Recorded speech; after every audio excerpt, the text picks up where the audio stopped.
What was the plugin? Wait a minute. Where's the shit? I gotta look for this video again. There's a plugin where I can change all my titles all at once.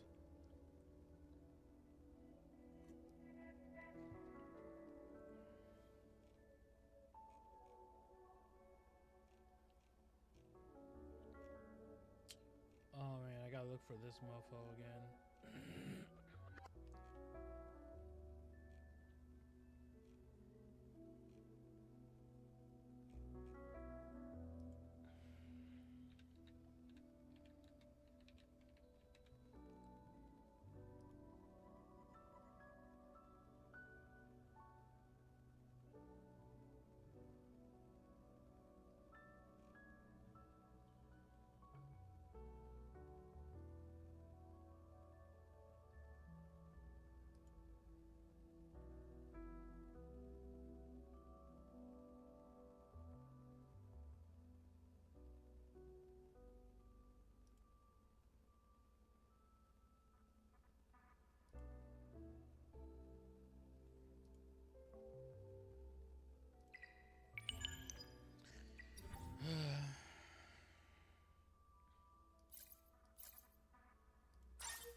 To say boom a lot.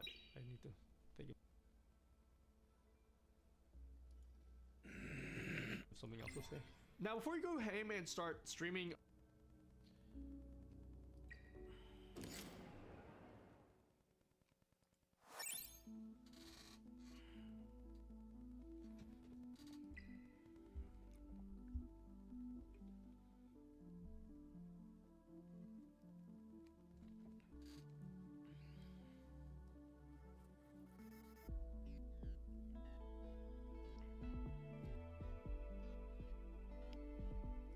unlike a million platforms, couple things you should know.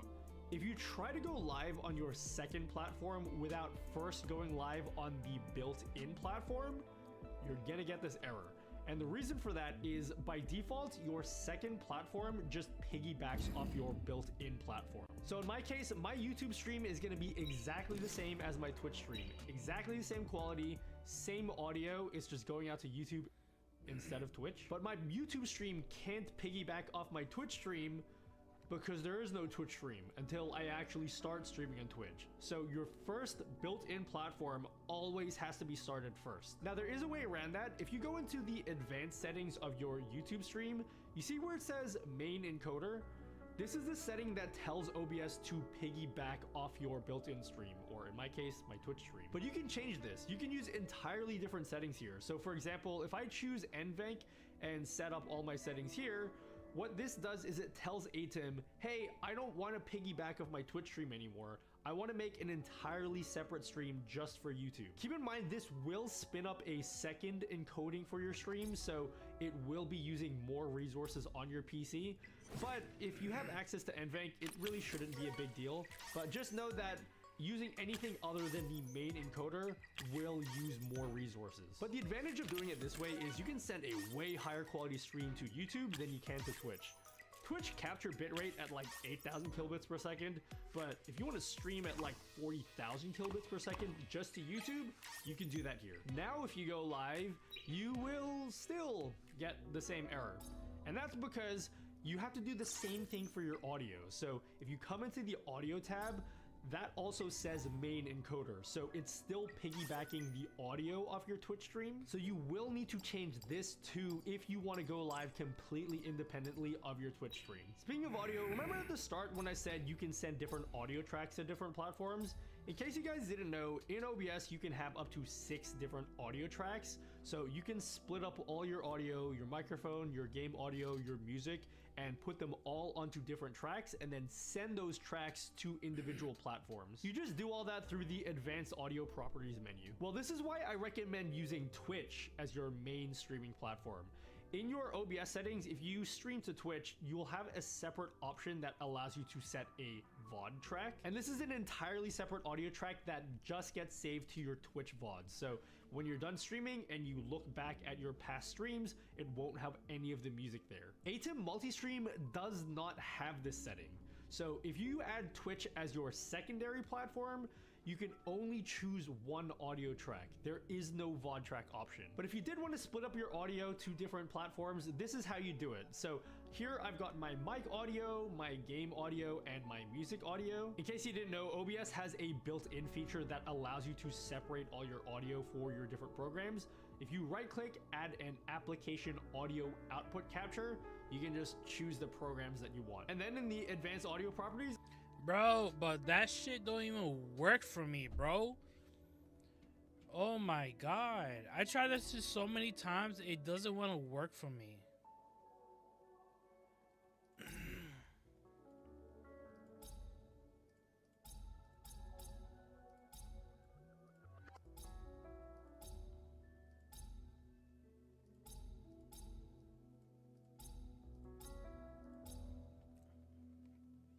Like, there's times I want to play fucking music, but I can't play because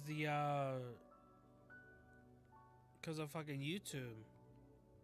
Because the copyright on YouTube is just way more strict than Twitch. Twitch, when you end your stream, bro, it just mutes everything, bro, so you don't get in trouble. I was like, hell yeah.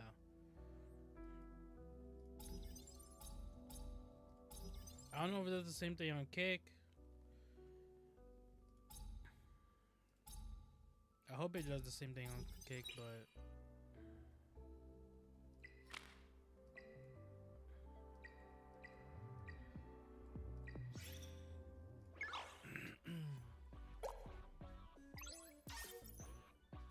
oh, that's the icon of my character.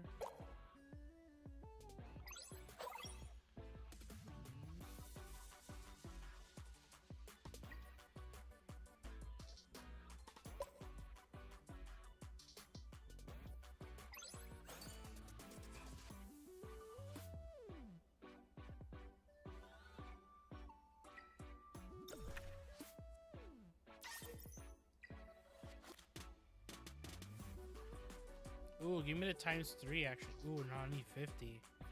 I need this. So give me 3.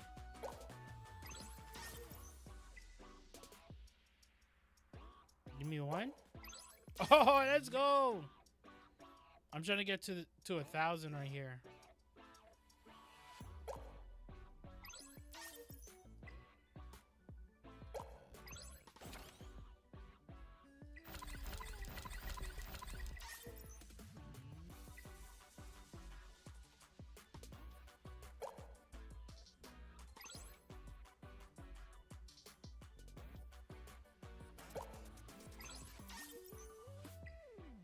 Let's go, 250.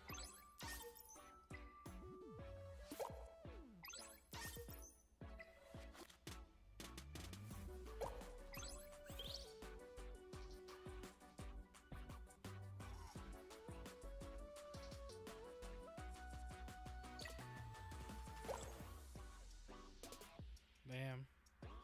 Okay, so this is the emo of my character, okay. Yesterday I was like, bro, where's my guy? Where the fuck is he? But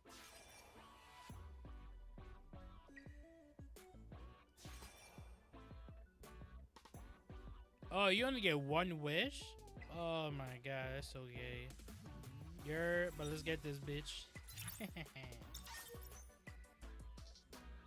Now we got 3. If we could get 1 more, I could craft 1 and I'm good.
Alright, what's up, Frosty? How you doing, Brody?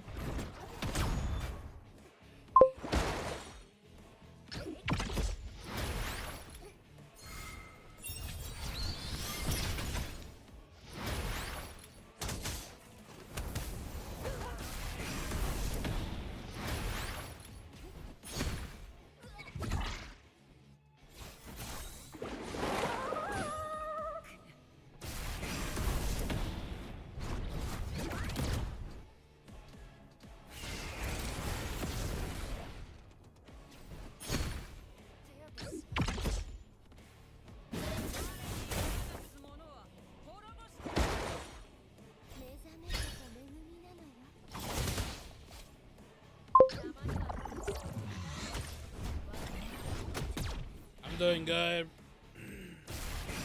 Shit, you already know.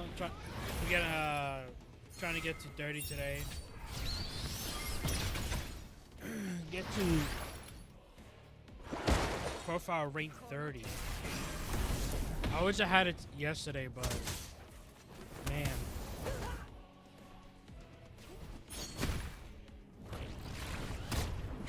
I was getting sidetracked a lot yesterday.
You still trying to push to get Messiah?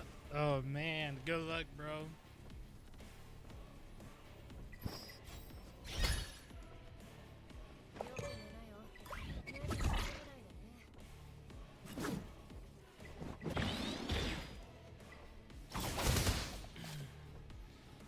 I know he's good, but man, trying to get him.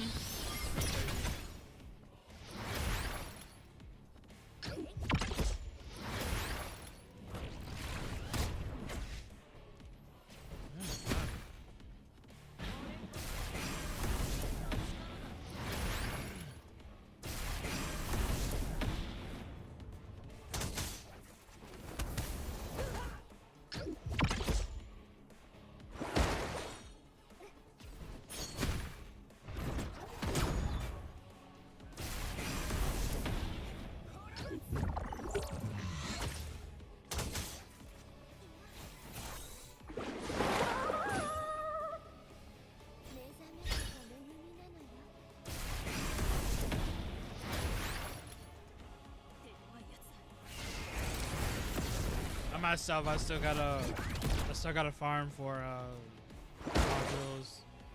I might need to farm for some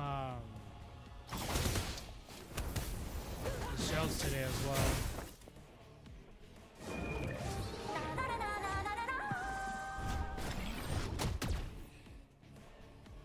Ooh, everybody's gonna get one shot now.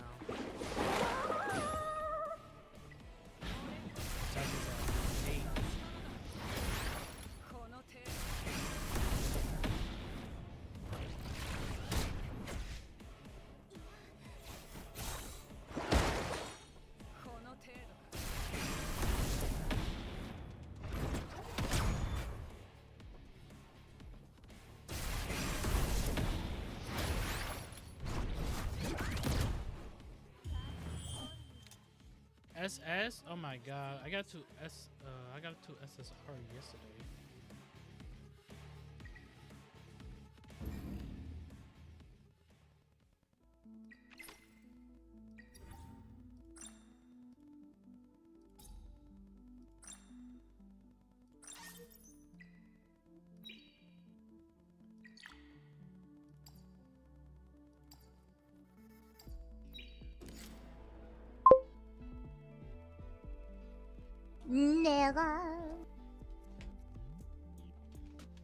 Hello, thank you for the follow, Crimson.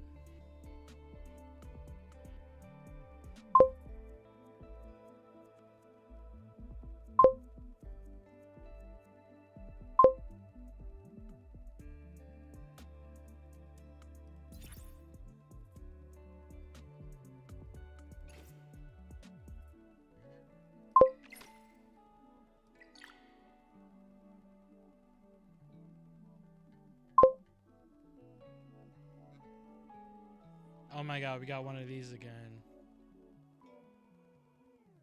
I've been streaming for 2 years. This is a brand new account that I have to redo. My main account got suspended permanently because someone out of my sight when I wasn't paying attention in stream decided to bot my account on my main account and or something, and Twitch is like, hey, we found some activities, and I was like, oh great. So yeah, gotta start all over. Can't do nothing about it. Botting is not in my control. I have someone bots my account. I have no control of that shit.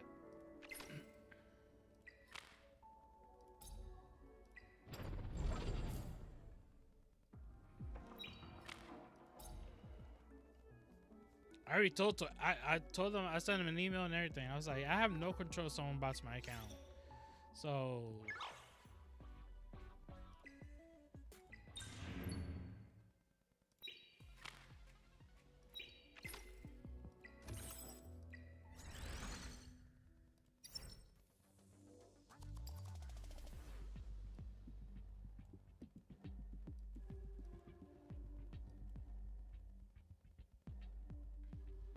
this guy's pay to win right here.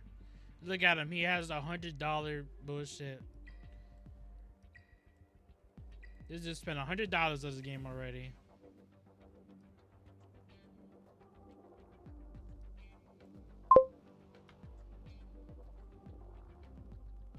You have a favorite game? Yeah, Resident Evil and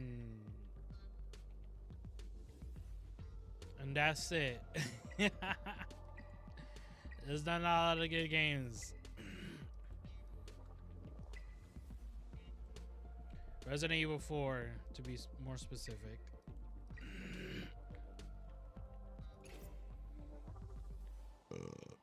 Excuse me.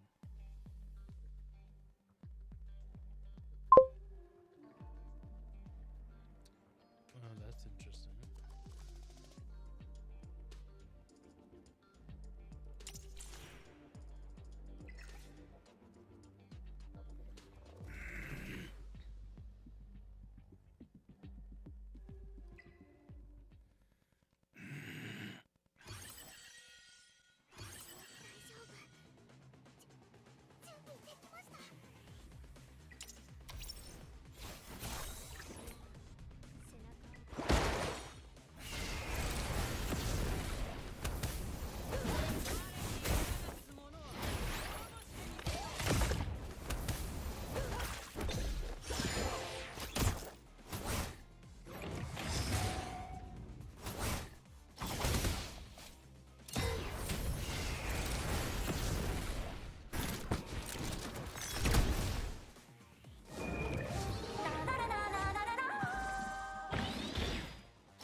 fault, Crimson. Oh, look at Platinum 1, and all I did was fake spots.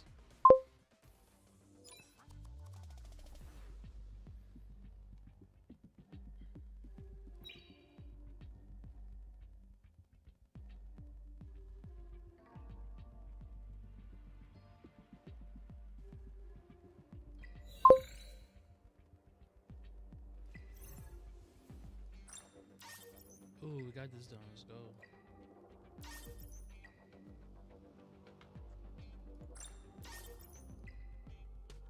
Each player 30.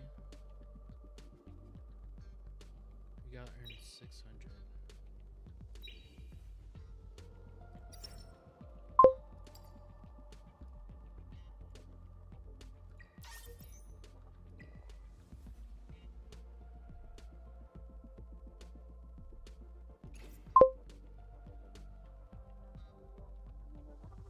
Crimson, if you're here to tell me that you do drawings and you want me to hire you for some bullshit, I'ma ban your ass for in the quick.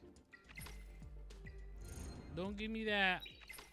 Would you like to see how I draw bullshit? Come on, bro.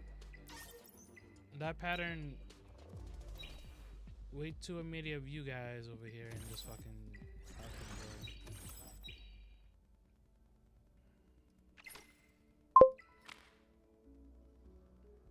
You got Mazea? Oh, hell yeah. Oh, you're chilling. You have Lily, you have Mazea, and you have Roderick, some shit like that. Bro, you're chilling now. Now you could just pass through content. You are chilling now.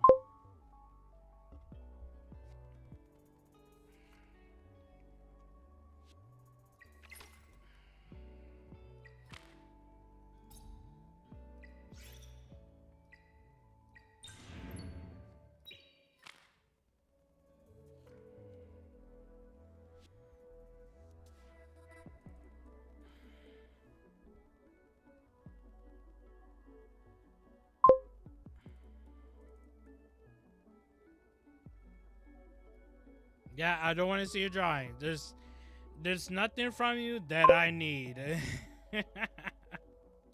I have an overlay, I have a starting screen, I have everything. I'm chilling, dude. Fucking self-promo when I'm literally all set. The fuck I need from you?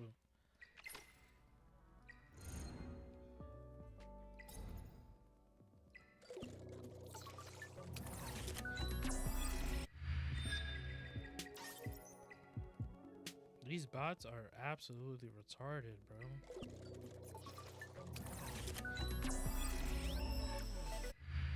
Oh, did I do a single pull? Oh, fuck me. I didn't mean to do that.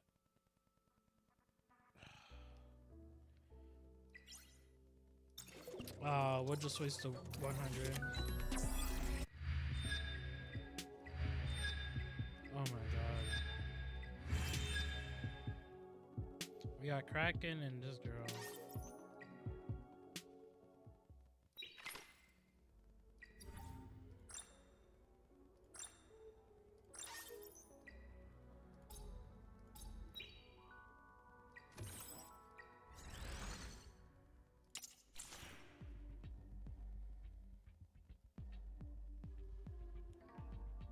Alright, I guess we're facing some players. This guy's Bradzer 69. Oh lord.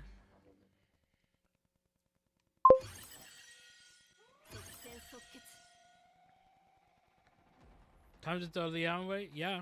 You could put her on like a second team. If you're playing that's good.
my lady died so damn fast, dude.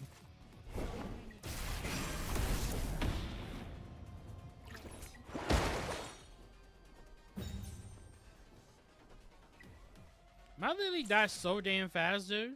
Like, what the fuck happened?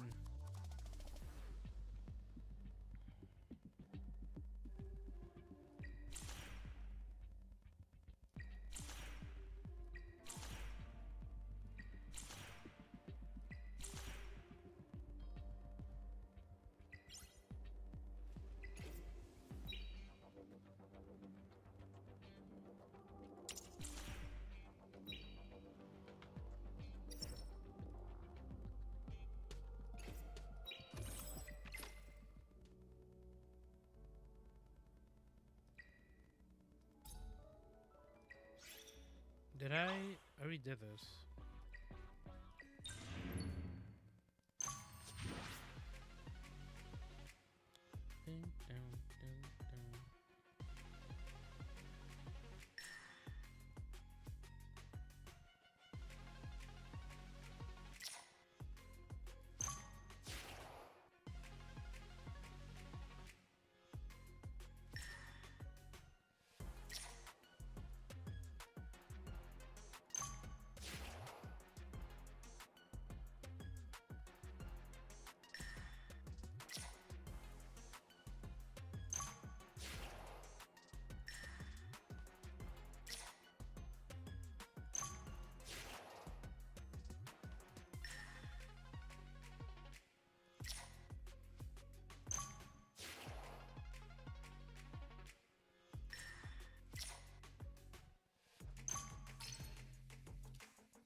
That didn't make her like a 2-star or 3-star? How the fuck does this work?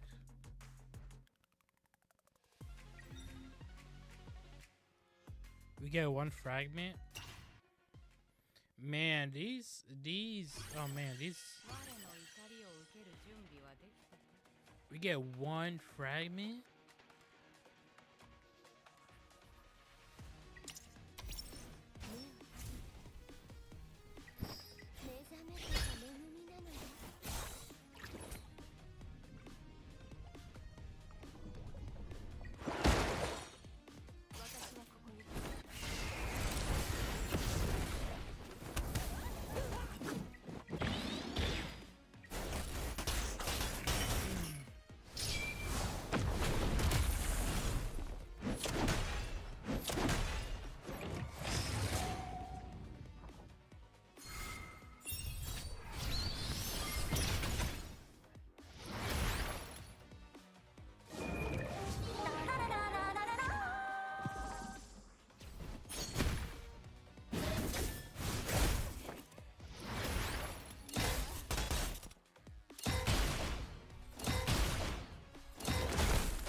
Oh, fuck me, bro. This is a bad matchup.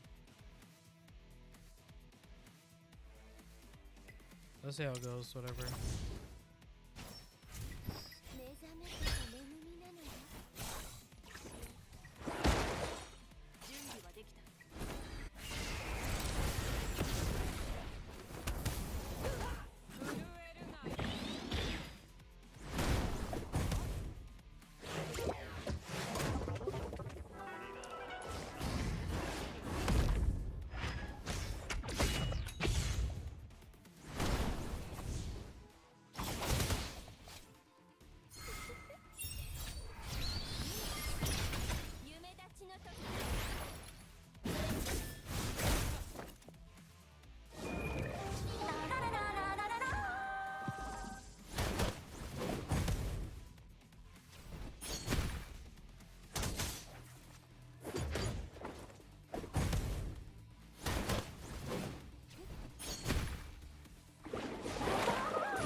Bro, Ling Lao's about to be a bitch, bro. Let me see if I can beat her. She has to be the only person I have to target.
She gotta go. You gotta take her out first, bro. She gotta go.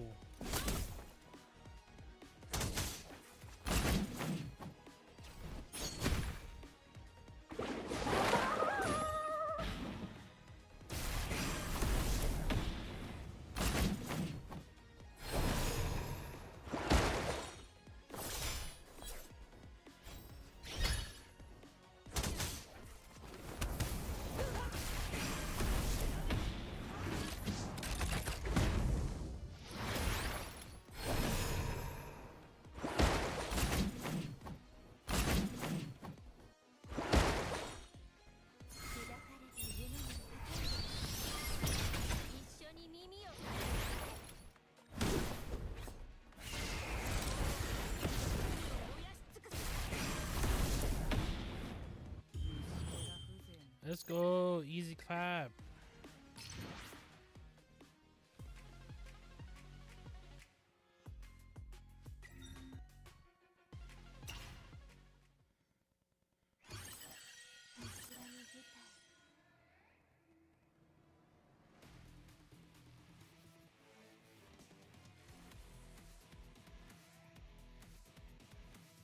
This girl gotta go. We gotta take that bitch out. Let's do this, do that.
Let's go.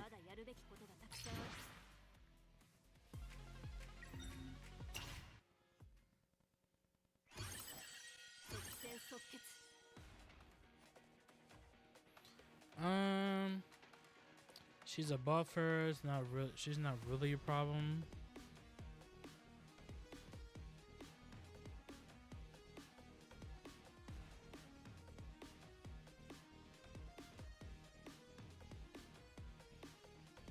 You probably have to take out the main.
Damn, I almost got 250 energy.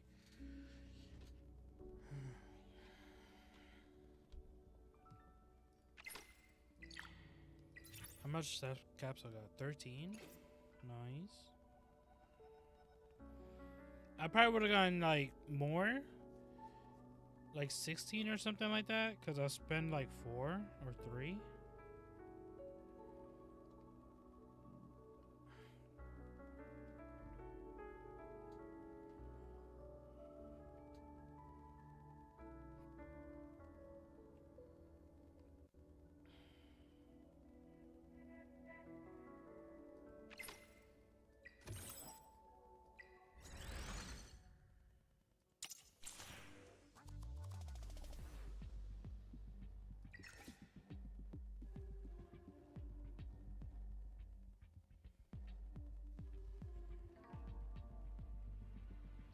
Damn, that's a decent team right there. That is a really good team.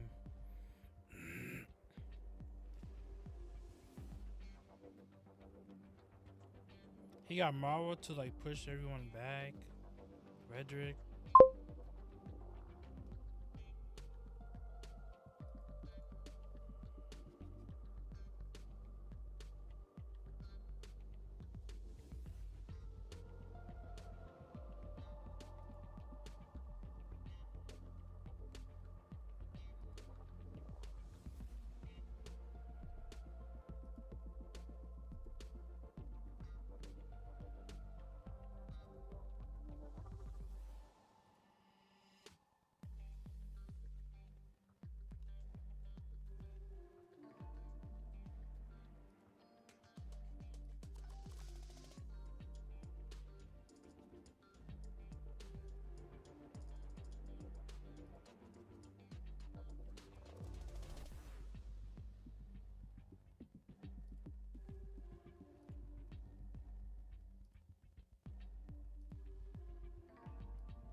Bro, what is this extra shit that they're fucking throwing in here, bro?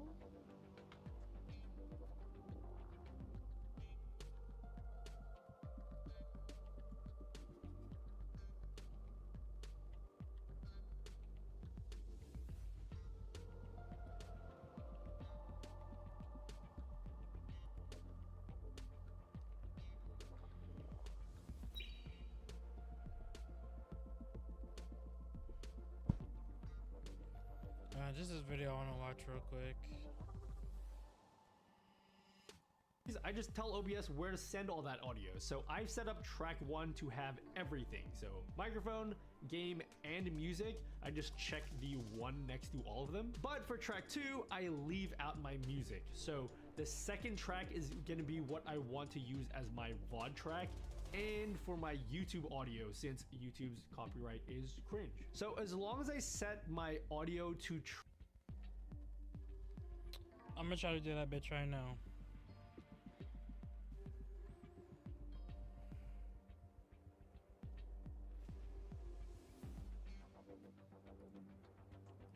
Speaking of audio, remember at the start when I said you can send different audio tracks to different platforms? In case you guys didn't know, in OBS you can have up to 6 different audio tracks. So you can split up all your audio, your microphone, your game audio, your music, and put them all onto different tracks and then send those tracks to individual platforms. You just do all that through the advanced audio properties menu. Well, this is why I recommend using Twitch as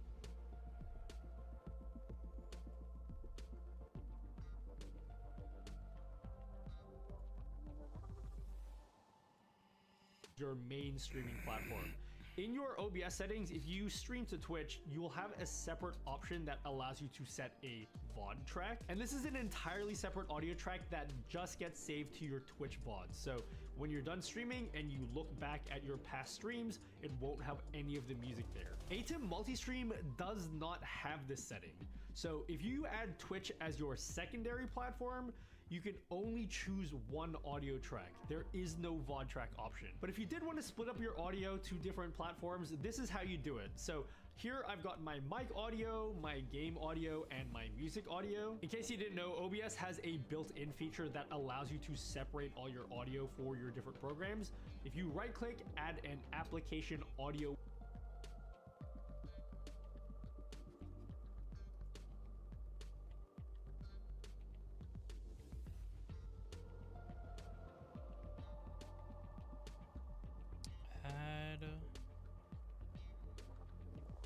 Output capture, you can just choose the programs that you want. And then in the advanced...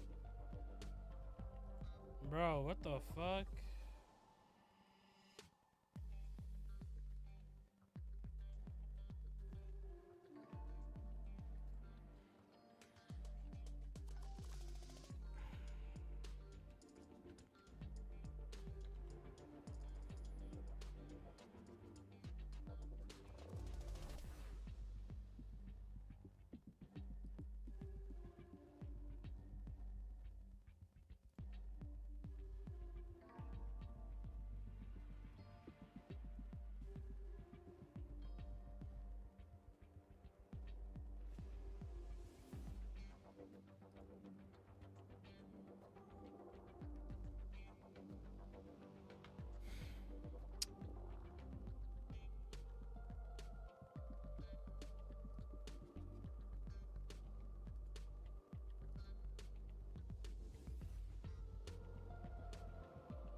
Advanced audio properties, I just tell OBS where to send all that audio. So I've set up that you want. And then in the advanced audio properties,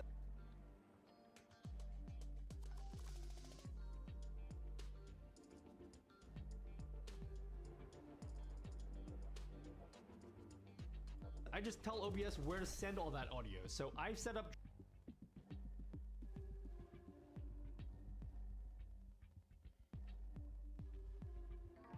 So, hold on.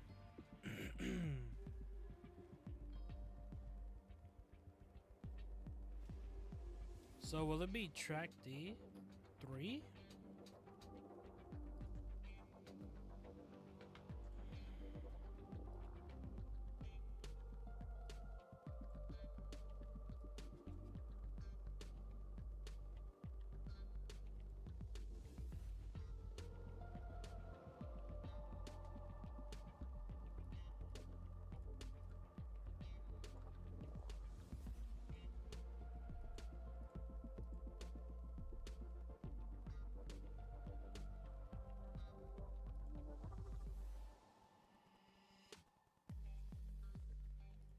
Track 1 to have everything. So microphone, game, and music.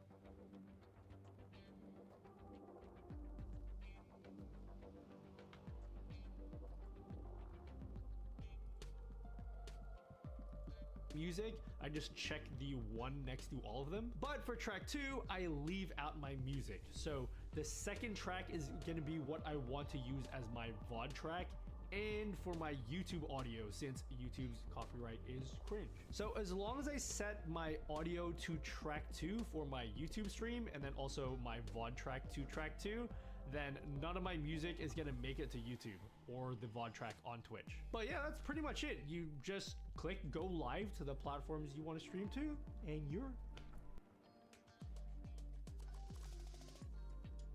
Oh, the VOD track. Hold on, let me try to click go get to YouTube, and then also my VOD track to track 2, then track 2 for my YouTube. Oh yeah, the VOD track. I forgot about that.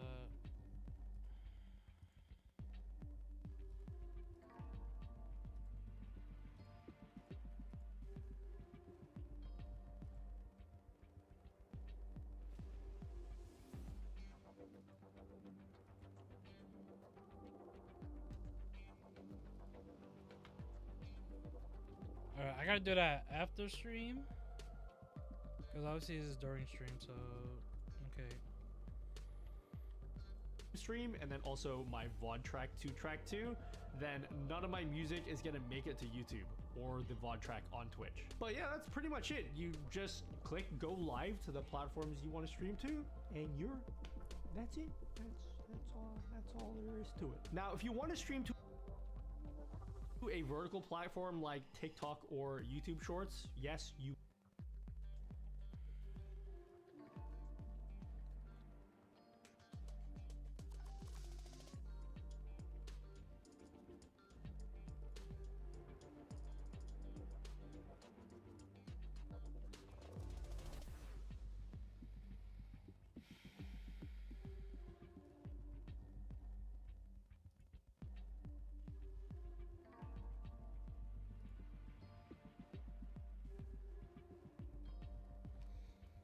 It seems that Aurora was changed compared to final beta, and now she's immune to dot. We have just a tier list to take that into account. Characters like Sana dropped from tier 0 to the lowest tier because of that. That's crazy. You can't do dot damage anymore onto this boss right here. This boss right here. This boss right here, you can't do dot damage on them. So who's...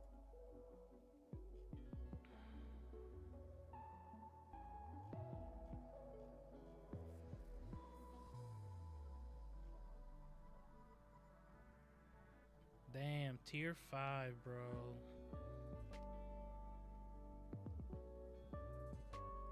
She was at tier 0, now to tier 5. That's crazy, bro. Look at this shit. Look, she's at T5 now. She used to be at T0. And you know what's crazy? I pulled that bitch yesterday too. I pulled her as yesterday. No, was it yesterday? No, 2 days ago. 2 days ago, I pulled her ass. I'm like, might be good use for something, but nope, not anymore. She ain't good for shit now. What's she good for?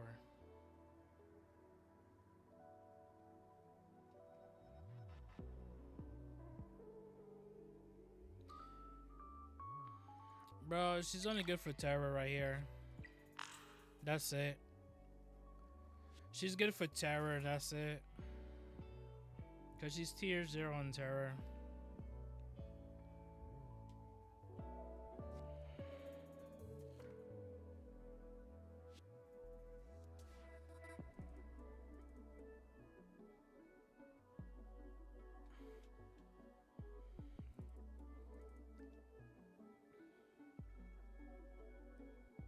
So if anyone has her build up, rip.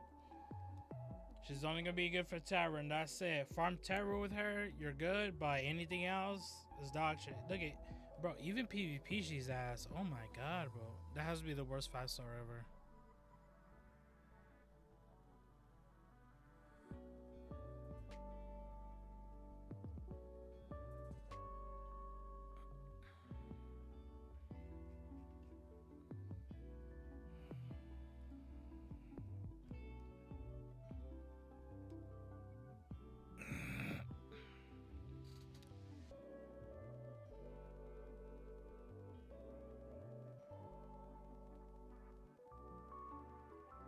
Alright, so my team.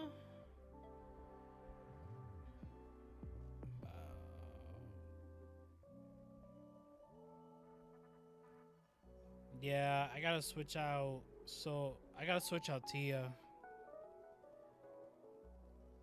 I gotta take out Tia.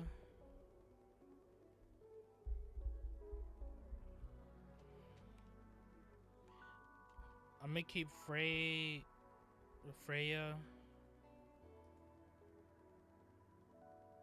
And maybe oh yeah, keep Val.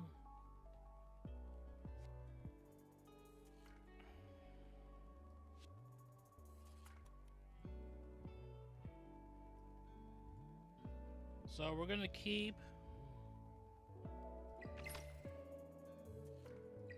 formation.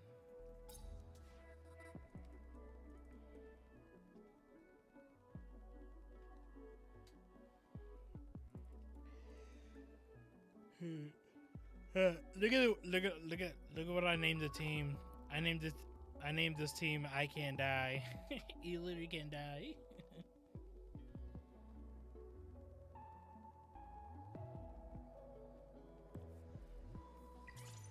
Okay, so for DPS, Leanna's good. She's fine. She's 0.5.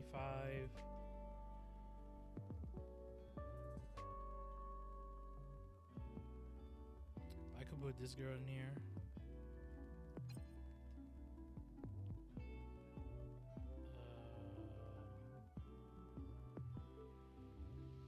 Freya.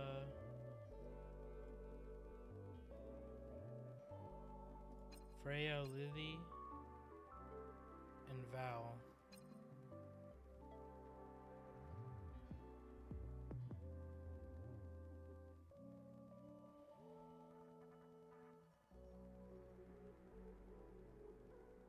If I had Klaus, I'll probably put her in here as well.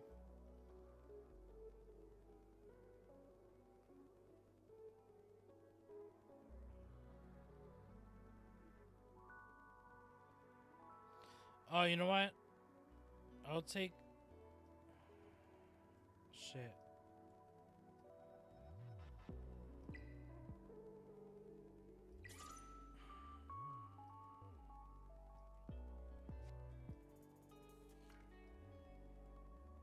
I could take out Homegirl and put this girl in. So it'll be... this girl, Freya, Lily, and Val.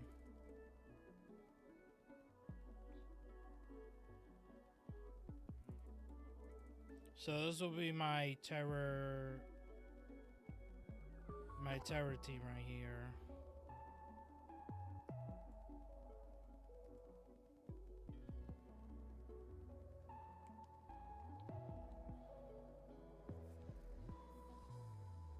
I could use Val or this girl, Sonya.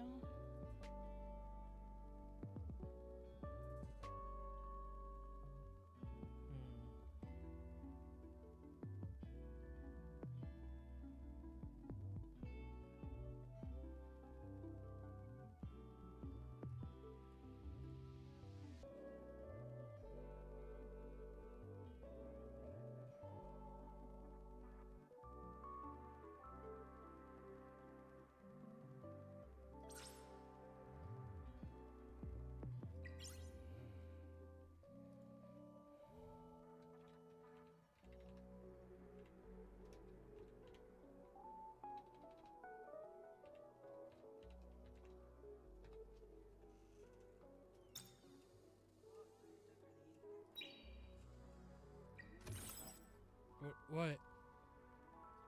Tuma.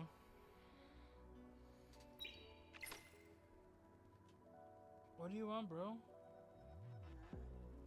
¿Te parece como está un zombie? You look like a zombie, bro. You just woke up. Shut up, bro.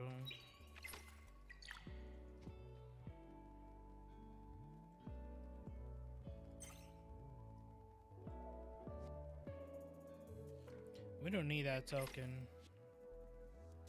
Because we already did the event.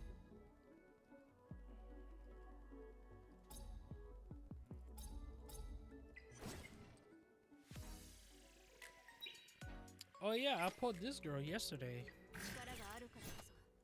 I forgot.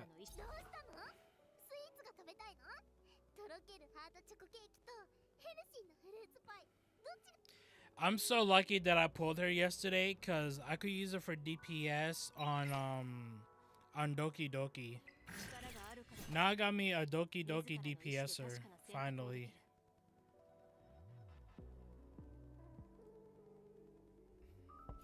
Yes. So I could have her.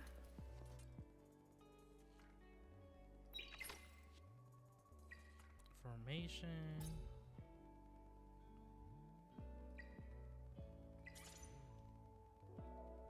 So I could have her. Tia.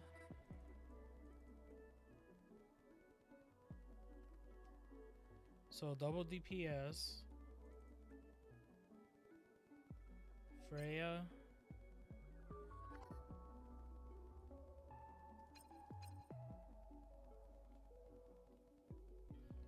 Alright, this is gonna be for Doki Doki.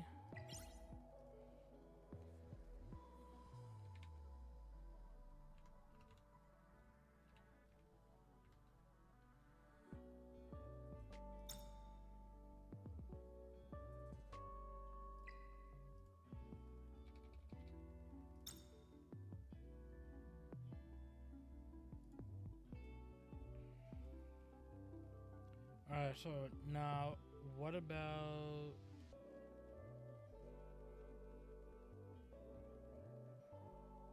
Aurora?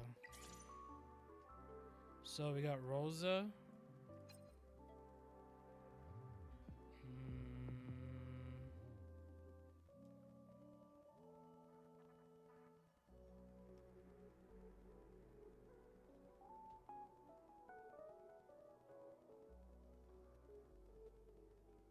Isn't she red?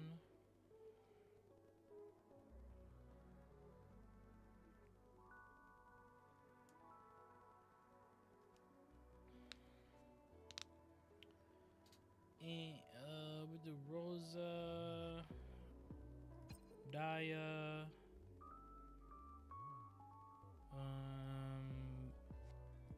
Lily. I got this girl. I could use her, and we'll use her. So.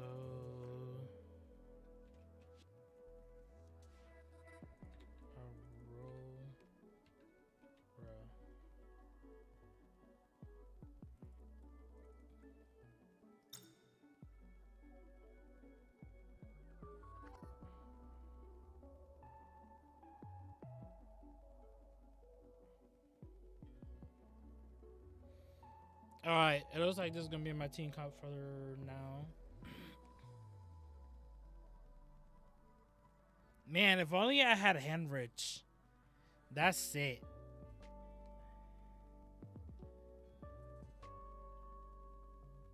If I had Henrich, then I'll replace her, replace this girl, and we'll be chilling.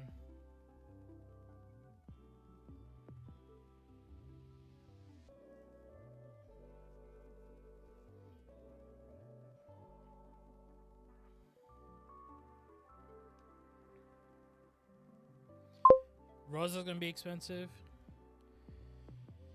Henrich is crazy? Yeah, bro. I really want him. Because he's hybrid too. He could do TPS and debuff and everything. So if I had Rosa and Henrich right here, it'd be God tier. Watch, I'm gonna get him right now with these pulls. Oh shit, I don't got any. Never mind.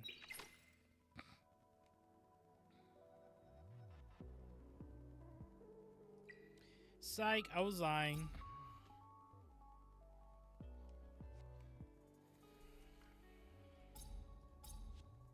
I like the 5-team comp. I think I enjoy more the 5-team comp than the 4-team comp. Not gonna lie, dude. Having that one extra is awesome.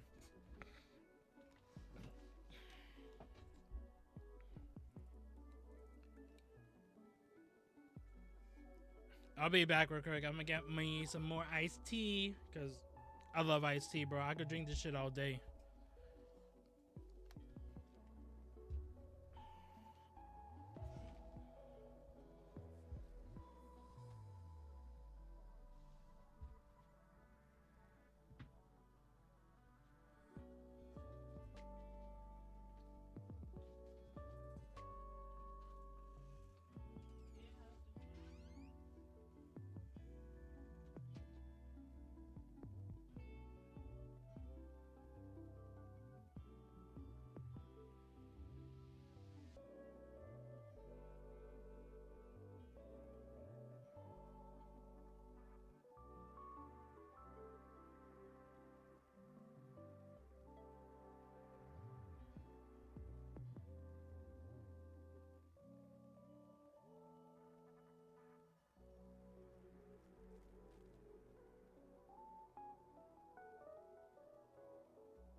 Dude, my mom has a problem leaving the lights on when she's not even in the room.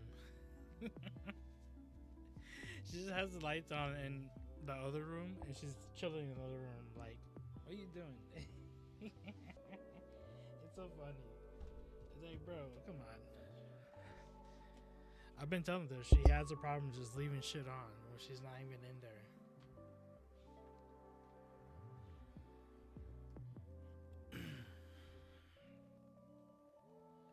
All right.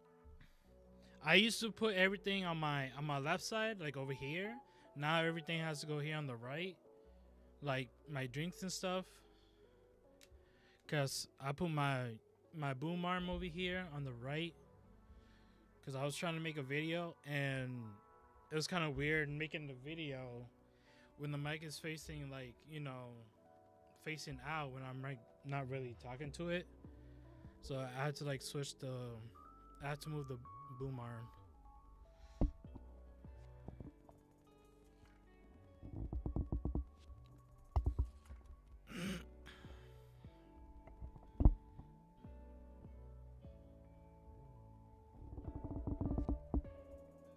All right, that's good.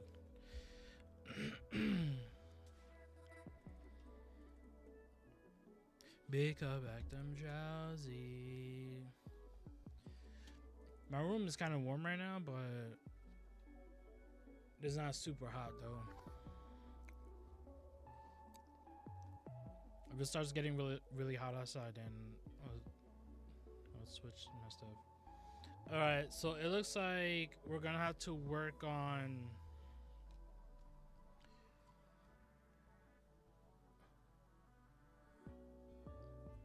Okay, for Lily, I'm gonna have to put pieces on her because I switched them over to Freya. Right.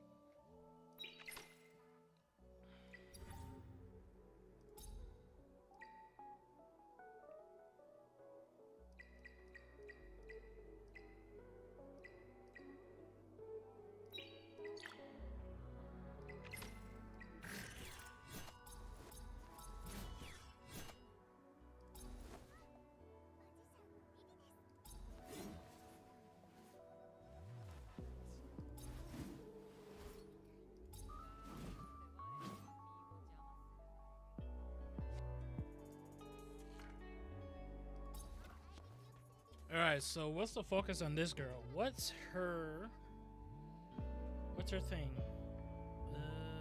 Was it Doki Doki? Yeah. All right, let me put down the music actually.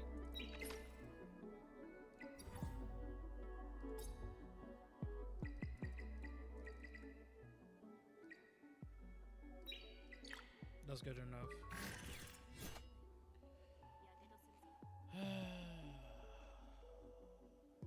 Review.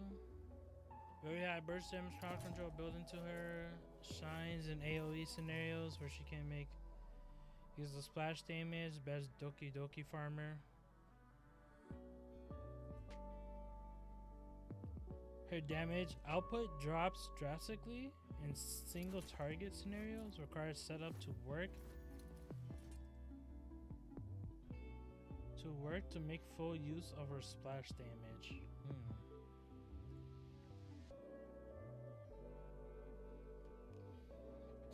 Okay, so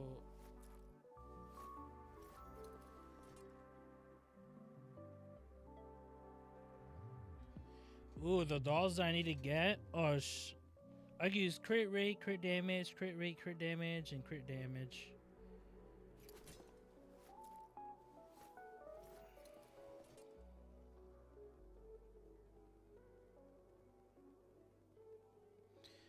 Okay, since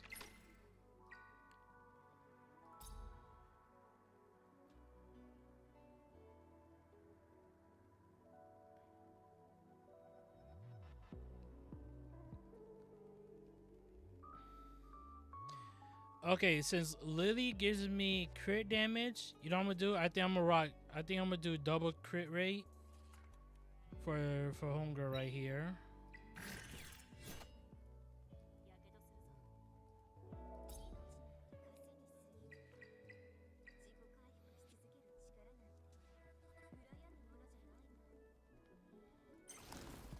So I'll do double crit. Shit. Onslaught. I might need to put. I might need to have to use onslaught for her. So crit rate.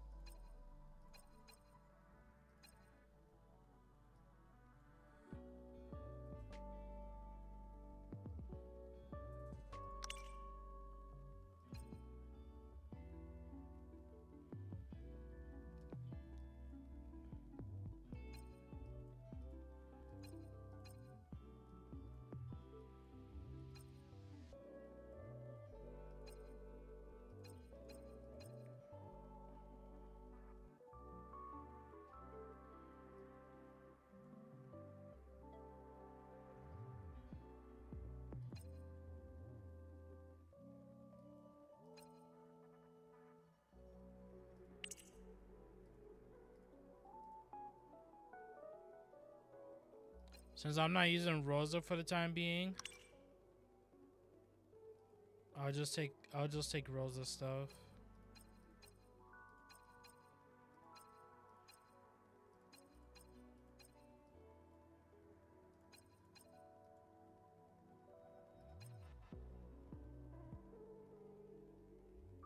I'll use this for now.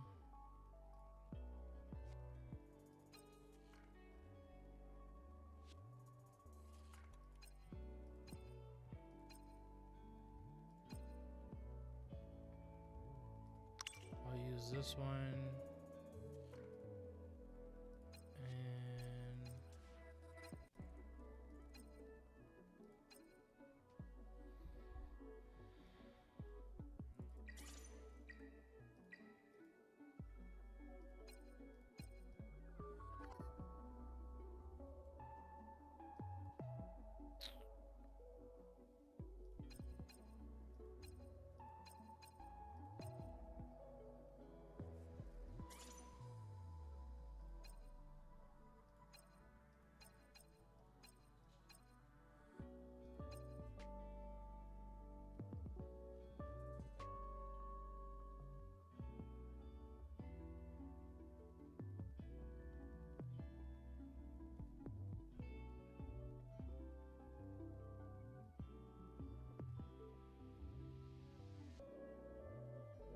And oh, so attack percentage as well.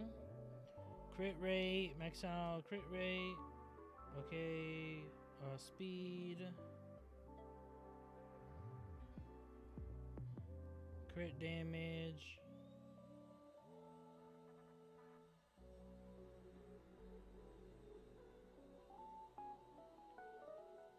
Attack percentage. While crit damage holds an edge over attack percentage. In terms of DPS, gains. In terms of DPS, gains attack percentage is still valuable. Well, picking up crit damage, aim for attack percentage as well if possible. Okay.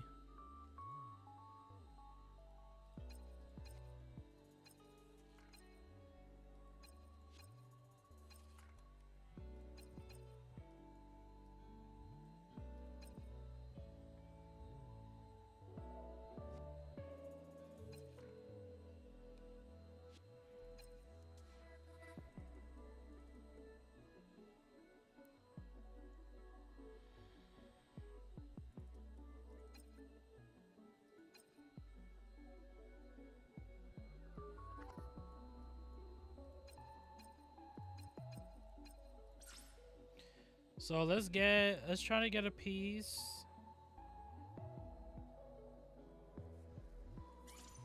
I'm gonna try to get a piece that has crit damage and attack percentage on it. And hopefully we could reroll a crit rate on it and speed. That will be a god roll for this girl.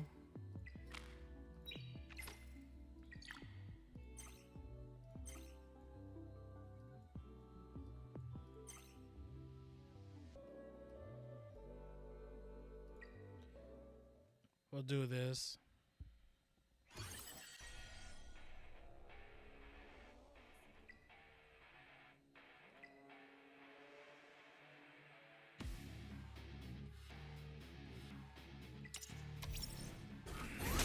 We'll use this team for now.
Oh my god, what's up with this set? And that's a crazy substat. That's that's crazy. Wait. Wait a minute. That's actually crazy.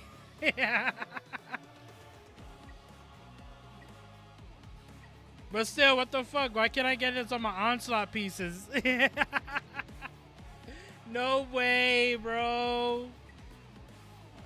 Why can't I get this on my onslaught pieces? Oh.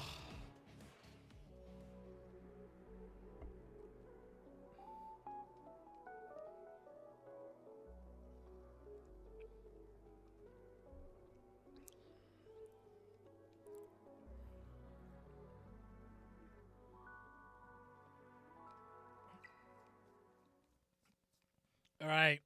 We still got to farm. Obviously, we gotta build up some characters, level them up, and hopefully we could get to Hell 1.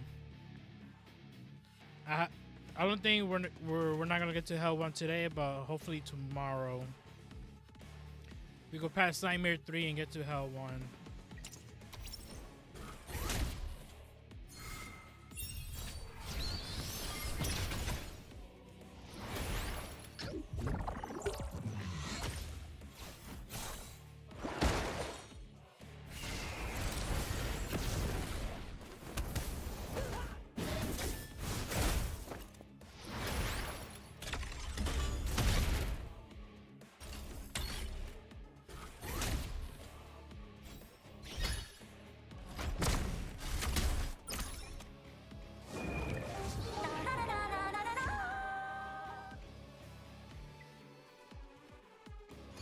Hold on.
Oh, my Freya died.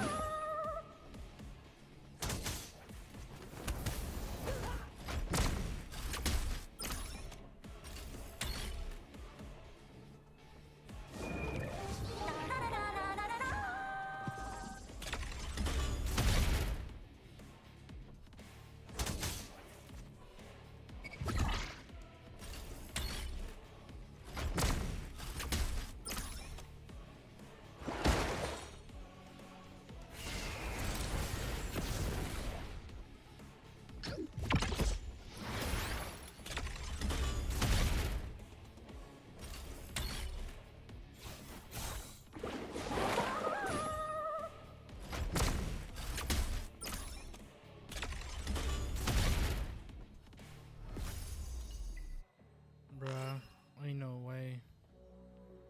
I died to that shit? What the fuck happened? Is it because I focused on... I should have just let the AI do the targeting.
Hey, that's the piece I need. Haha, let's go.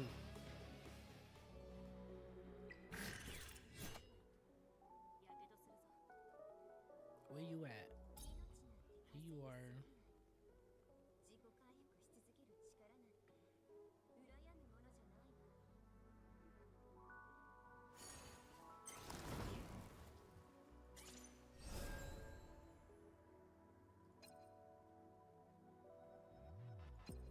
Where is it?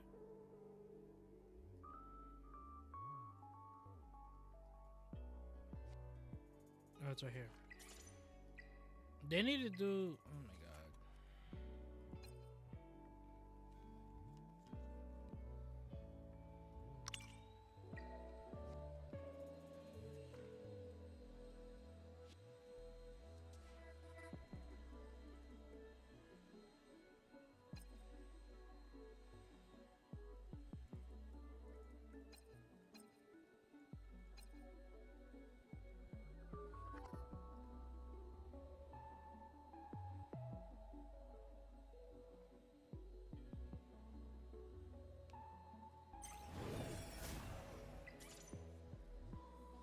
What's a good shell on her? So I just put this shell on her.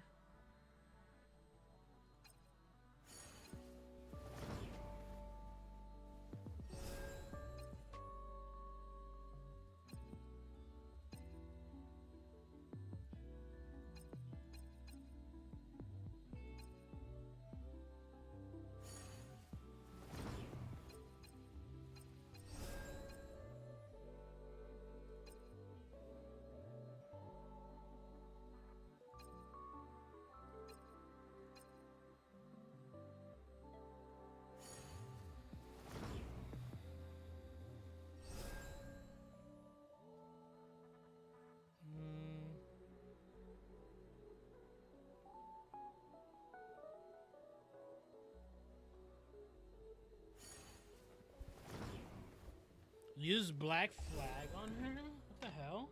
Really?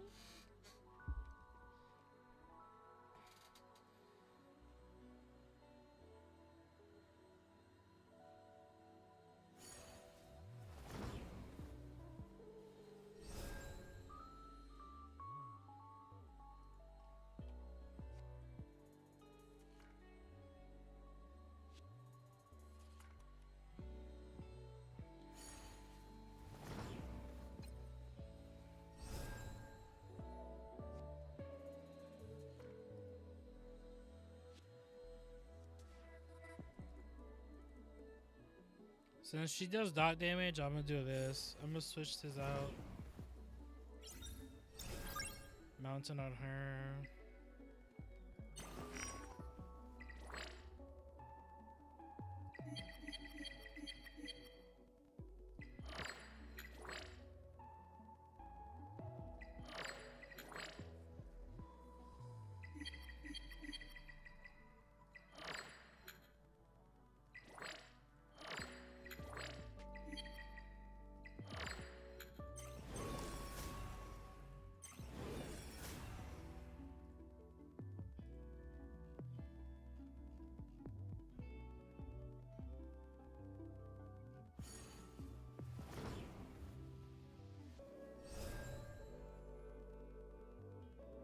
Oh wait, what the fuck? Oh, she's effect res. Who was I doing earlier?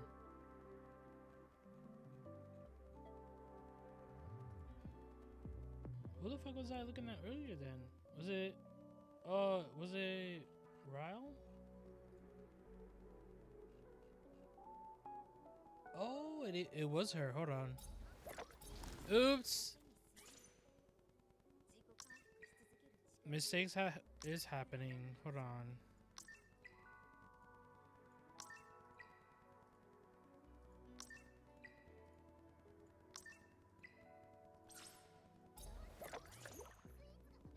It was this girl.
not great. What the fuck?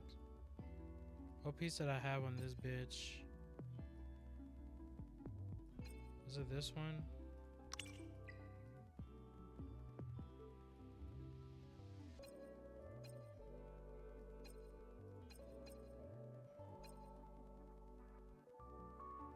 I got nothing for here.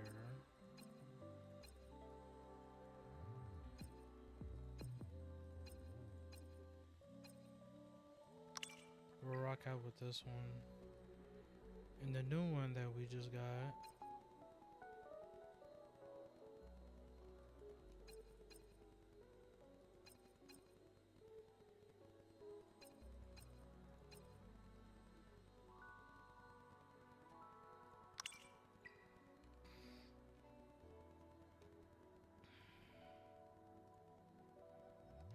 What's your stat looking like? Okay.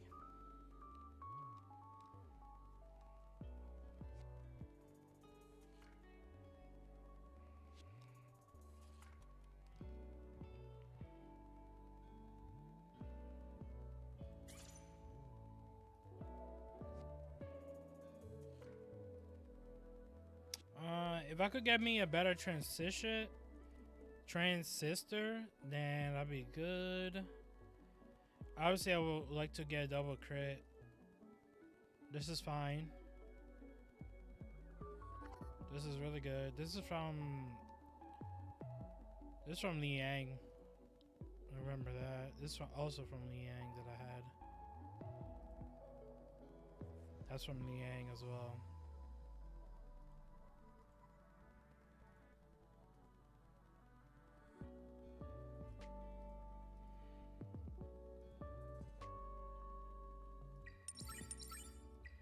Ooh, crit rate, let's go. Aw, man. More crit rate, thank you. And crit damage, nice. That's actually decent.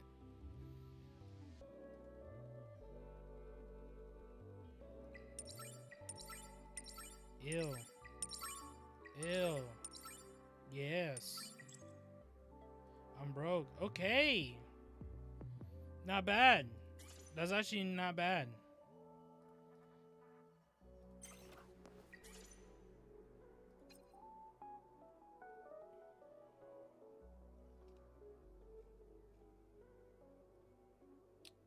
Who be White Fang?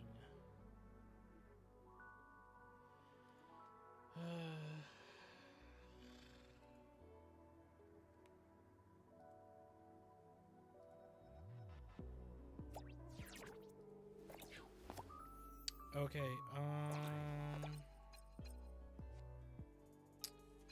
I'm guessing Panda would be the best option for her.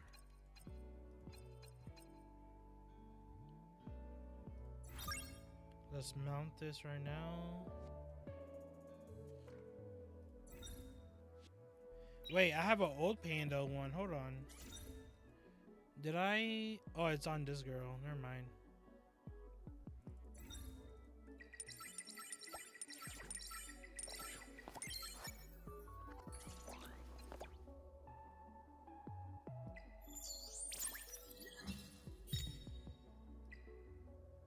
HP.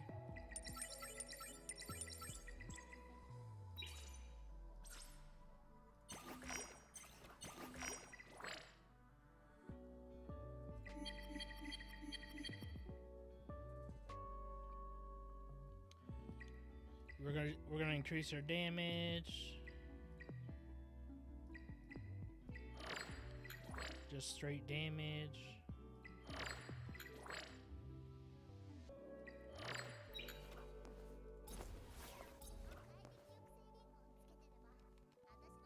Alright, she's good.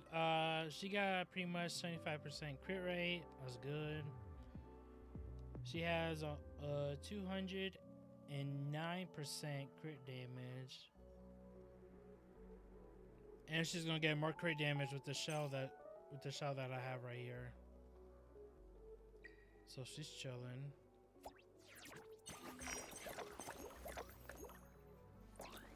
Okay, we're good with her. We just have to level her up so she's not squishy.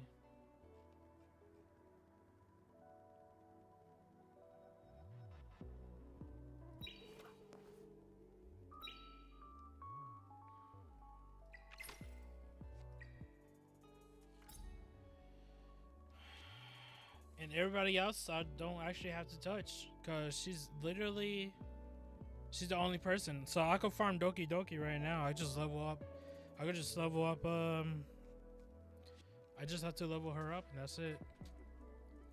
And get her to 5-star. I'm probably gonna bring it to 5-star. I gotta bring Val to 5-star actually.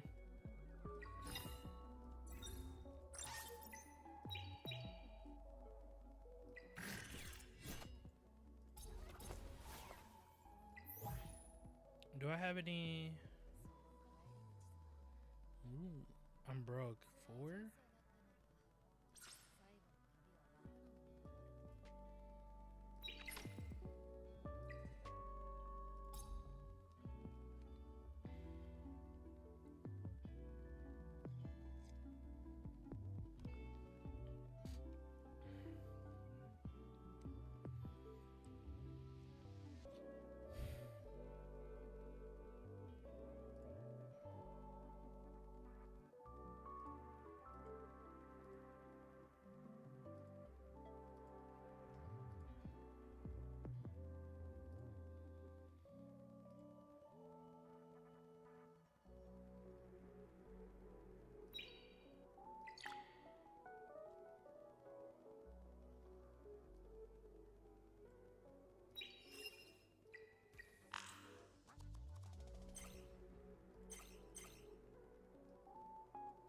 Let's try Nightmare 1. Let's test out this team real quick.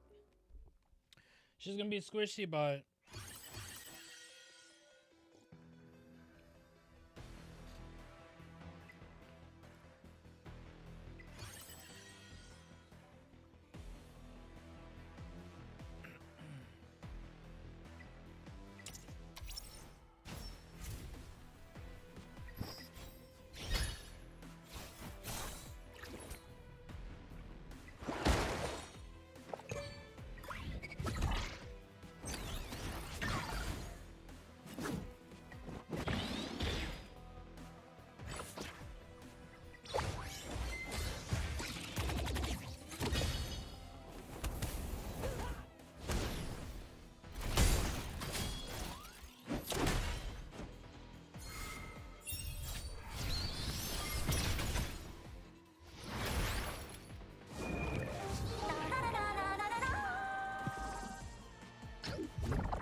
Oh my god, she did 3,000 per fucking per shot.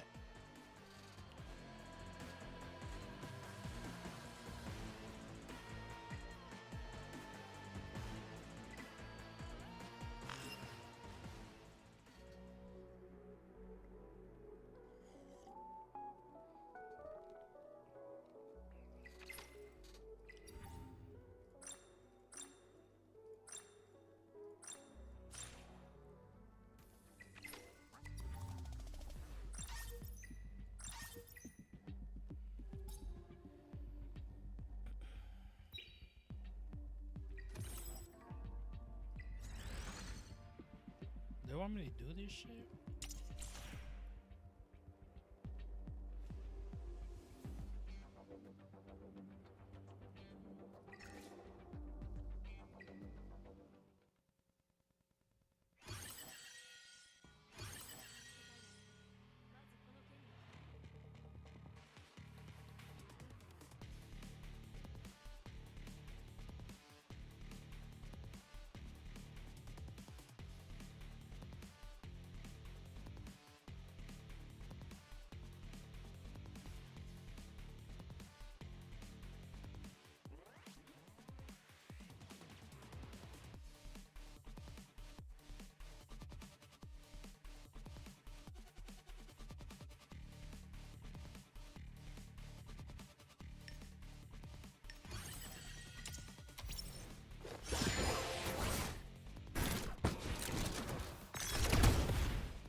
I got silence.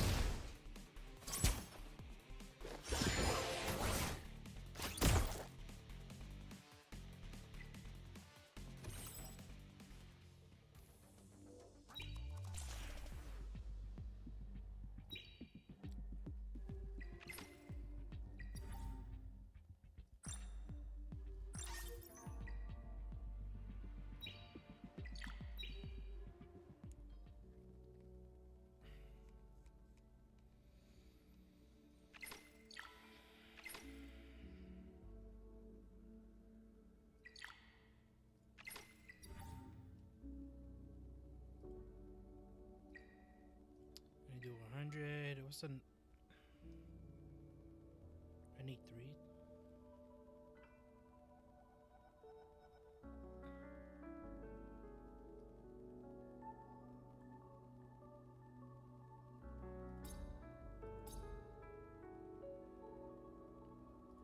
All right, let's do investigation. I know I'm gonna need to do this 10 times in total. We'll do the 8 that we got.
June is actually a fantastic time to build a gaming PC in 2025. We've got lower prices on GPUs across the board. We've got new mid-range GPUs that just got launched, and PC parts like CPUs, motherboards, RAM, and SSDs remain at historic lows. We've got 3 amazing builds for this episode. We're going to start off with a $780 1440p. Why did it say watch on YouTube? 1440p gaming Oh, it's probably because of the ad block. gaming PC build that is going to completely shock you in value. Then we're going to jump up to a $1,200 mid-range 1440p gaming destroyer, and we'll finish off with an $1,800 gaming PC with an X3D CPU and super high-end GPU. If you get value out of this video, please give it a like, as it makes a huge difference to the channel, and of course subscribe for more cool PC content. Let's jump into it. This video is sponsored by VIP SCD Key. Say goodbye to crazy expensive Windows licenses and that terrible Activate Windows watermark. Right now, use the links in the video description, head over to VIP SCD Key and get a Windows 10 or 11 OEM license for a great price. Pick your product license, then use the PC Builder discount code PC25 for an additional 30% off. Go to the activation settings on your PC, put in the code, and boom! Windows is fully licensed for a crazy low price. And they have Microsoft Office licenses too. Use the links in the video description. Let's jump into that $780 insane 1440p gaming PC build. Now, if you didn't check it out, we did a whole RX 9060 XT build guide video. We started at basically around $800 and went all the way up to $1,000 with different builds that you can kit out. Among the cheapest builds that we built was something like this. This is an amazing $778. It's gonna destroy the PS5 Pro, and it's a PC, so you can do things with it that you can't do. How much video editing can you do on a PS5 Pro, right? This is an amazing gaming PC, and you're gonna be able to upgrade it into the future here. Let's jump into the GPU, because this is the big challenge right now. The RX 9060 XT, now the MSRP is $349, and we did go through every single RX 9060 XT model, so check out this video, and this is our big spreadsheet of all of them right here. Check it out, see which ones are in stock right now at the time that you've got it, and you can of course consider the RTX 5060 Ti 16GB in its place. Just know that it is selling for quite a pretty penny right now. However, fingers crossed that we see these prices for the 5060 Ti 16GB calm down. And these are also kind of the cheaper, more MSRP models. The MSRP is supposed to be $429 for this card. Clearly, they're not there yet. These are the kind of cheaper models, right? That are supposed to be an MSRP. You compare that against the models you can get with the 9060 XT. I think it comes out in favor of the 9060 XT, but you can decide for yourself. For the rest of the build, we want a CPU that's not going to bottleneck our GPU too badly, and I think the Ryzen 5600 or the i5 12400F are great CPUs. Now, right now, I would say the Ryzen 5600, now you're normally like, Jason, AM4, super upgradable, you'll just drop in the 5700 X3D.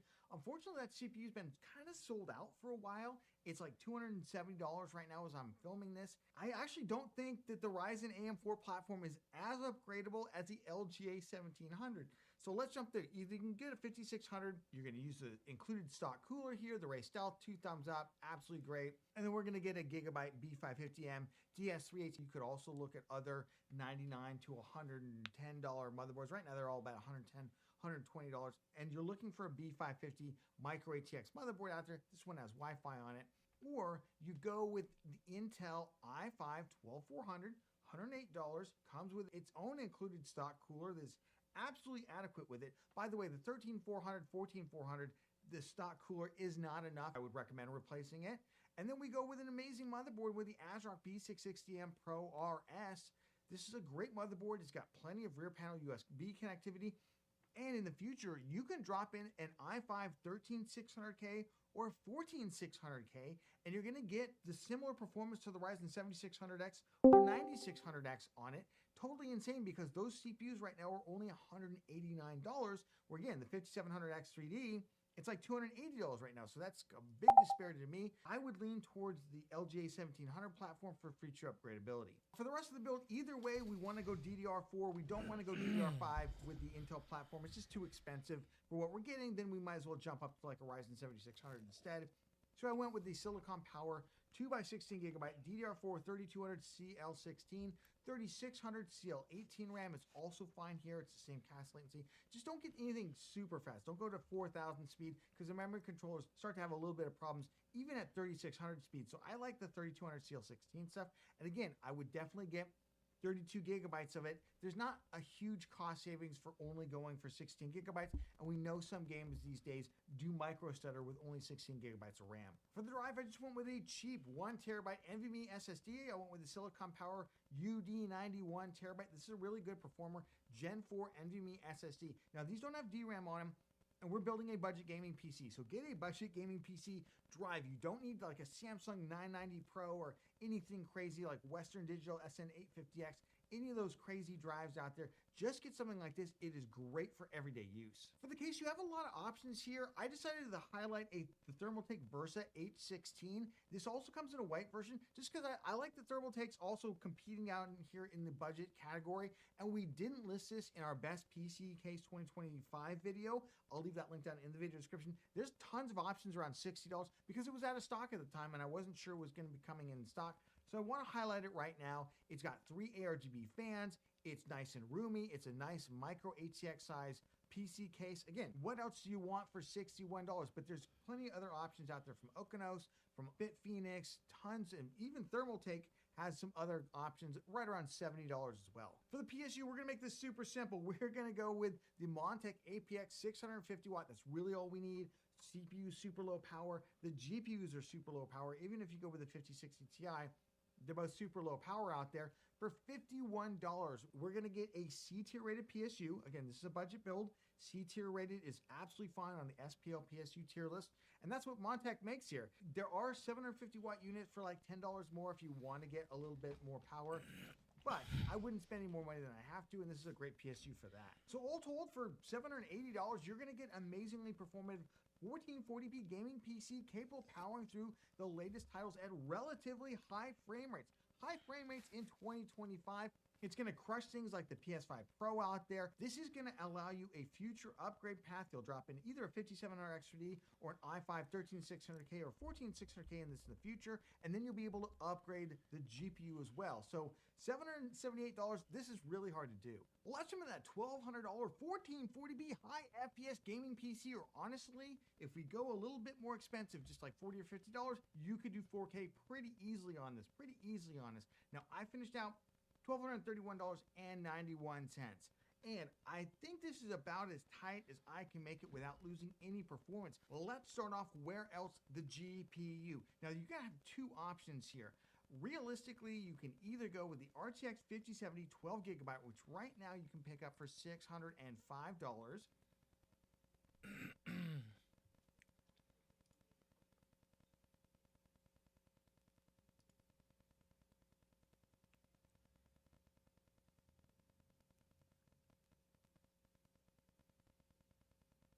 Ladies and gentlemen, it's the Rick. Welcome back to a brand new YouTube video. Hope you guys...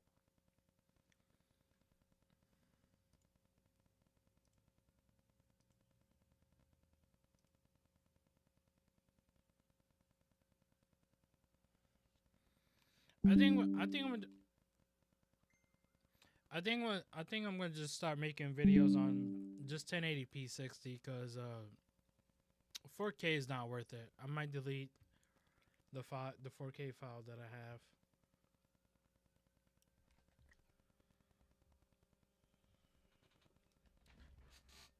I don't think it's worth fucking recording videos at fucking 4K. 1080p 60 is well over good enough.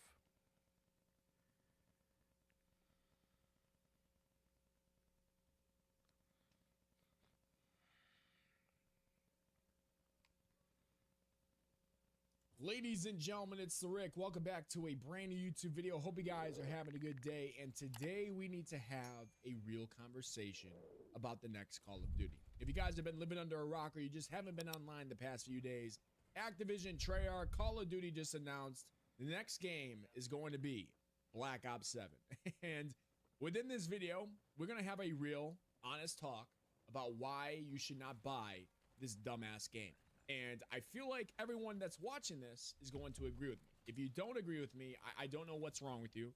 Go to the doctor, figure it out. see why you are so stupid, because everything I list in this video is going to be 100% basic fact. If you guys do agree with me, hit that like button, subscribe, and let's get into it. Now, I know some of y'all grew up playing Black Ops. I did too.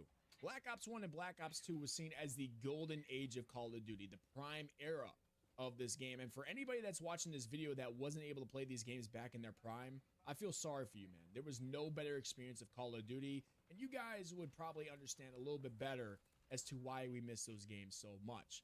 But unfortunately, this isn't 2010. This isn't the golden age. This is 2025. And Activision is trying to charge us more money than ever for less quality than ever. And we need to break this down. We need to start with the biggest red flag, and I feel like nobody's going to be surprised about this. There's still no working anti-cheat within Call of Duty and within Call of Duty Warzone. It's been years since Ricochet was first announced. Years. And let's be real, cheaters are still running wild. I mean, it's gotten worse. I don't think it's ever been as bad as it is currently right now in Black Ops 6. You have people using aimbot, people using wall hacks, you know, blatant as all fuck. But then you also have the people that are using the soft aim. They're using the silent, you know, closet cheating strategy where you don't know if they're cheating, but the cheating problem is so bad that everybody thinks everyone is cheating now. You have people using Cronus. All of this is still out there. And Activision, what are they doing? They'll go out there on Twitter and tell you that they're banning all these accounts. 30, 40, 50,000 accounts were just banned. But those same players are either still playing the game because somehow they're not detected and still cheating in the top 250 of Warzone, or they're coming back a day later. We just banned 50,000 players. The next day, 50,000 players are cheating. on fresh accounts. Bro, that's literally the COD. That's like literally the COD shit, bro. Activision, they announced they banned players. X amount, whatever, 50,000. Then once you know, the 50,000 just came back the same day. It's so fucking bad. Because the game is free to play, especially Warzone. And the funniest part is we even have these streamers who are sus as all hell. Are they cheating? Are they not? I don't know. It depends on who we're talking about. Who are just simply whitelisted because they got so much popularity within the Call of Duty community, or they have connections within Activision itself. They can do whatever they want, whenever they want. Doesn't matter. They'll never get shadow banned. They'll never get banned. And it's just a terrible system. But for the streamers that aren't whitelisted, but do get permanently banned live on stream, like we saw with Adrian, Bams, Nadia, all of that, these people are able to get those bans swept under the rug because, like I said, they have connections. It's a terrible system. It's a terrible business model. And it just makes the Call of Duty community feel like they don't give a fuck about us. They only care about these streamers and promoting the game as much as possible. But we are now entering another year. A brand new $80 game, which we'll talk about that. $80 fucking dollars, ladies and gentlemen. That's later in the video. And there's still no consistent or effective system stopping these cheaters. Rank play, unplayable. Absolutely flooded with cheaters. I don't know why people are still even trying this. It's not worth your time. The top 250, the majority of it, 99% of it is cheaters. You think that they're going to stop the cheaters? They're going to ban these guys? They're still in the top 250 and they're not detected. It's not worth your time. Those people won't get banned, but you legit players who do good, but for some reason are seen as sus from the Activision Ricochet shadow ban system, the AI model that they have, you will be banned, shadow banned, because for some reason you're doing a little better than normal, but 100% most likely you're legit and you'll be released from that shadow ban after 7 days, and they won't even apologize to you. They won't do nothing. They'll just say, yep, you're good to play now because, you know, it is what it is. It's a terrible system. You're not buying a competitive shooter anymore. You're buying a casino rigged for the fucking house. You guys like that one? Now let's talk about what Activision really does care about. And we all know they care about this a lot. The store. You can bet your paycheck that on day one of Black Ops 7, that bundle shop, that Call of Duty store will be fully fucking stocked. There will be more bundles, more operator skins, more camos, more whatever than maps by 4 or 5. Times it by 4 or 5, I guarantee you that's what it's going to look like. $20, $30 skins, probably even $40 fucking dollar skins now. Half of the damn game it's going to be in there. animated blueprints, celebrity operators that have nothing to do with Call of Duty, you know, promoting drugs and sex and everything that's not meant for kids, emotes, weapon traces, pay to win bundles, all of that is going to be perfectly polished. But the maps, the guns, the gameplay, it's going to be ass. It's going to be all recycled, glitchy, terrible broken mechanics, repackaged in a different era. They're going to try to bring, I guess, possibly jetpacks. All right, our servers that we're playing on right now can't even handle Omni movement. They're going to handle fucking jetpacks and Omni movement. We are so fucked, ladies and gentlemen. It's not even funny. They're not putting love into the game anymore. I think it's pretty simple that they're putting marketing into it. Because they know we'll post the clips, we'll complain online, but some people in the Call of Duty community, for some reason, will still buy the next season pass. They'll still buy the next bundle. They'll still buy all that. It's insane to me. But if the store is the first thing they launch with full attention and care, the actual content is an afterthought. What does that tell you about the game? It tells you that it's not ready. The game is not even close to being ready. We have a Black Ops 6 game we're playing right now, 4 years to develop, and this game wasn't even ready. What does it tell you as a player? It tells you we're not players. We're customers, nothing more. And I understand that business 101, right? You got to make money. I totally get it. But holy shit, if you're going to put out a game, the game better be good before you start putting shit in the store for us to buy. Makes no sense to me. But we also have to talk about this, man. It's a basic concept that we've been talking about for years now. And everybody, I feel like, is starting to come over onto the good side. Because there were a lot of people, it was like a 50-50 discussion. And some people were defending it, some people were not. But I feel like more people are starting to get tired of it. And we're obviously talking about skill-based matchmaking, EOMM, whatever you want to call it. Because skill-based matchmaking is still in the game. It is still punishing you for being good at the game. I don't care what anybody says. If you are good at Call of Duty, if you have spent the 16 years like I have, 2009 to 2025 to get better, I got shit on. Let's just start with the basic story. When I played this game at 9 years old, all the way up till probably 14, I got shit on.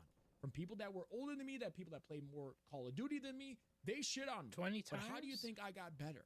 I played more and more. I saw how bad I was playing, and I put into the work to get better, right? I think that's how life actually works. You're not protected all the damn time. And it should be the same in a video game. Why should I be punished because I spent 16 years buying this game, playing this game, getting better at this game? Why should I get punished in casual game modes for being good? Doesn't make sense. If you have a decent KD, hit a couple good games, you know, you play good for about 3 or 4 games, guess what? You're about to be thrown in a fucking blender, ladies and gentlemen.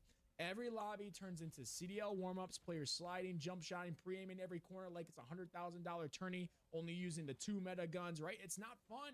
It's not fun. You can't use anything other than the meta if you want to at least be decent. And here's the thing we're talking about.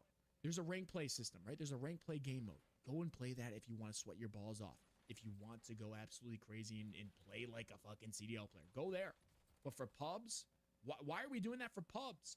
Get me connected to the best server. All right, I live in Chicago. It's right down the road. Okay, get me connected to that server. Give me the lowest ping possible so I enjoy my gaming experience instead of putting me into a fucking server over there in California where all the riots are going right now. Holy shit, ladies and gentlemen. I don't want to have 40, 50 ping. I don't want it. I want to have good ping. I want to enjoy my experience. I don't want to play bad players all the time. That's not what I'm saying.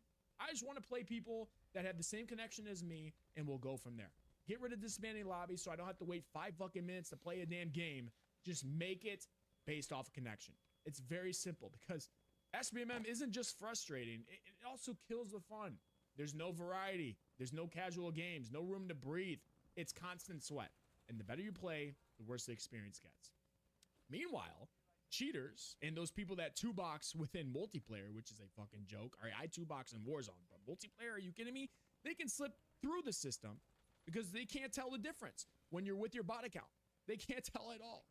How about we just get rid of SBMM so these content creators out there, this will also save content creation, by the way, ladies and gentlemen. Get rid of SBMM so everyone can just work for the gameplays instead of just getting a bot account with a 0 KD and getting easy gameplays with just ruined high kill gameplay content. There's so many win-wins to get rid of SBMM. The bad players will get better if they play against better players. They will never get better if they're protected against the same bad players all the damn time. I promise you, just look at all the people that got better now. They were shit at the beginning, but then they got better by playing better players. Pretty common sense, ladies and gentlemen. Let's get to the craziest stuff, the craziest content for today's video. The price is now $80 to buy this game. Not $60 like the good old days of Call of Duty. Not $70 like it was the last few titles. We're talking $80 for a DLC, Black Ops 7. What are we paying $80 for? Reused animations, recycled content, you know, the same broken updates. We didn't even get an apology for how bad Black Ops 6 turned out. We don't even have, you know, free COD points. You know, they might give us a free double XP weekend, which nobody gives a fuck because nobody wants to play the game. They didn't give us a free 50% off the next Call of Duty, nothing. They gave us nothing. They gave us broken servers, meaningful, like no meaningful updates, you know, just terrible matchmaking, terrible broken bug game for about 6-7 months.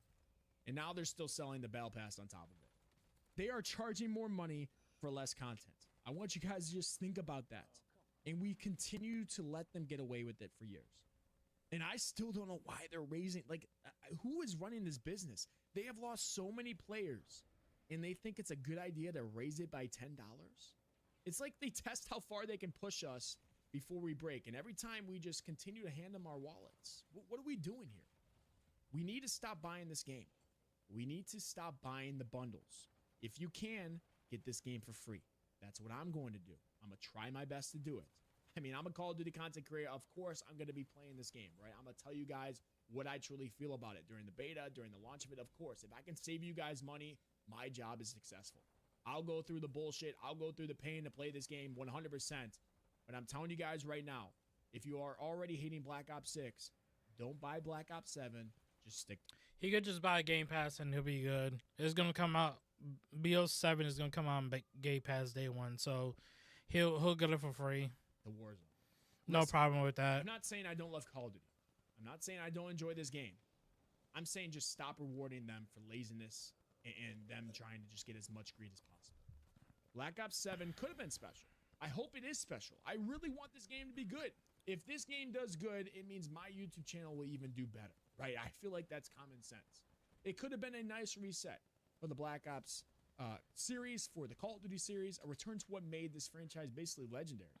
But instead, it's just going to be another reskin with a higher price tag, a broken core, and the same disrespect towards the Call of Duty community. If you're tired of cheaters, if you're tired of the broken game, the overpriced cosmetics, and just being punished for being good at the game and all other things that I could have missed, bad servers, everything, just don't buy Black Ops 7. Don't do it. Demand better from Activision. Demand better from Treyarch. Demand better from the whole entire Call of Duty dev company. We deserve a game that respects our time, our money, and our passion. It's been a long series, man. We've been here for a long time. The real OG Call of Duty players understand it. Real Call of Duty players know it. But we know it's not going in the right direction right now. This year was the worst year I've ever seen in my life. But until then, you got to stay sharp, stay skeptical, and don't let the hype fool you up, man, because you're going to get a lot of content creators paid by Call of Duty hyping this game up. Don't do it.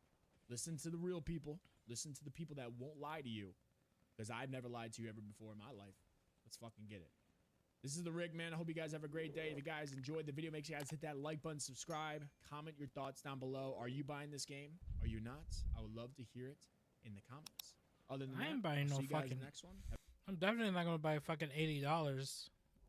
Any game that's $80 fucking dollars is not worth. I don't care how goddamn good a game, except for Resident Evil 9. I'm about to get Resident Evil 9.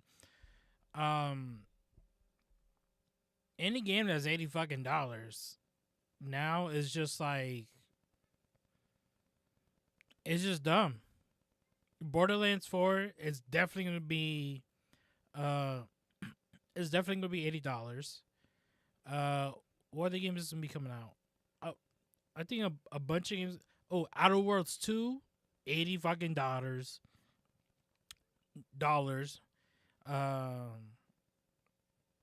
What else? Bro, a bunch of games are gonna be $80, bro. Just a shit ton.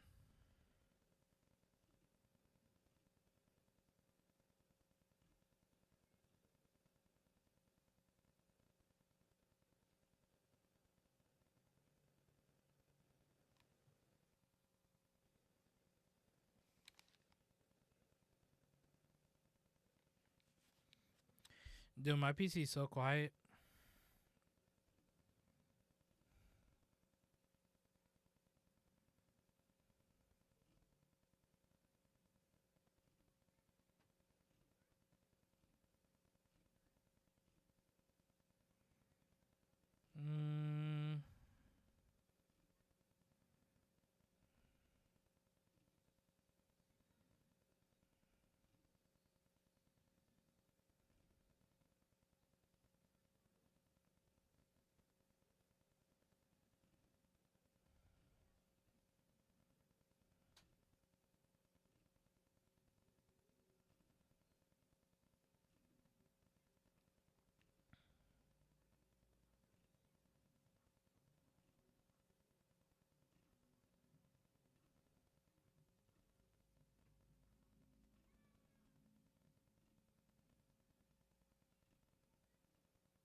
Man, is there like nothing to watch? Holy shit.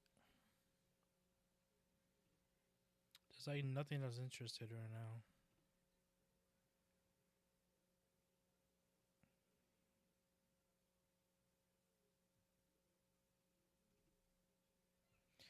There's a protest in LA. I'm pretty sure that's the ICE stuff. Yeah.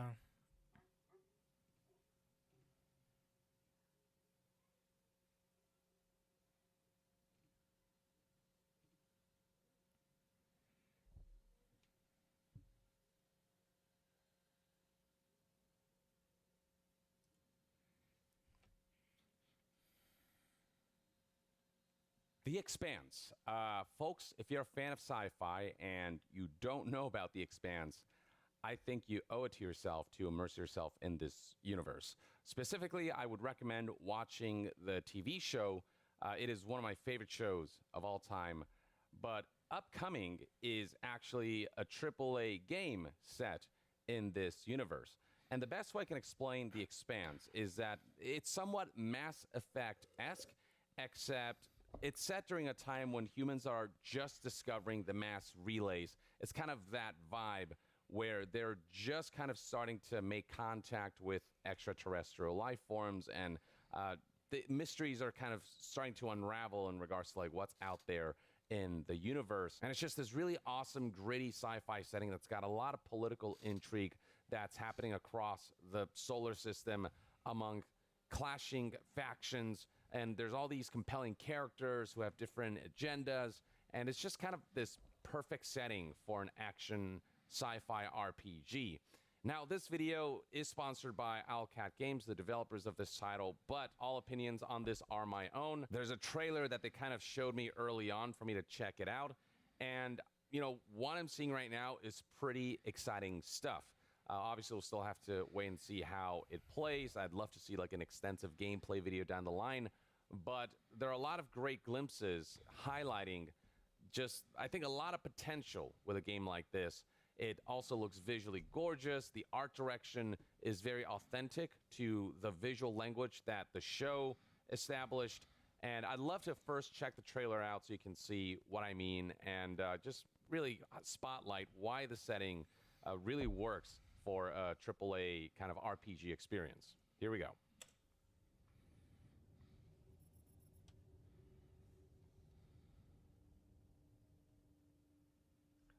Bosmang. So that's a term used by a faction called the Belters. Zafar, pull up NavTech. Just a sec. Got it. It's their way of saying boss, essentially. We're gonna find out about your Kopang right quick, okay? Just want to do him justice. Stuck his neck out for us. Least we can do is get him out alive. We've got big enough guns to make justice, all right? Oh, Michael. To a man with a hammer, just about everything looks like a nail. Aim for show. Time to say oh yeah with our hammer. Yeah, so much of The Expanse is about bringing characters from all these different factions Brace yourselves. We're going for a spin. and them forming unlikely alliances. Also, I love the way space combat in the setting doesn't look like spaceships that look like planes flying through the air, but like it's got that sense of like they're in space and the objects like spaceships move like they're in space.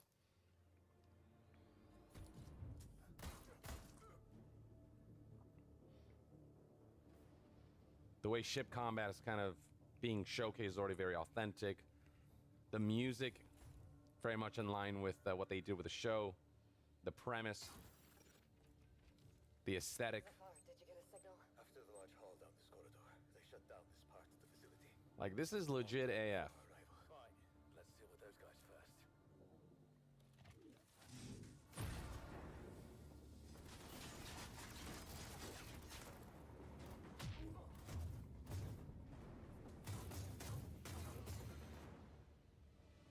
In your loader.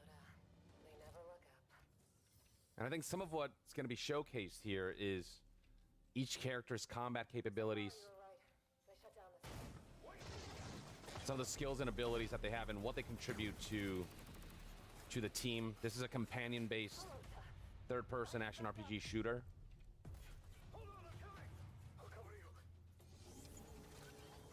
So that's probably one of the skills.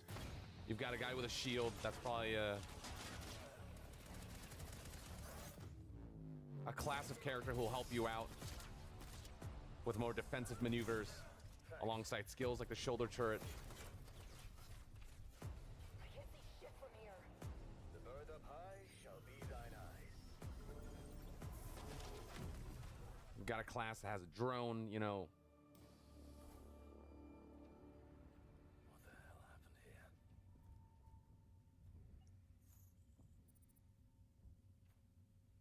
here? Ooh, yeah, and that right there, ladies and gentlemen, that is someone who's been infected by what's called a protomolecule. And so much of the premise of The Expanse is based around the mystery surrounding what the protomolecule is. This seemingly like alien, infectious like substance of sorts. And then this is actual gameplay or like pre-alpha gameplay footage. And yeah, there's just this level of authenticity to the setting. And then the visual fidelity is actually up there. Still breathing.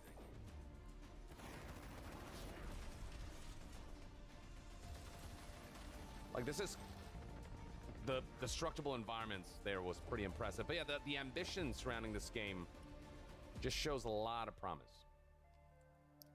And I desperately am hoping for them to deliver an experience worthy of the setting, because the potential that this setting has to be a really compelling action RPG is truly immense. Now, there's some details that the developers shared with me in regards to like what the plot, kind of the synopsis of the plot is, and some of the things you can expect from a gameplay standpoint. So this game, The Expanse: Osiris Reborn, takes place roughly around Season 2. I think it covers the events of Seasons 1 through 3, but kind of Season 2 is kind of where the focus is, specifically the Eros incident. Now, what is the Eros incident, you ask? Well, there's a part of me that wants to just explain it, but I'd rather not spoil it. I think if you haven't seen the show, you owe it to yourself to like at least watch through Season 2 and then tell me that you don't want to keep watching. But this is a story that kind of takes place in parallel to that incident. Like while that's happening, there'll be things happening with you and your crew, the character that you're gonna kind of custom make and go on adventures with.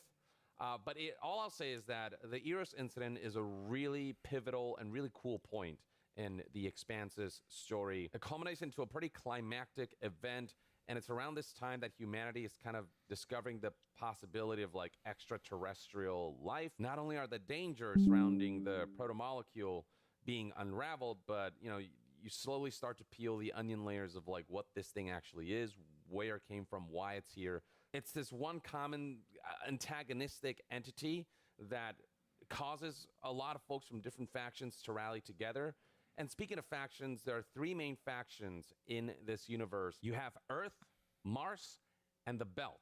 So Earth is pretty self-explanatory. It's literally planet Earth. It's governed by the United Nations, and the way they come across is basically they're the most privileged of the factions. They kind of have the best quality of life.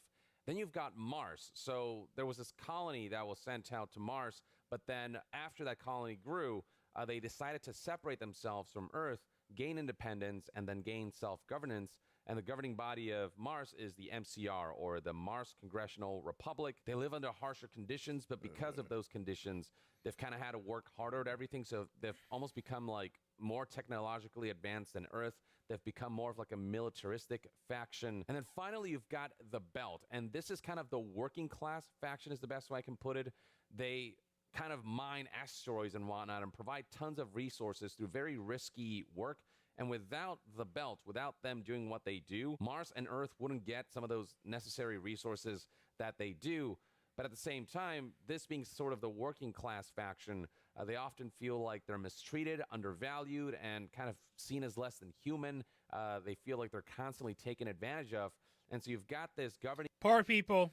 body, or this kind of group called the OPA, the Outer Planets Alliance, that's kind of taking the Belt and the outer planets and all the sub-factions within them and kind of bring them together under one banner to both rebel against the current status quo of how poorly they're treated, and also pave the road to kind of standing alongside what are called the inners. The inners being people who are within the inner planets, the more privileged factions like Earth and Mars. And so there are all these conflicts when it comes to like class struggles and all these long-standing grudges among these three factions because of their differing ideals and, you know, what they feel privileged to. And there are all these like sub-factions within the major three factions.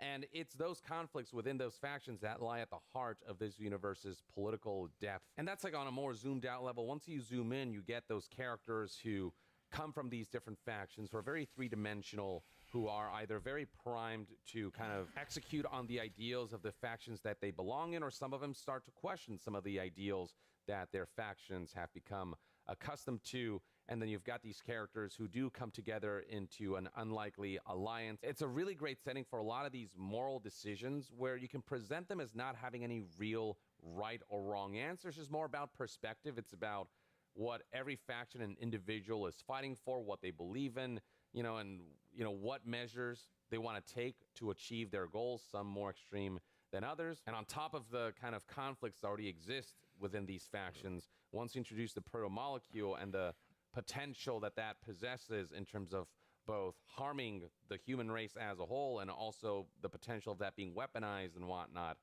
I mean, you get into this web of intrigue We that are at is rife 30 with storytelling now. opportunities. Despite its sci-fi setting, this is one of those shows where We are at 30.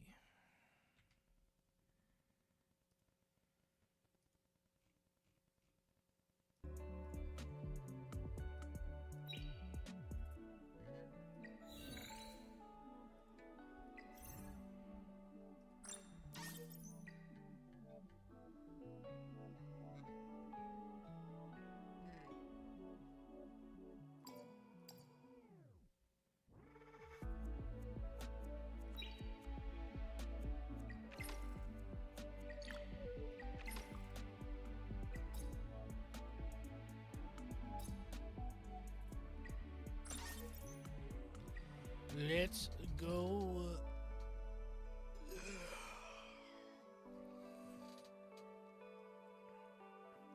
This is done.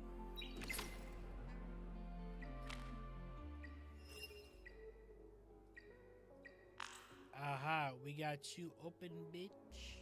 What you got?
Yeah, we got Aora.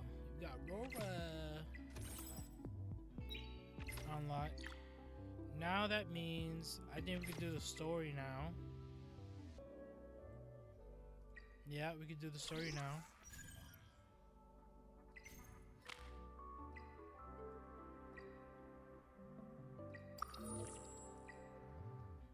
Let's get it. Skip. We skip everything in the story. We don't give a fuck about it.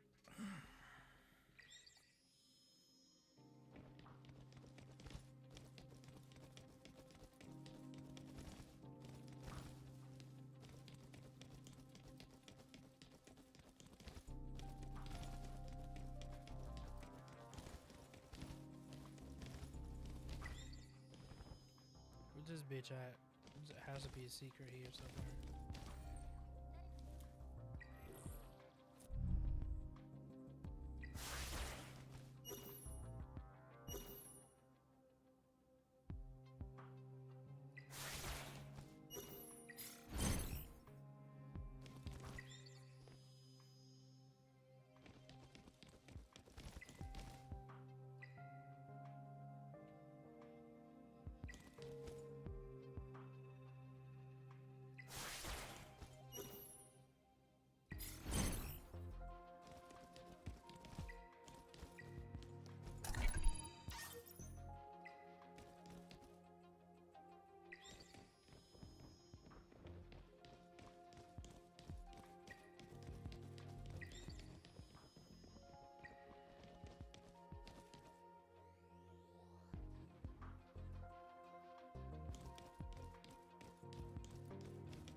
I know who to use.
Should have put Tia.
We'll do it live.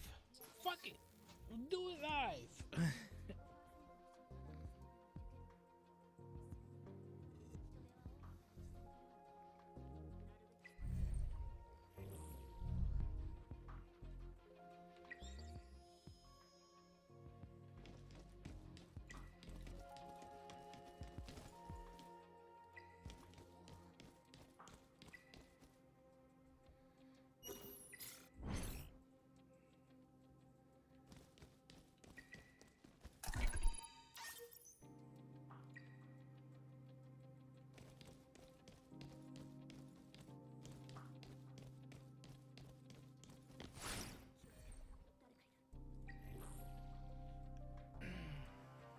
We'll do it live. Fuck it. We'll do it live.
I think that'll be good.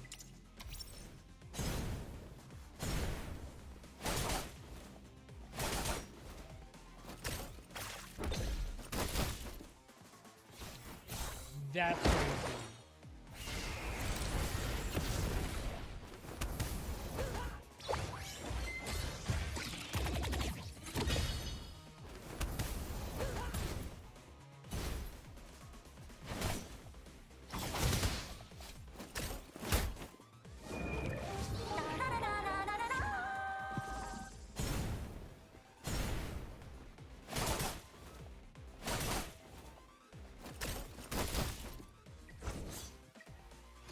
Really?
Alright, we're good.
Damn, they're all wind? Holy shit.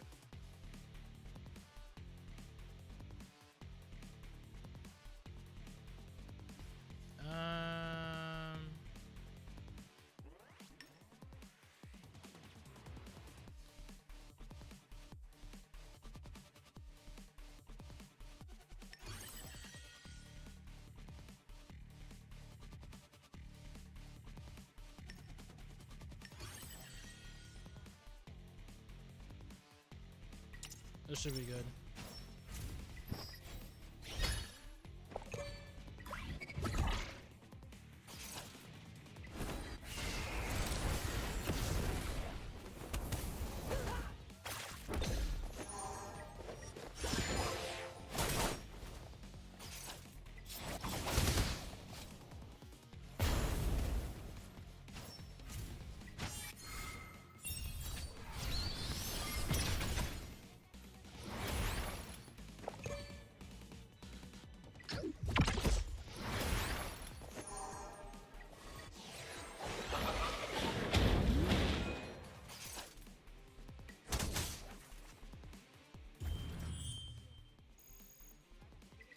Thank you very much.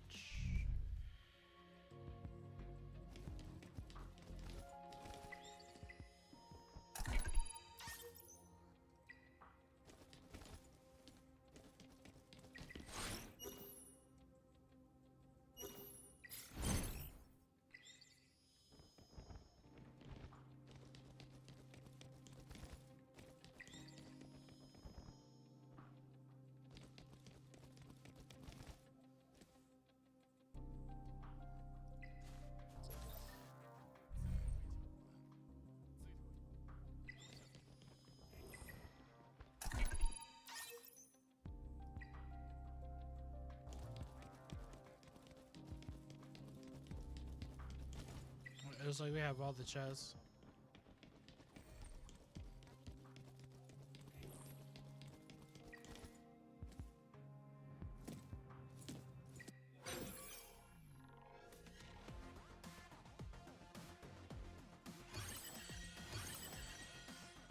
Well, we already know we'll be busting out for this.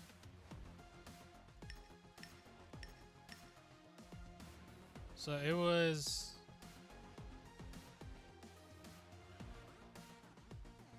this girl, Freya,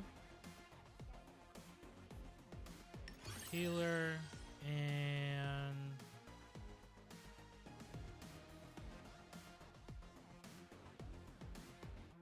who's my team card? Here it is.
Damn, I did 4K, 4,000 a shot. That's crazy.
Ooh, HP, crit rate, and attack. I don't know who's that gonna be on for.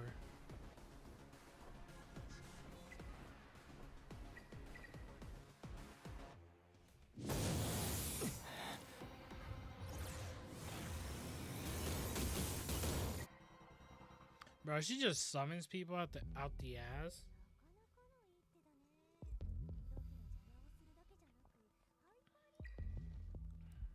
We got Boo Boo Kitty Fuck right here.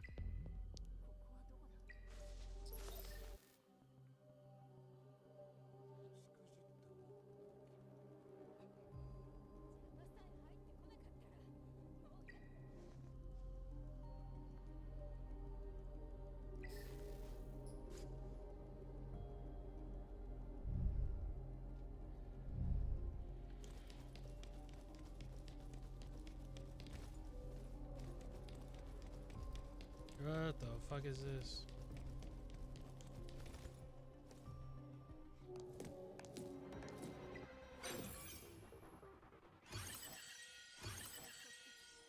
They better give me this nigga for free.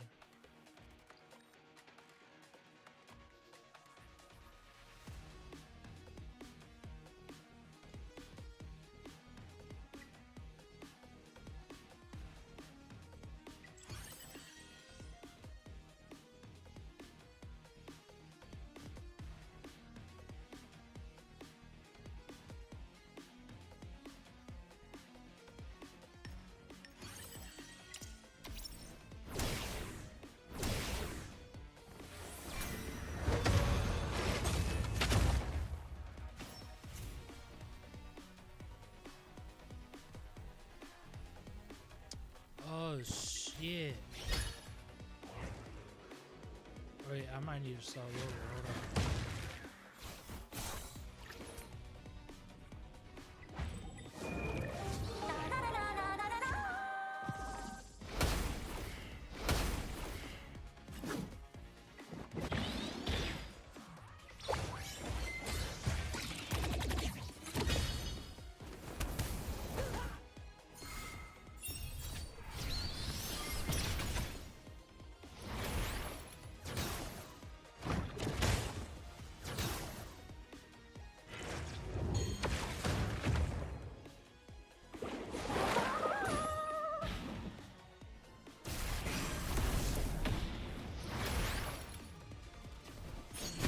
I don't know if I'm good right now.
so bad.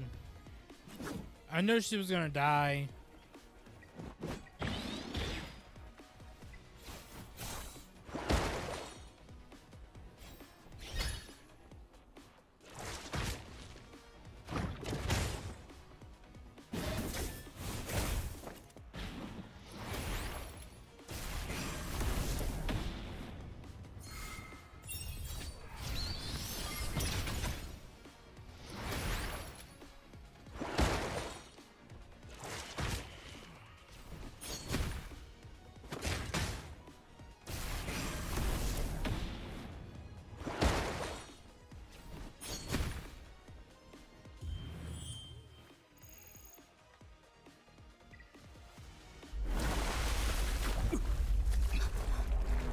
これほどまでとは。だがこれで終わりだと思うな。なんだこれは。まずい。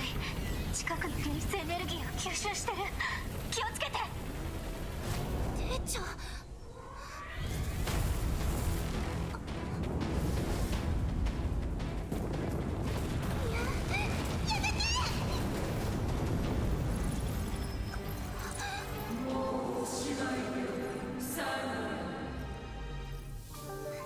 あなたの思うようにはさせない。サニア。そんなのは無意味な抵抗。あんたの運命なの。リンキルの糧となりなさい。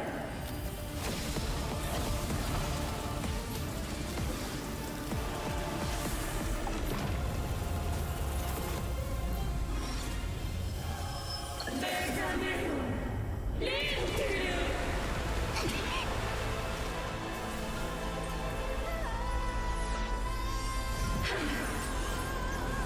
Shit. Doki Doki just got enhanced. Get the fuck out. We gotta fight this bitch now?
What? Was I supposed to die? It looks like it.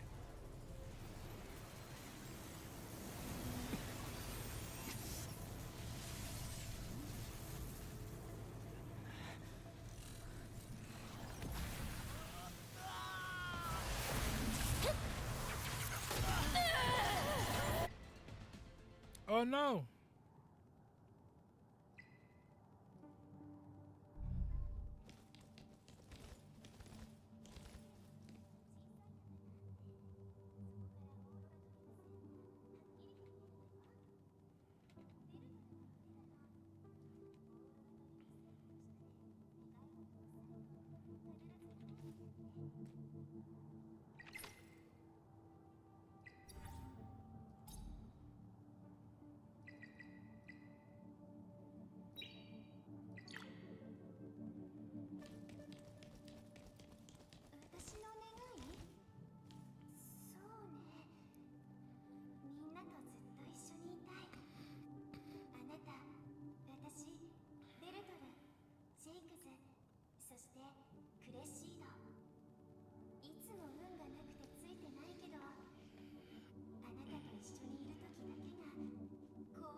ダメだ。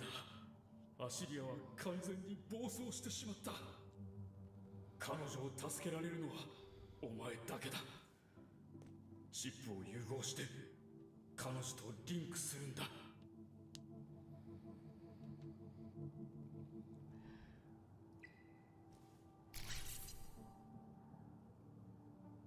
Damn, we only get one for all that? Damn, bro. You shouldn't have given us a whole temple.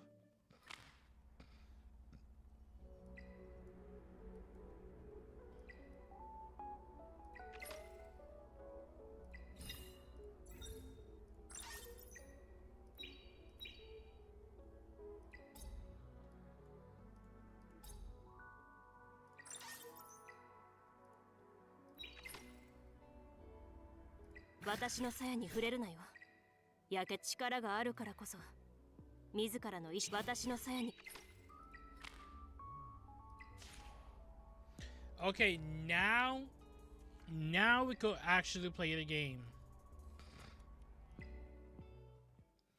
We could actually play the game now.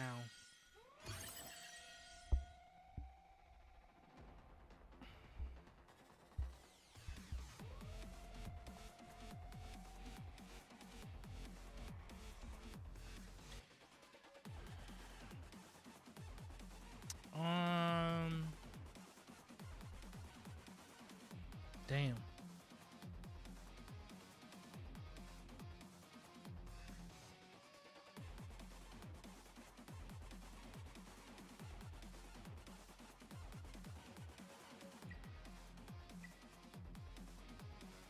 Am I gonna survive? I'm not gonna survive this, right?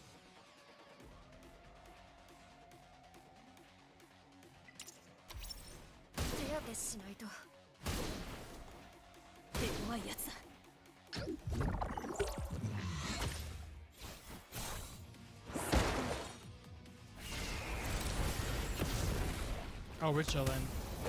I thought I was gonna do as much damage, but I stand corrected.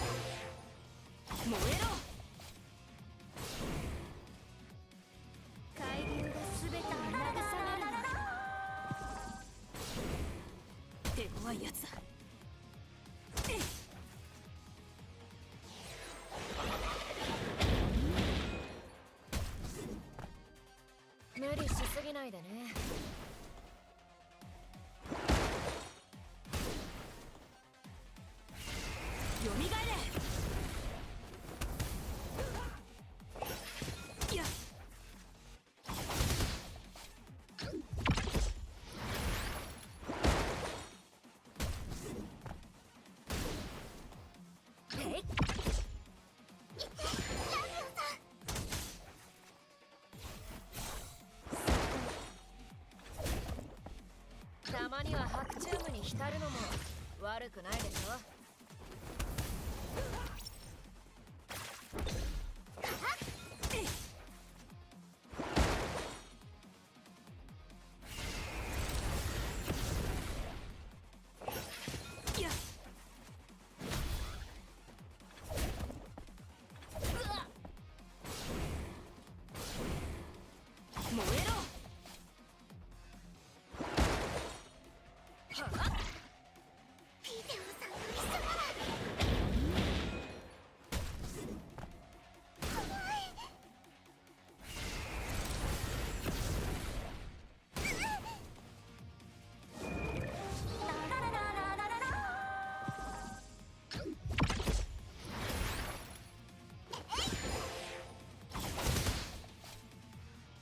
敵がまだいるかもしれない。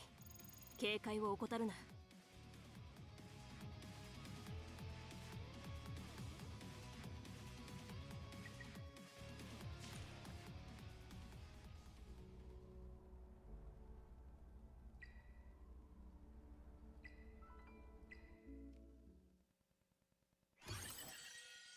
帽子も大丈夫。準備できました。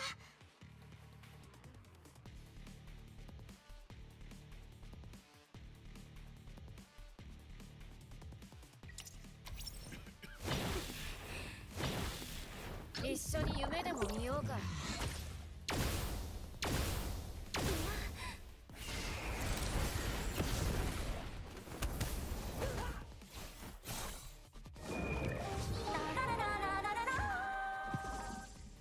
燃えろ。手当てしないと。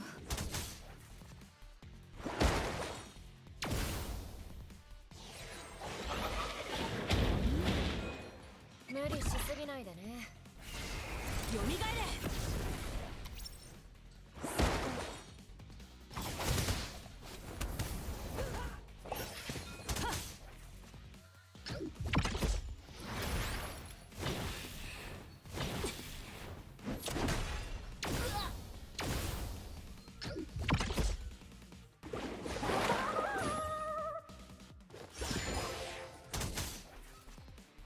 怖いやつだ。たまにはハッチュームに浸るのも悪くないでしょ。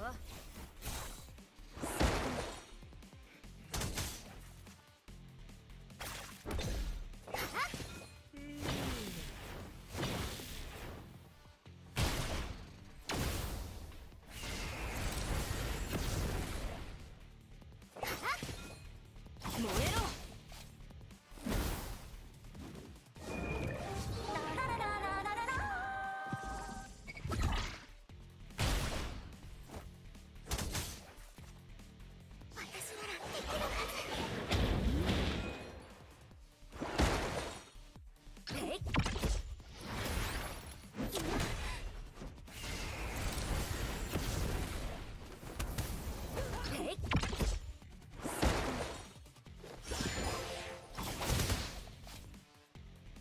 少し休憩しよう。まだやるべきことがたくさんある。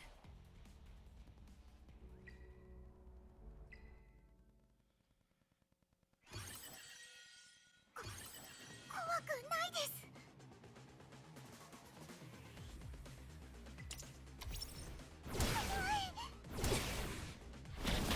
手当てしないと。一緒に夢でも見ようか。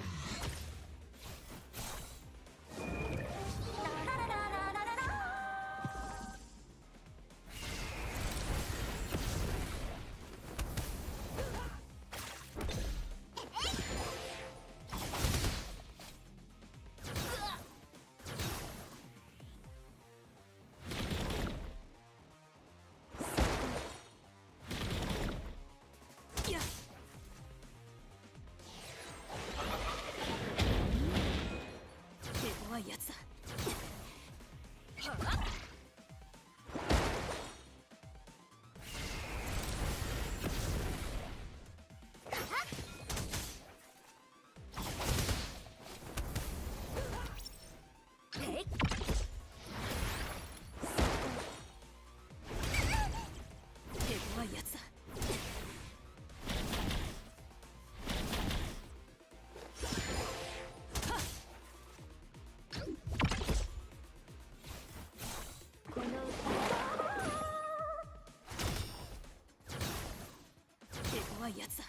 Oh my god, I'm fucking dead, right?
Let's go.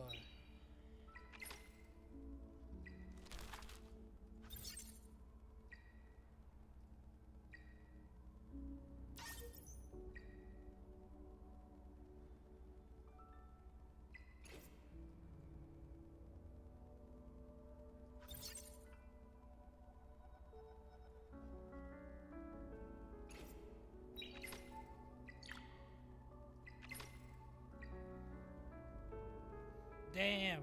Now we got up to 30. We could actually play the game now.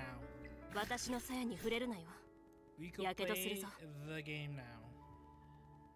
こちらはラビオさん。力がある。こんにあなた。私の。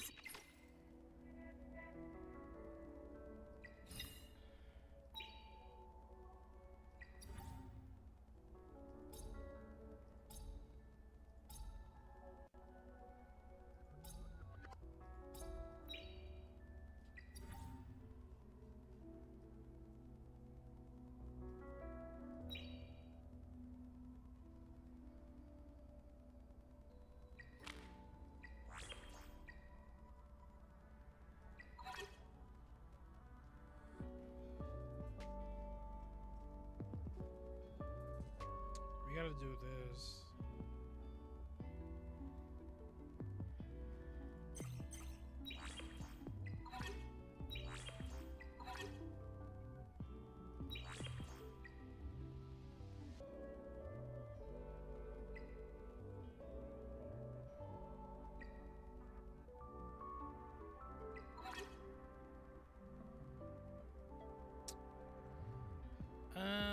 Red?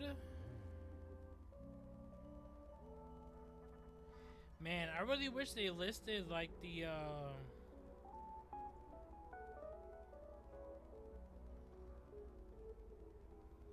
things here for the bosses.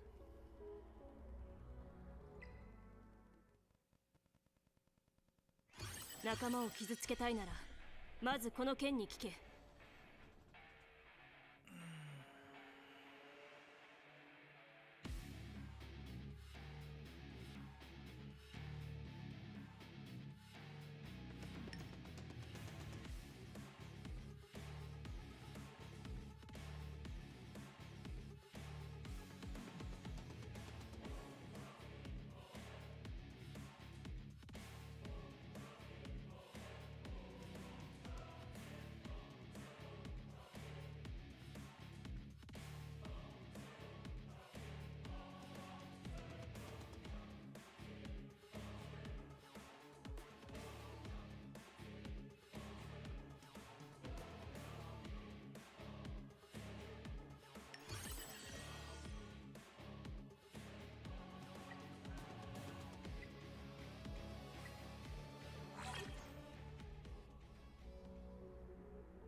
私の鞘に触れるなよ。ルール？口先だけの連中には必要でしょうけど、私には関係ないわ。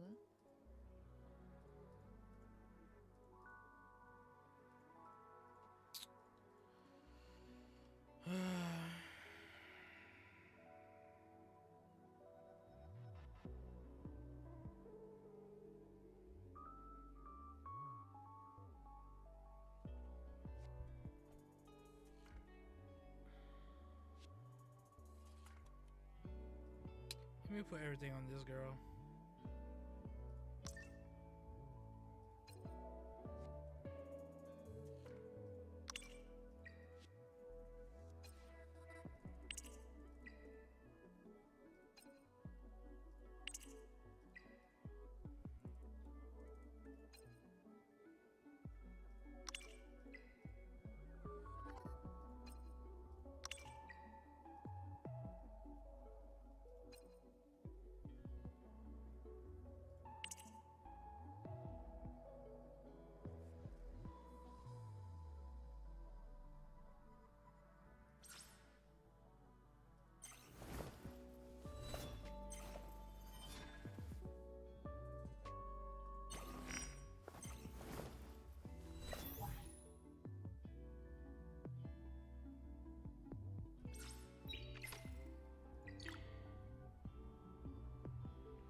Holy shit.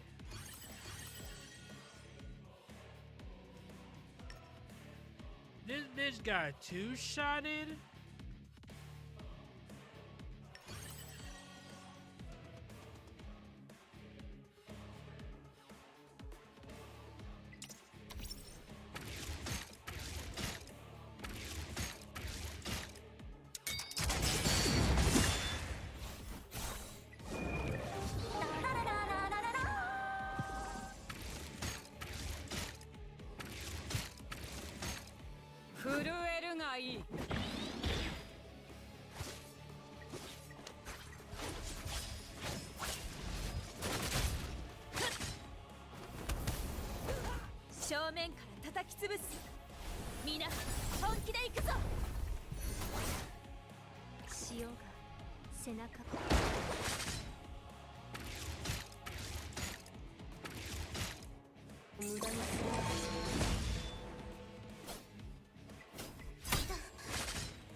この程度か。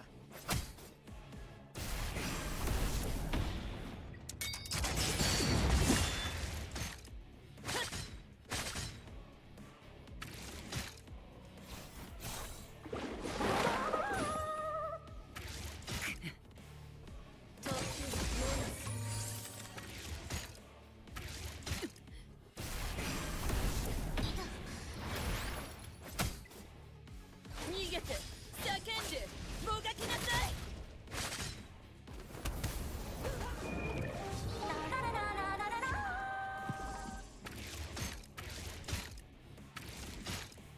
引き裂く貫く滅ばす。抗っても無駄なのか。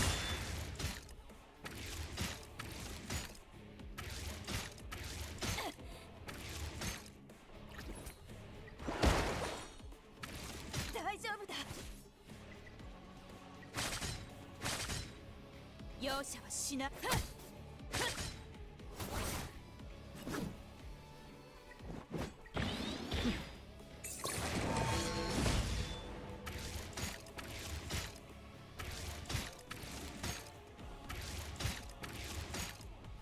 この歌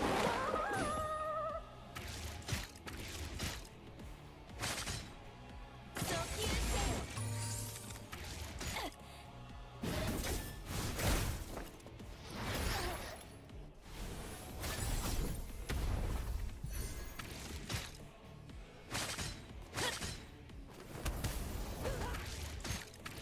この程度か。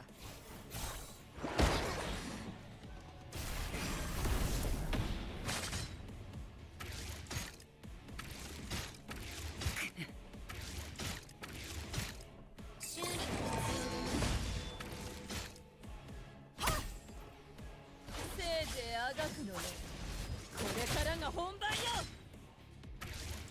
の程度か。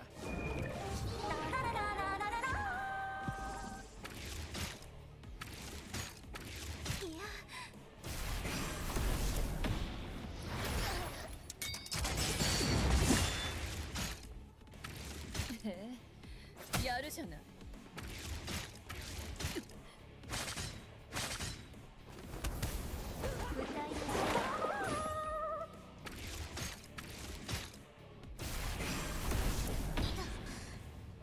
虫けら風情な。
もう待ちきれないわ。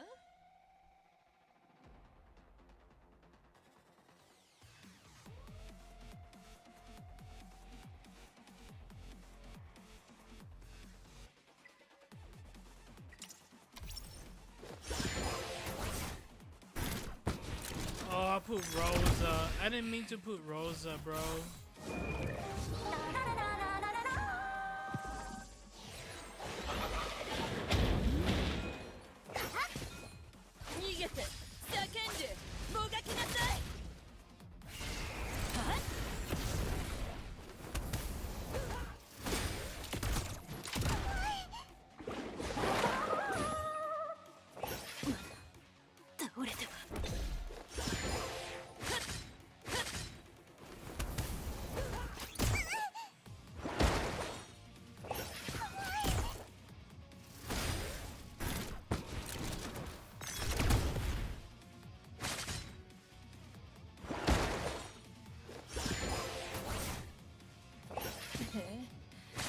じゃない。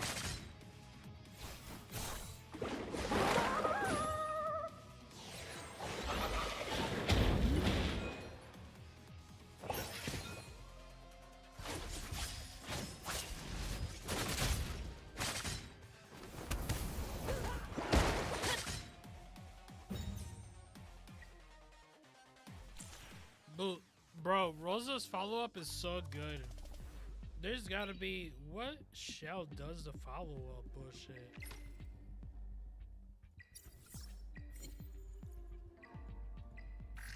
Who does the follow-up?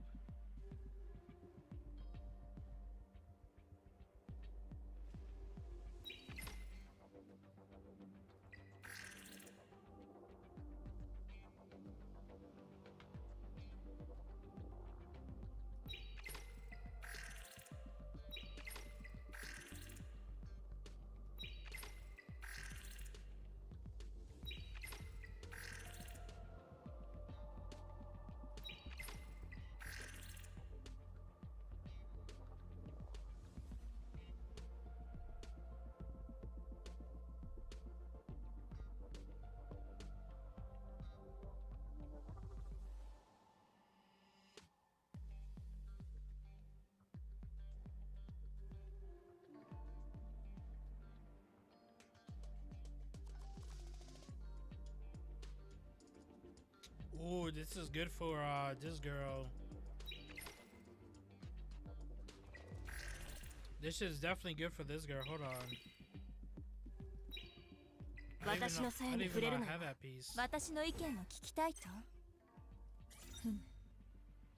皆が望む形になればそれでいい。Where is it? Oh, I don't got it. Oh, what the fuck? Oh, that piece is so good on her. Knowing the fact that she rocks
this is the one I need for DPS.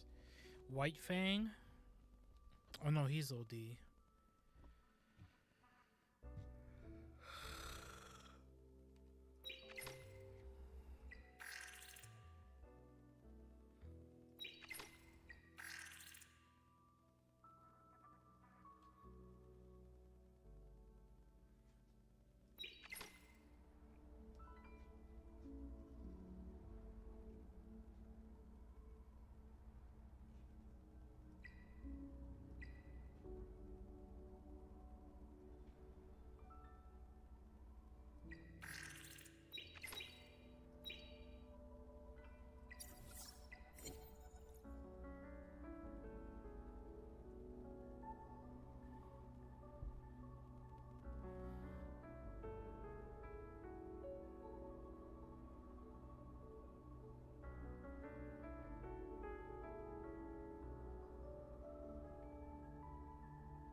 Alright, so now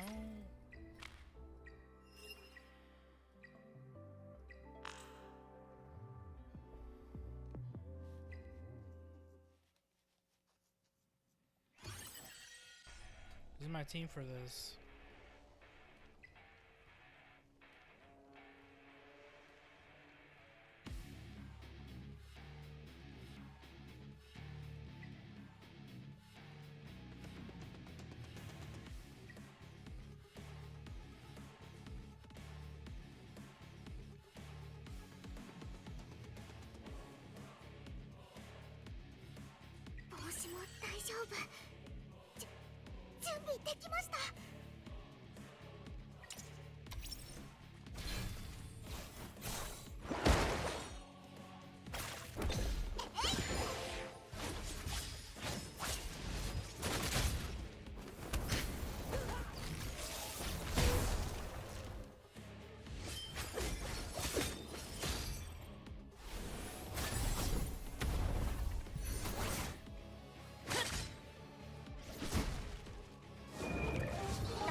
けの手柄ではない。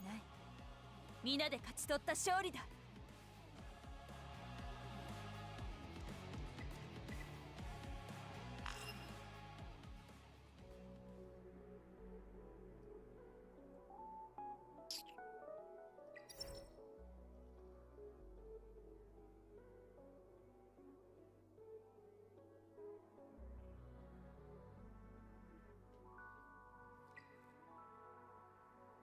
Oh, I forgot. I could use this guy for DPS, right? How's he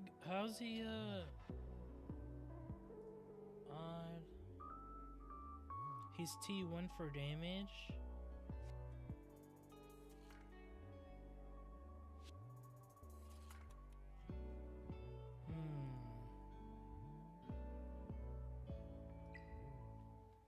I don't know. That shit depends. 準備完了。いつでも作戦を開始できる。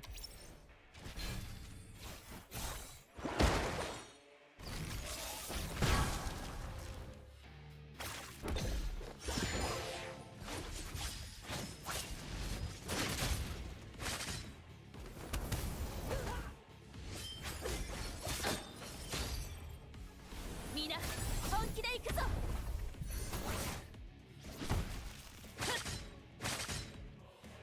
海流が全てを慰めるの。私ならできるはず。よろしい、いただくぞ。行け、我がしもべたちよ。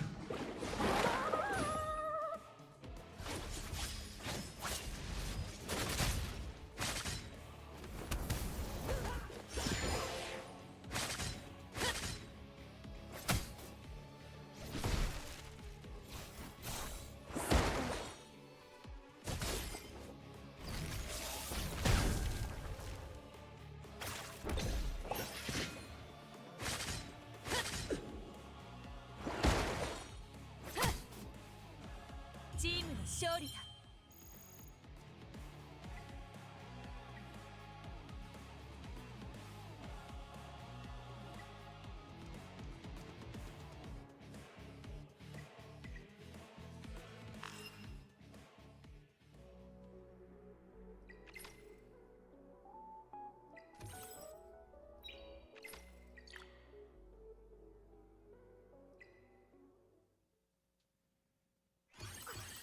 怖くないです。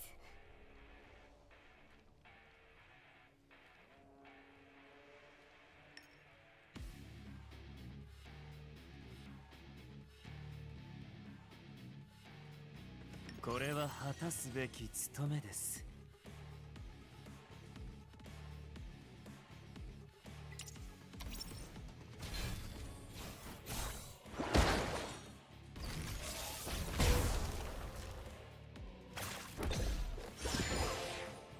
逃げて、叫んで、もがきなさい。今こそ決着の時だ。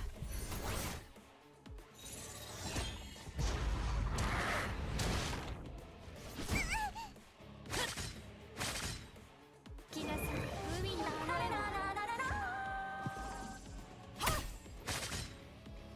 ピデオさんと一緒だ。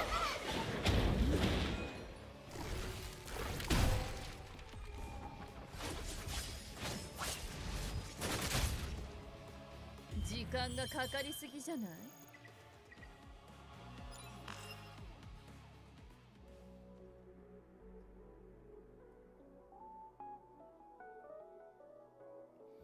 ？Oh, I gotta refresh. How much do I need to level up? 300?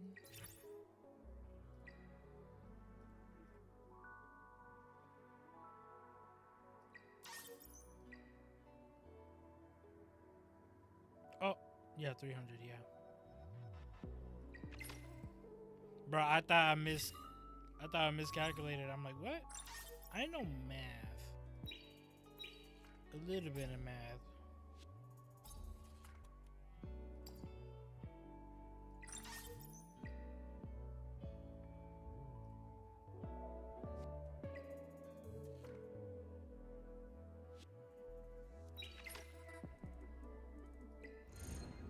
Let's do it, summon.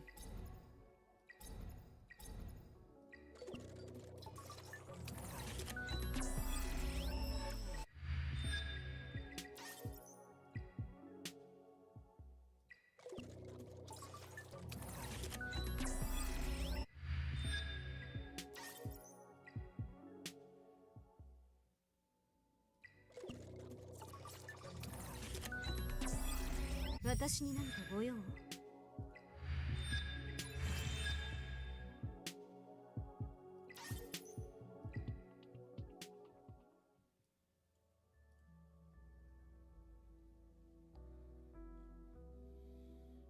I need to change my formation. Hold on.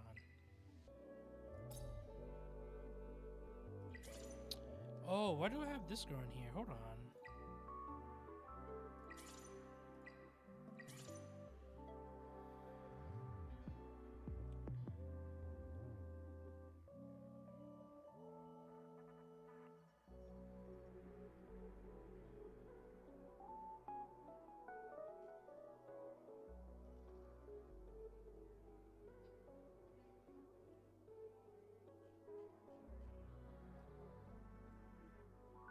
Let's put in, let's take her out real quick.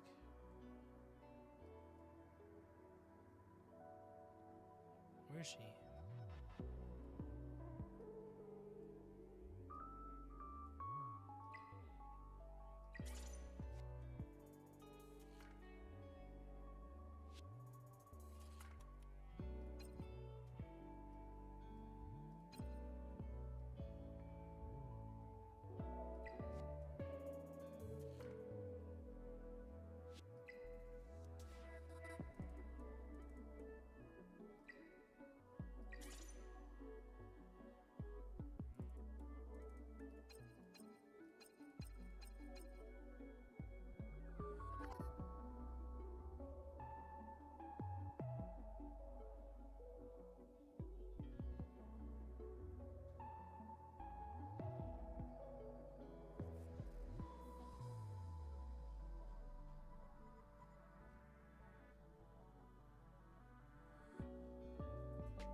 She's better in Doki Doki than Aora?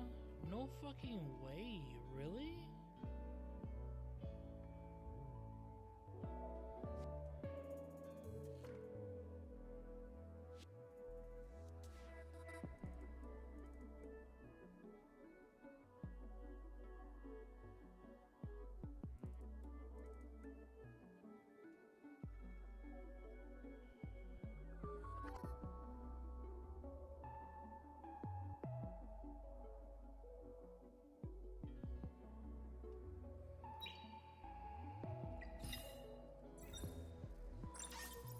How does that make any sense?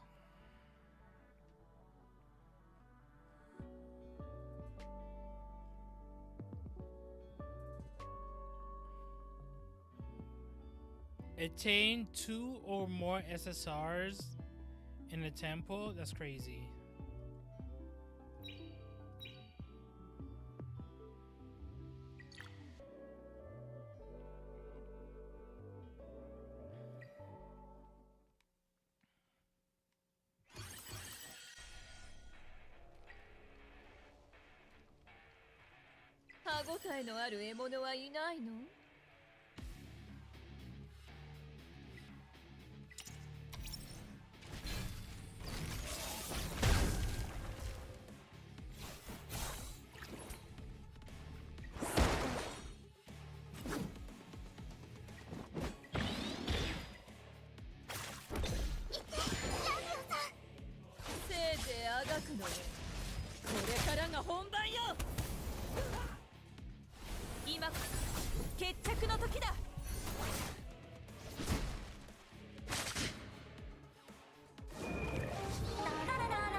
の刃貴様らの魂を貫く。私ならできるはず。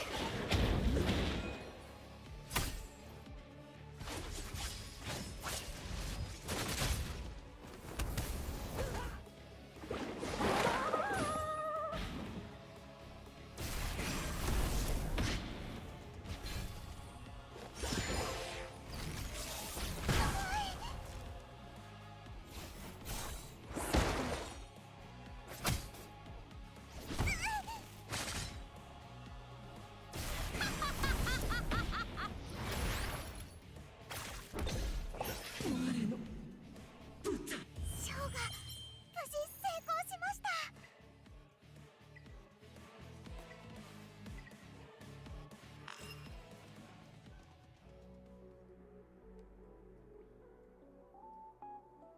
Apparently, I got a 2-star on that. What the hell? That's kind of weird.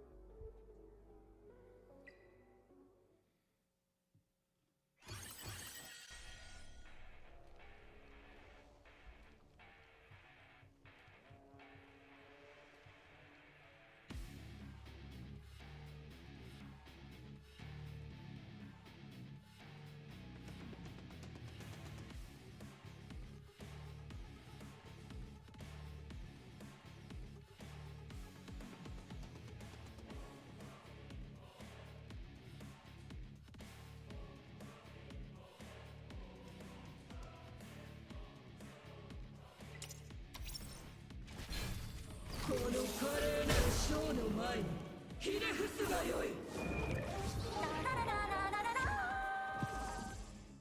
我にあがなす者は滅ぼしてみせよう。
我の思うがままに。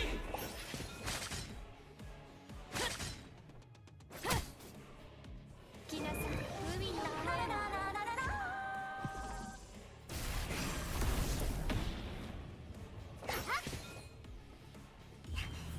っと勝てましたね。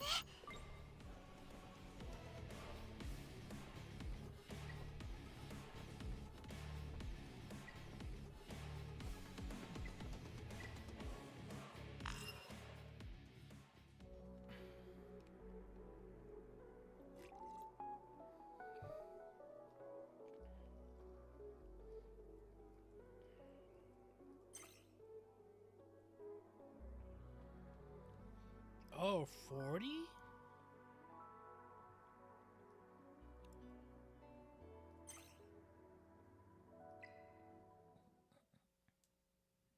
帽子も大丈夫。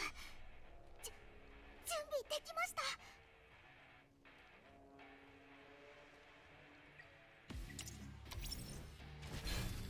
糸が命の人形。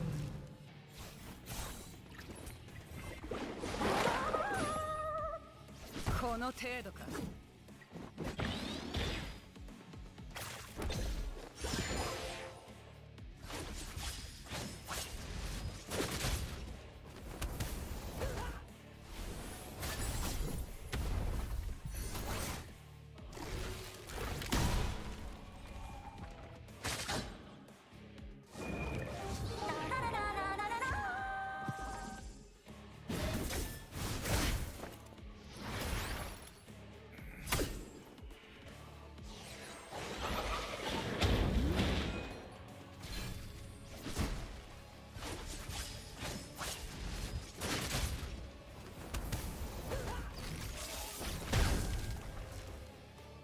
この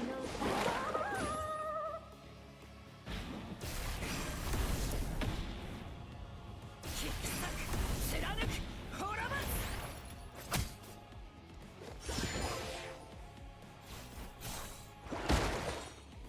行け我がしもべたち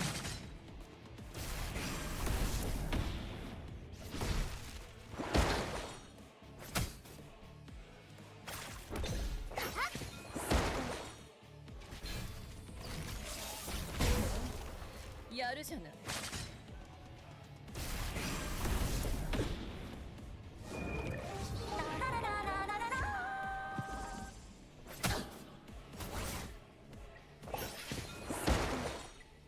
舞台のすべて我の思うがままに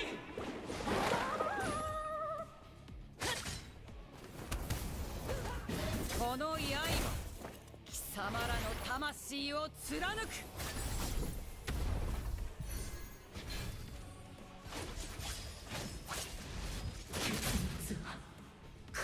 時間がかかりすぎじゃない。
$16 seconds?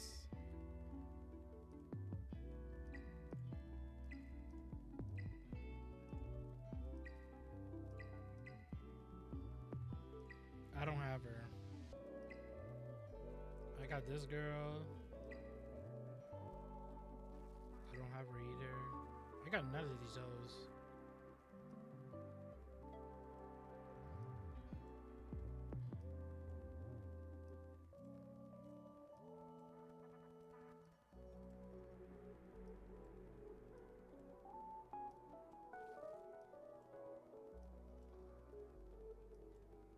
Apparently these are the best teams that are getting run.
こ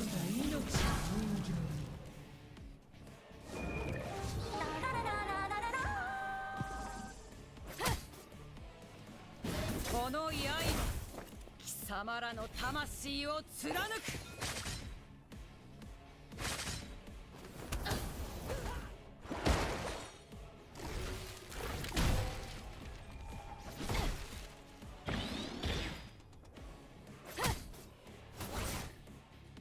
この華麗なるショーの前にひれ伏すがよい。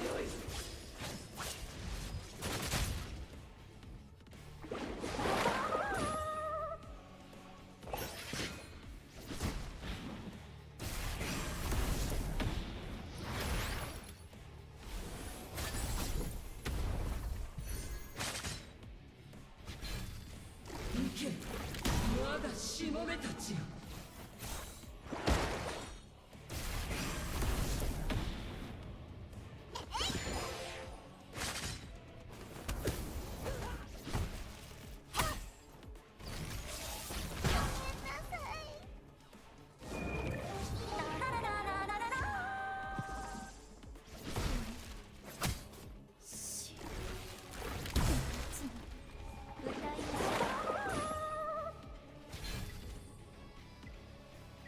Ay, Dios mío. There's no way it died, bro. "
私の鞘に触れるなよ。こちらはラビオンさん。あなたもこんにちは。マジシャンのリディです。今から華麗なるOh shit, who did I put her set on? Oh, Freya. I'll put her on 言って Freya. おくけど、夢の中って危険なのよ。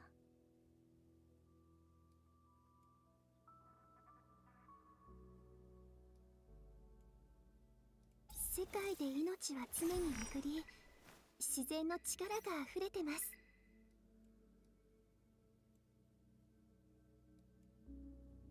バイオリン協奏曲第3番が実績こそ誇りなのです。願いの力で不思議な箱が強化されたみたいです。でも私のために喧嘩しないでよ。もういつもそう。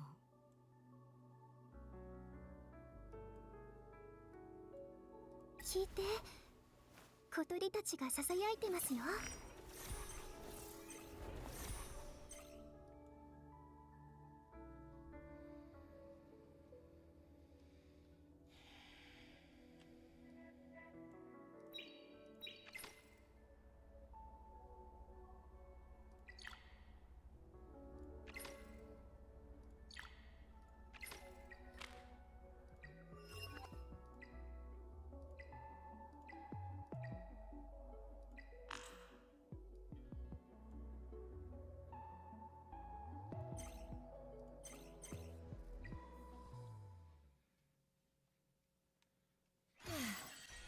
わかったよ。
The Holy shit, she died in 2 fucking seconds, bro.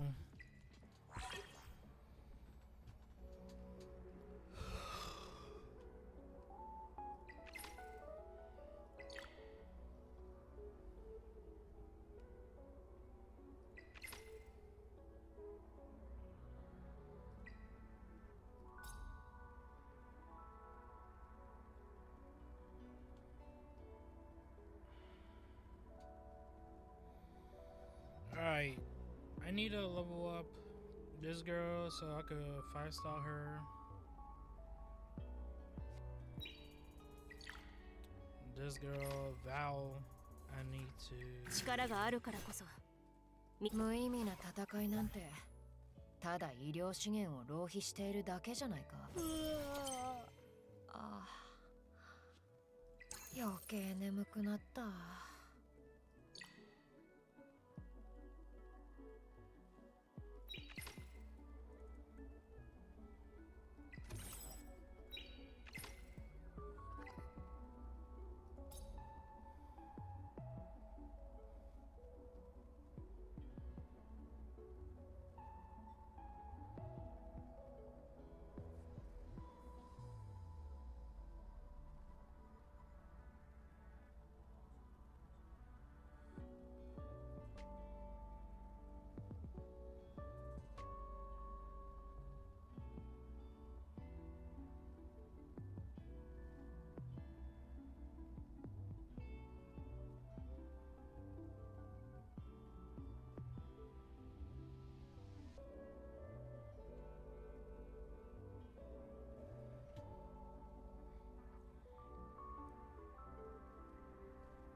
力があるからこそ自らの意志で確かな選択をできる。この怪力抑制リンゴ、それ美味しいの？今のって何のキャンディー？すごすぎ！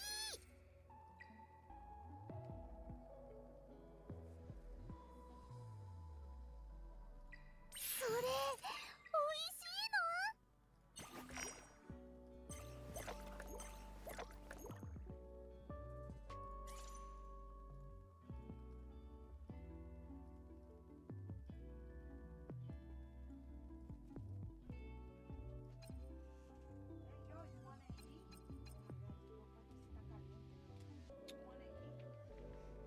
？Yes, mother.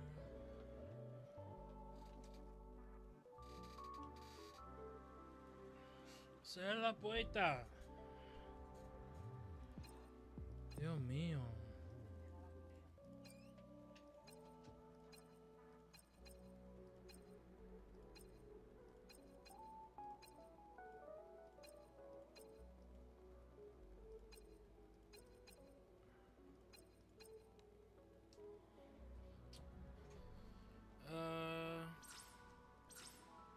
Let's put this on Lily. こんにちは。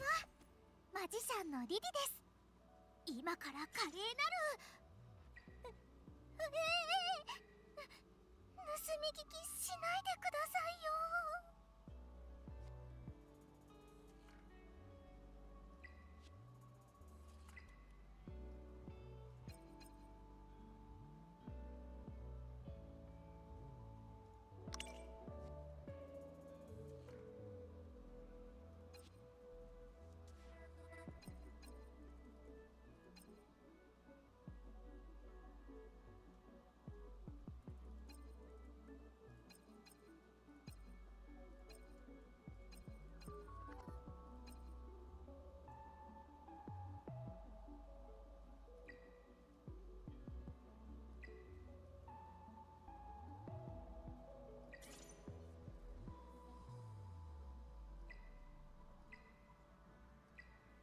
What the fuck's going on? How? Wait, hold on.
I need support stuff, I need damage stuff, I need everything, bro. Holy shit.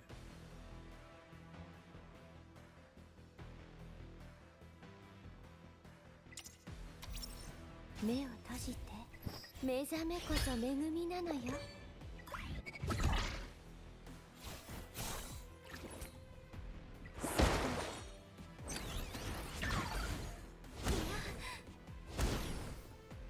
その目に恐怖が、鮮血が命を育む。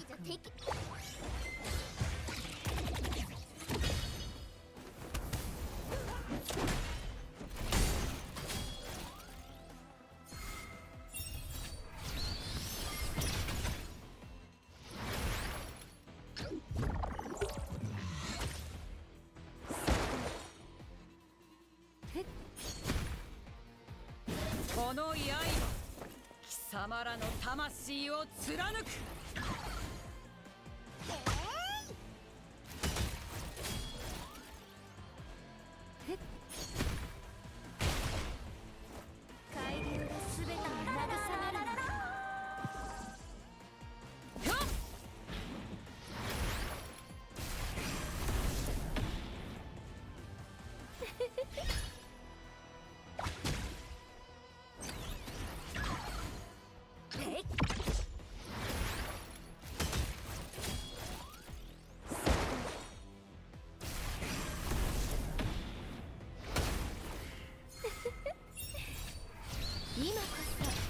夢立ちの時よ。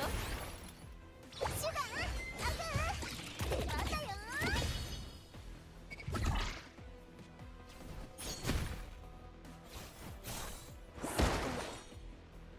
引き裂く、貫く、滅ぼす。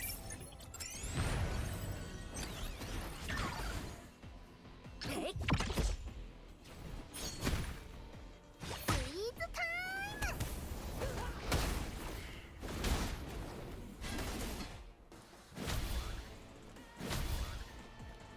我に仇なす者は滅ぼしてみせよう。目覚めこそ恵みなのよ。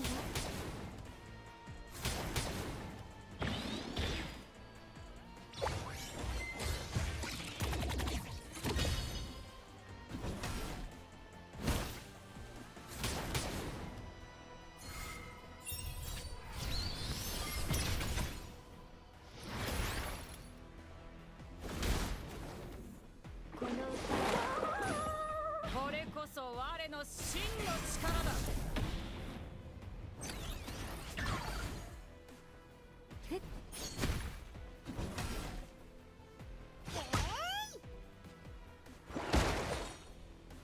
無理しすぎないでね。キ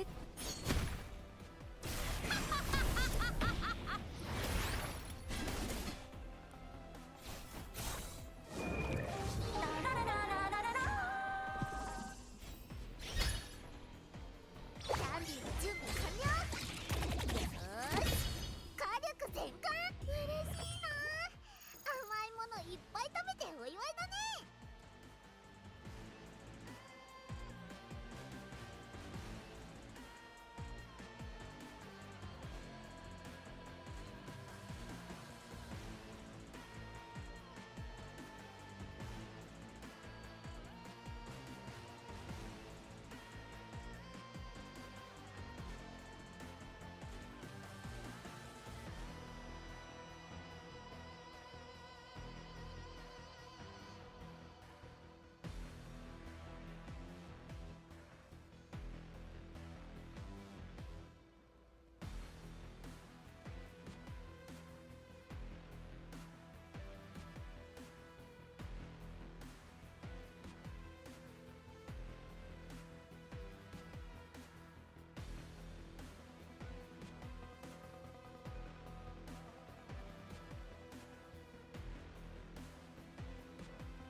I need a napkin.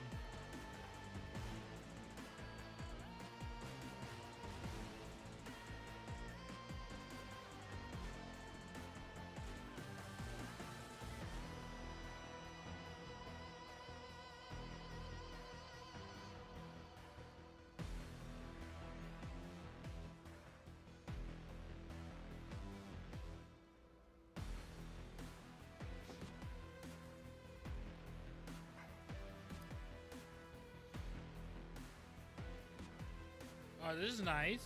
This is a good roll. It ain't purple though.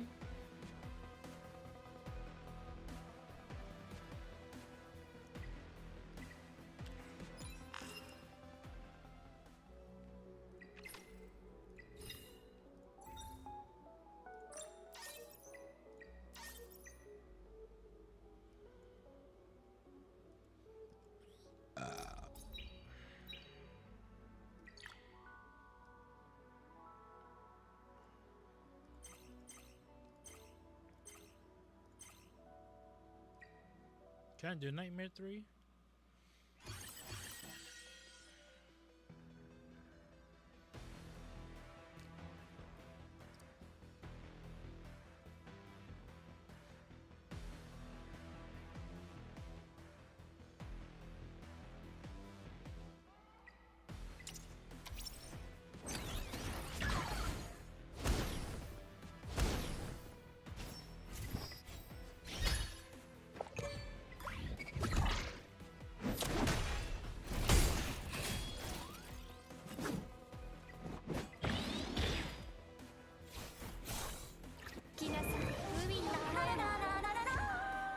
Unnecessary. キャンディーの準備完了。よーし、火力全開。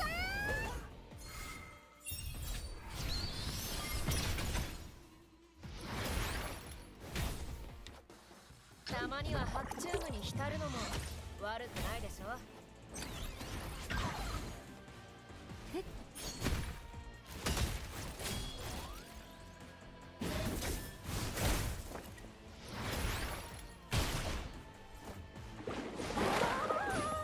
これこそ我の真の力だ。スイーツタイム。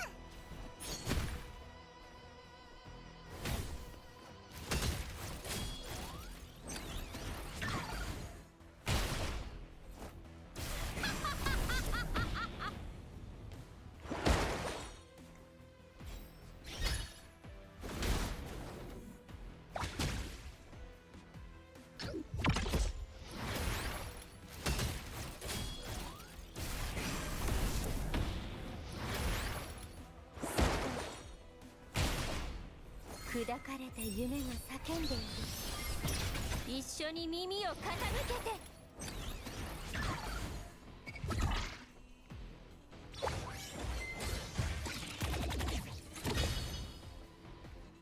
この刃、貴様らの魂を貫く。手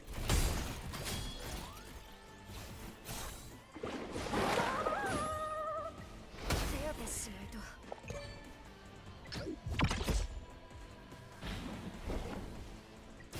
Oh my god.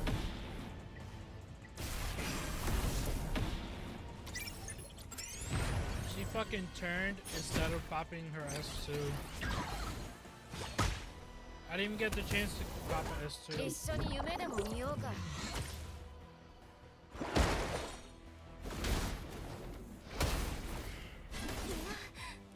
この程度か。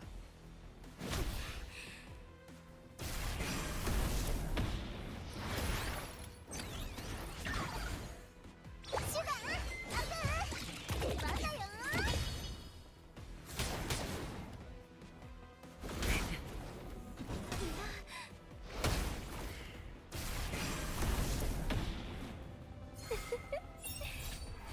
今こそ夢立ちの時よ。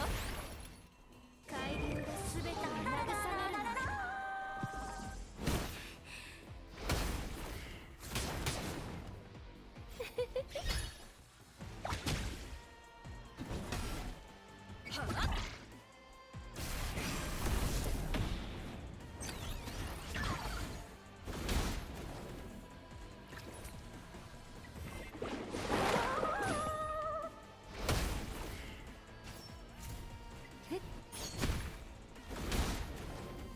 この程度か。本気出しちゃうもんね。震えるがいい。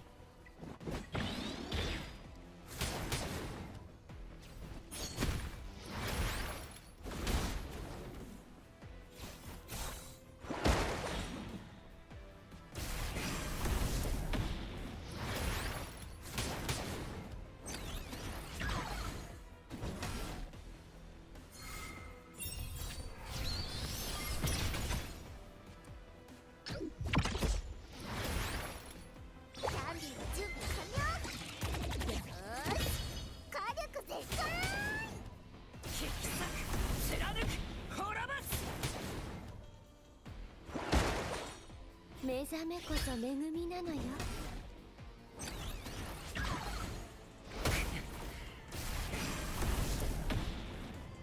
この程度か。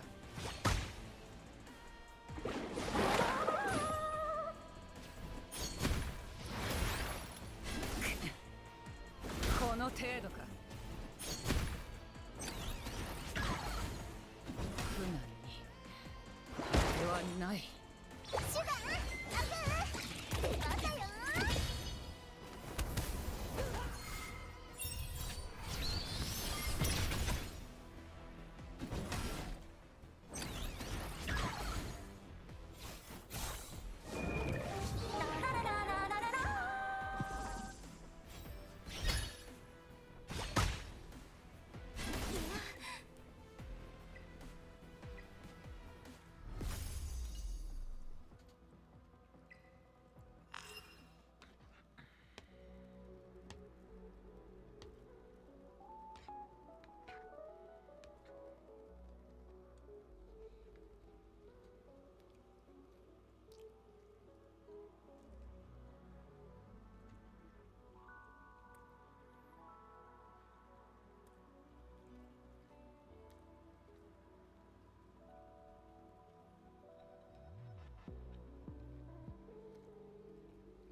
I feel like I gave the card its fair shot.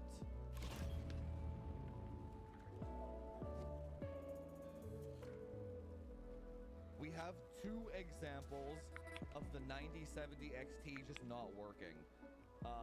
Sons of the Forest and Overwatch 2. You know, I've tested 10 games, maybe 11 or 12 total. Mommy, it's on the between the couch. two videos, right? I'll put it on the First couch. one where I'm checking the drivers. Cause you don't know how to The put it second anywhere. one where I'm checking the benchmarks.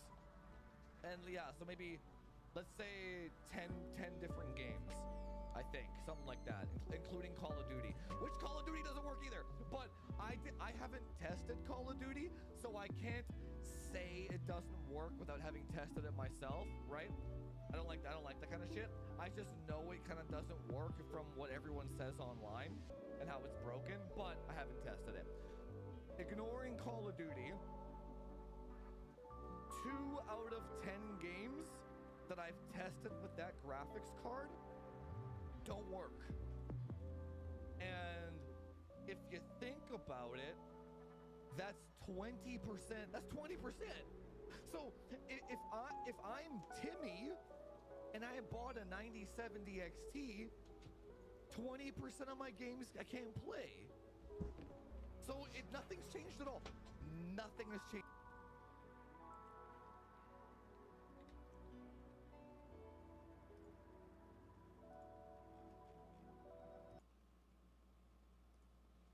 At all. Nothing. When I did the 7900 XTX in Overwatch, I'm not sure if it was Overwatch 2 at the time, but it did this weird thing where it would just like, first of all, the shader problem that Sneaky Squid was talking about, it's still there. So it'll just like install shaders for 5 minutes and then it goes back to normal FPS after. But if that was the only issue, I'd be like, you can play the game, you know, like whatever. You can play the fucking game. It did the same thing as RDNA 3, where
The Splitgate team has been facing a lot of backlash over the past couple of days, primarily because of the microtransaction prices within their title, but also because the CEO. The Splitgate team has been facing a lot of backlash over the past couple of days, primarily because of the microtransaction prices within their title, but also because the CEO wouldn't apologize for the Make FPS Great Again hat that he wore at Summer Games Fest. And while he isn't going to apologize for that, they are actually going to change the prices and listen to player feedback. But before I get into the topic, if you enjoy the content I create, check out the links in the description, join the community in my live streams, and consider supporting through Patreon or YouTube memberships. Now, I say this all the time, I love giving games a shot, and I understand that free-to-play titles need to have some kind of microtransactions because that's how they're going to make their money, that's how they're going to be able to continue to develop a game. But when you are charging outrageous prices, it instantly turns me off from a title, though they are actually going to be changing this. So let's start off with this Forbes article. It says it's been a wild Summer Games Fest so far, and one of the most talked about moments of Friday's showcase was the appearance of Splitgate 2 and its developer's CEO Ian Prude. Summer Games Fest in general was okay. There were some really great moments like Resident Evil 9, Neo 3, but there were also some really bad moments. Lots of mediocre looking games. We of course found out that Outer Worlds 2 is going to be Microsoft's first $80 title, which has faced a lot of backlash, and this is a really funny situation, but it has infuriated some people. So Splitgate 2's Prue took to the stage in a black hat that said "Make FPS Great Again," a riff on the famed Trump MAGA hat. He then proceeded to trash talk some of the other competitors in the space. Now, I think competition is always good. I don't give a fuck that he went up there and started trash talking, because we're talking about the FPS scene, which is known for trash talking, and we're also talking about him basically speaking up to an Activision Blizzard. We're not talking about him trashing like an indie company here because he's the big guy on the scene. We're talking about him saying there needs to be more competition, which I do really agree with. Call of Duty has gotten very bland and very boring over the past couple of years. I know they're making Black Ops 7, which that trailer was great up until they said it was Black Ops, because I don't trust Activision. Maybe that will end up being really good, but he's trying to say that this really wasn't a political statement. Now, I think that clearly, when you have a slogan as recognizable as "Make Something Great Again," there are going to be people who are going to take that as a political. The only reason why it is a notable saying is because of the "Make America Great Again" slogan. I'm not saying that he shouldn't have worn this. He's totally able to, and he shouldn't be forced to apologize if he doesn't want to apologize. The only reason people should apologize is because they genuinely feel sorry for something, and he's not doing that, which has infuriated the Access media and a lot of people on social media. He said, "I grew up playing Halo and I'm tired of playing the same Call of Duty every year. I wish we could have had Titanfall 3. I totally agree with that. With Splitgate 2, we asked ourselves how we can take Portals to the next level. The reveal was that Splitgate 2 would get a Battle Royale mode launching now, which was mocked for claiming to be innovative, and that the genre and also having a COD-like expensive microtransaction shop didn't sit well with people, though many have played the game and enjoyed it. I have not tried it myself yet. I will get around to it. I'm personally a little bit sick and tired of Battle Royales, but there are still some really good ones out there, and if you can take this mode and do something new and unique with it, I'm all on board with that. Unfortunately, though, microtransactions is a big sticking point for me. I completely understand that you need to charge people money in order to continue to develop your game so that you can keep it alive, but there is a fine line between acceptable and absolutely absurd. And unfortunately, with this initial kind of pricing structure, it was fucking ridiculous. Though they are actually going to be slashing this price given fan backlash. The free-to-play Halo meets Portal shooter Splitgate 2 says it hears you loud and clear about some of the eye-watering prices that have popped up in its in-game storefront. For $145, I would expect to get literally every single cosmetic item that they have put in the shop, that's for sure. In a a video update posted to X, they are still calling it Twitter, the 1047 Games CEO said that he was doubling down on being community first and confirmed that the team was slashing its $80 cosmetic bundle, which was reportedly already on sale from an original $140 price tag, to $40 after fans complained about the pricing. I love the commitment to community first. I think that that is so phenomenal. I think that that is a great way to treat your customer base, that you actually care about what they're saying, you're actually listening, and they decided to change it based off of thousands upon thousands of pieces of feedback that they got. And so the first action we're taking is we hear you loud and clear on the store prices, so that Nano Swarm bundle, we're cutting the price in half. Some of the other items in the shop, we're reducing prices across the board. Actions speak louder than words. We're here to listen and act based on your feedback. Thank you to everyone who is playing Splitgate 2. We're going to keep monitoring it, we're going to keep listening, but that's what we're taking action on today, which is so totally cool.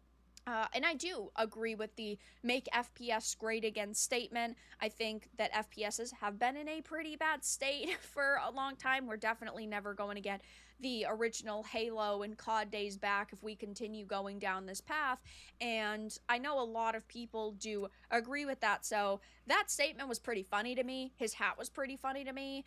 And you've also, of course, got the prices that are being changed, which is really cool. I think that they are taking a lot of really good action, but just because I think that they've made a really good decision to change the microtransaction prices, this damn hat is all the access media and that narrative consultants are focused on, because Black Girl Gamers is now attempting to cancel him in an industry tussling with its exclusionary past and present. Having a faux pas like this should remind us all that there's still so much work to do. It's fascinating that this was allowed to be on stage at Summer Games Fest, and it highlights the unseen areas for many of those who sit in positions of leadership in this industry. Ah, yes, they are mad that the people running Summer Games Fest didn't police him and didn't force him to take the hat off, or say, oh, well, yeah, you might have paid hundreds of thousands of dollars to get a trailer at this event, but you have to change your hat or we're not going to air it. They really want more policing in this industry, which is fucking insane. To utilize such a symbol at all, let alone in this current climate, it is in poor taste and shines an unyielding light on why having diverse teams, including PR, is necessary. So they're not going to complain about pride pins or pride shirts being worn at an event like this, but gosh forbid a guy wear a Make FPS Great Again hat. If you're going to complain about one political message, you have to complain about every political message being shown. And hey, I don't like political messages being on stage at these events, but I every year see them being allowed to wear pride pins and pride shirts. So that means that I also expect a guy to be able to wear a Make a FPS Great Again hat at these events.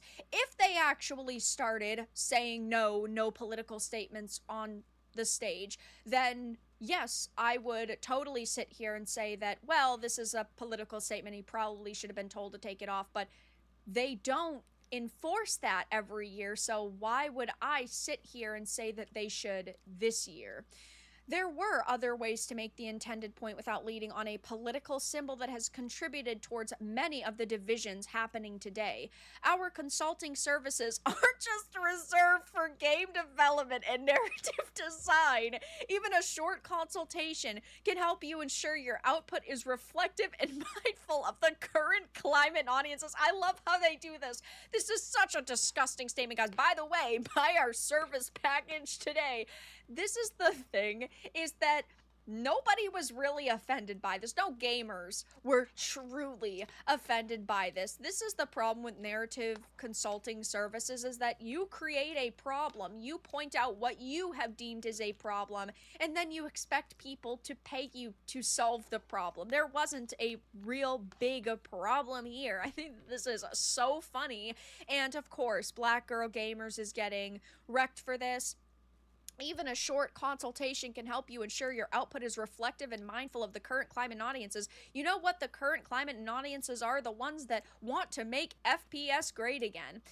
He stood his ground as long as he remains so. That makes me more likely to buy his game. Their cancel attempt is like an endorsement for me. And if you really start actually looking at the outlets like The Gamer and also Forbes and Eurogamer, they're all kind of trashing him for wearing this very simple hat, but they don't trash the activists within the industry for wearing all of these different pins and all of these different statements when it aligns with their political viewpoint. So I'll be keeping my eye on the situation to see if he ends up bending the knee and apologizing. I don't think that he's going to, or else he probably would have, but I think that this situation overall is pretty funny with the hat and of course the cancel culture vultures on social media trying to attack him. But I also think that it is really good that they are listening to their actual customers and they are going to be making some microtransaction changes. And I think that that definitely will get a lot more people interested in their title at the end of the day. But that's all that I really had to discuss in this video. Let everyone know your thoughts in the comments below. If you enjoyed this, give it a like, and if you didn't, give it a dislike. I appreciate your support either way, but I'll talk to you all again in the next video really soon.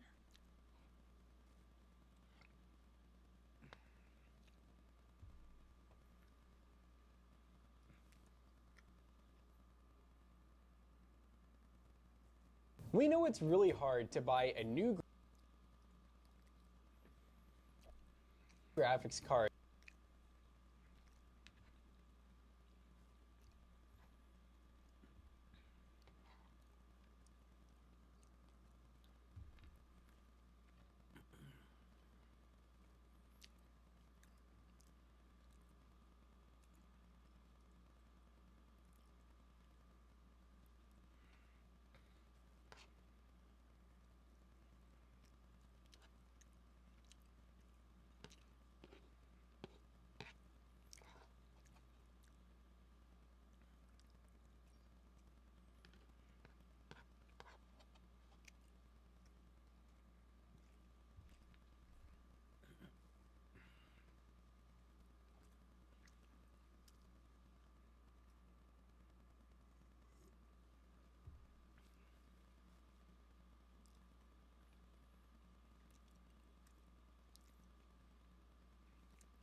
Countdown start.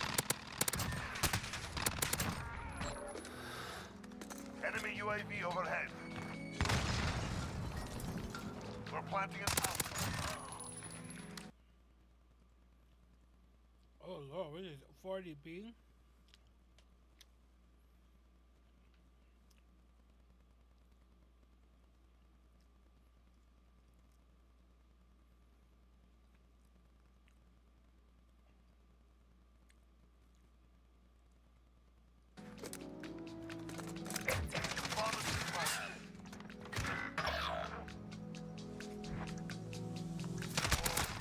Accomplish the mission.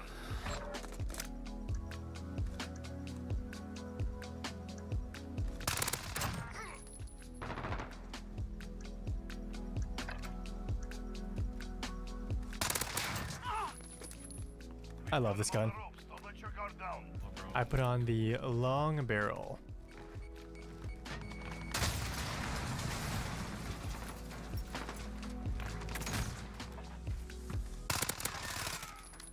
Sorry, I just took your kill, teammate. All good. Red bus towards your spawn. There's two library pushing B side. Copy Damn, that. pushed me. He's on bomb right now. Got a plant, the other one's on library. Yup, the other one's library. Less than a minute.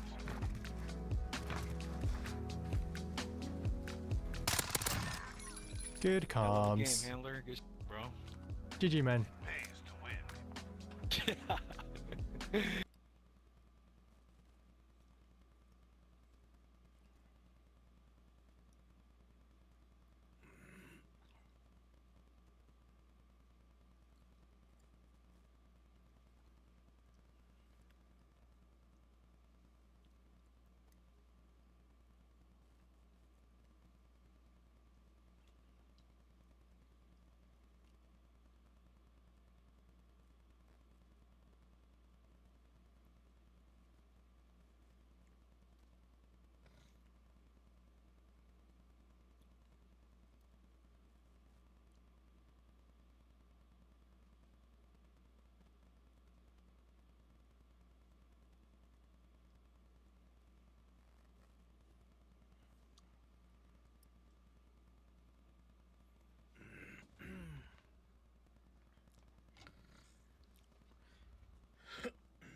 All right, so in this video, we're going to talk about something that I actually missed yesterday. So I'm staying pretty up to date with the stamina, but I mean, I'm just starting the day. It's 1:30, I have a lot of time left. And to be fair, I'm just grinding shells. For now, I'm just grinding Nico Nana. So it's basically just auto on repeat. And I might, by the end of this video, actually, we're going to change the team.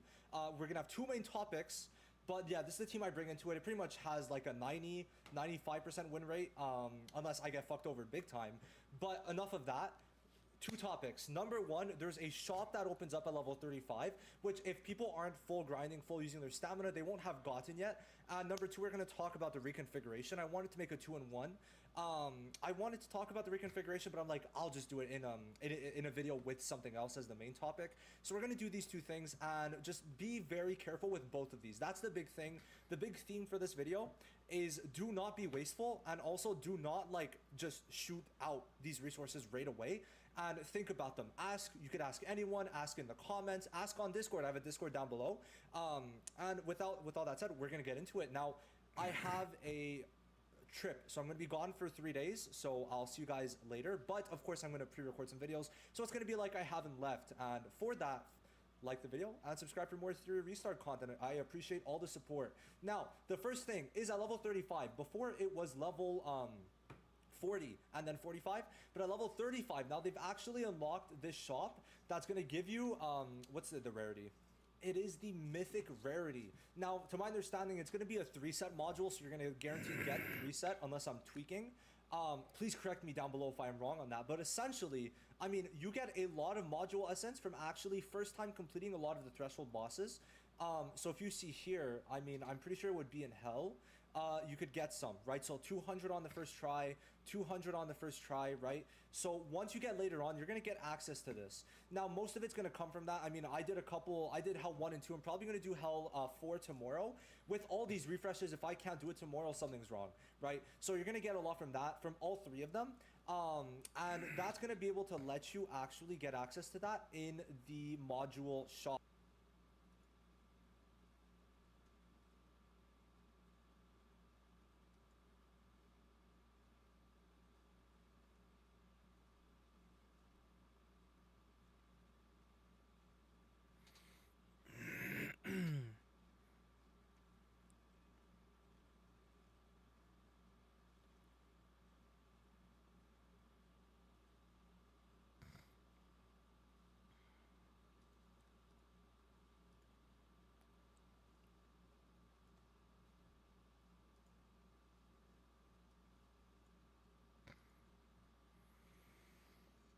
Oh my god.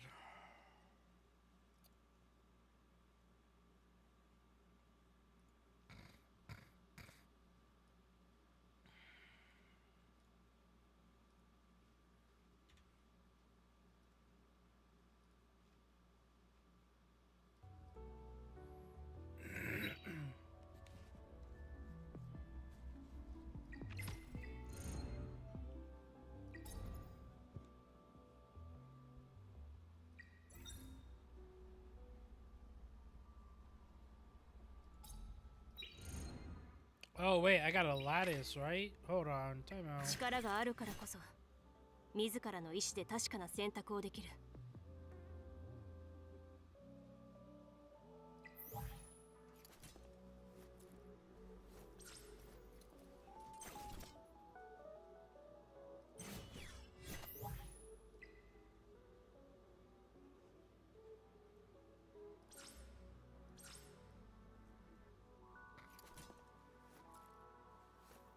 聞いて、小鳥たちがささやいてますよ。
準備万端だ。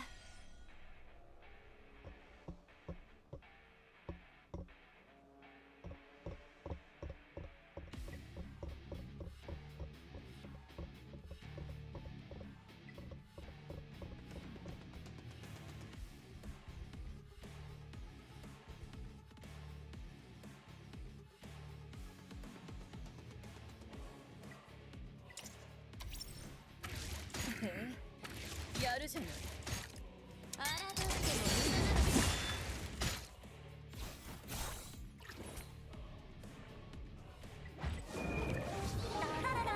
の。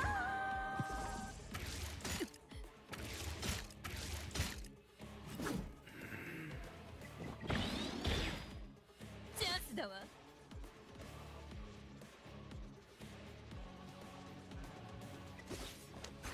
せいぜいあがくのね。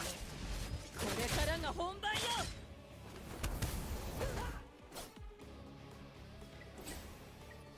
みんな本気で行くぞ。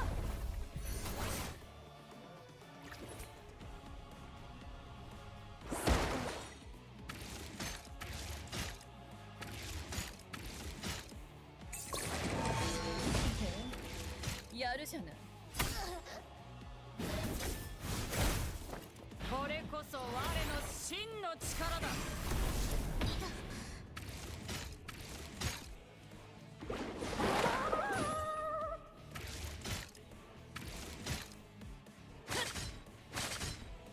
貴様らの時間をリラックスしようか。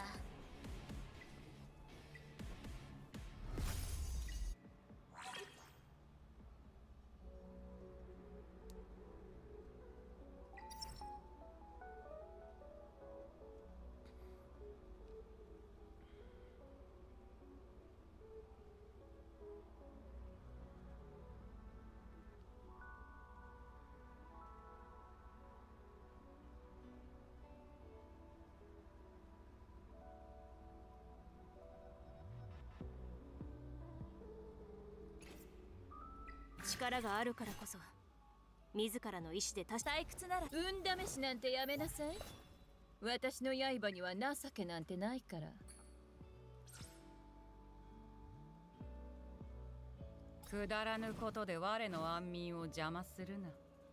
ルール口先だけの連中には必要でしょうけど。何を知りたいのです？鮮やかさはやはり眩しいわ。私聞いて、小鳥たち新しい。あ、いいの。おい、ハサミで何か。実績こそ誇りなのです。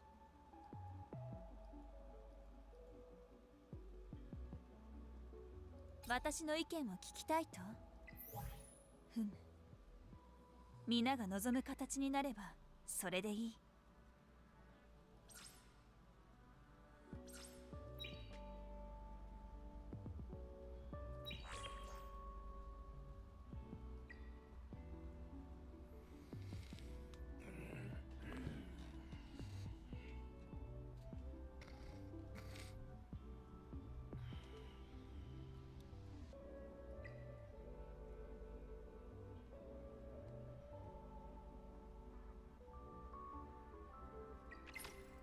私の鞘に触れるなよ。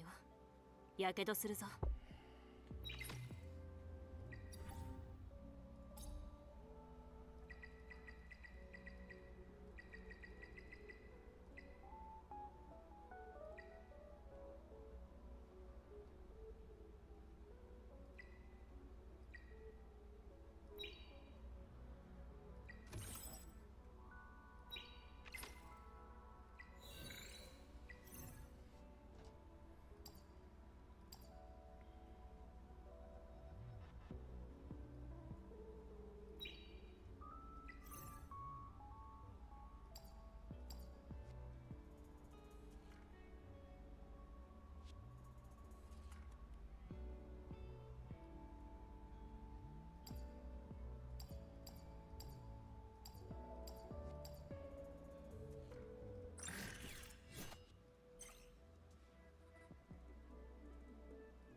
Do I need to bump up my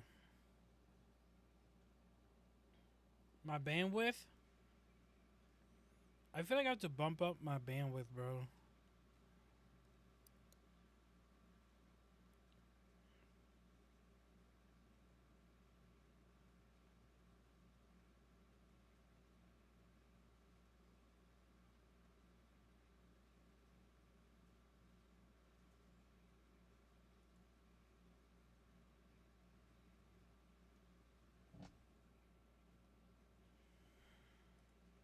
Accurately predicting weather's hard. We still don't get it right. I don't know, man. As someone who lives in Florida, I gotta say, dude, at least the YouTubers I watch, I gotta say, I don't know about normal weather channels, but like random weather YouTube channels. Dude, last year, they fucking called everything. I was like watching one YouTuber last year who was calling the hurricanes hitting Florida. And my God, dude, they knew exactly what category it was going to go to. They knew before, like when even the one that formed in the west side of the Gulf. I saw that thing all the way over there. And I was like, it ain't gonna come back. I was like, it's gonna hit Texas or Louisiana. You know what I mean? It ain't gonna come back and hit us. But called it to the T. Called it to the exact damn county it was gonna hit. Be surprised how hard being cold absolutely destroys morale in troops. Poor morale leads to being complacent, which leads to more casualties. Yeah.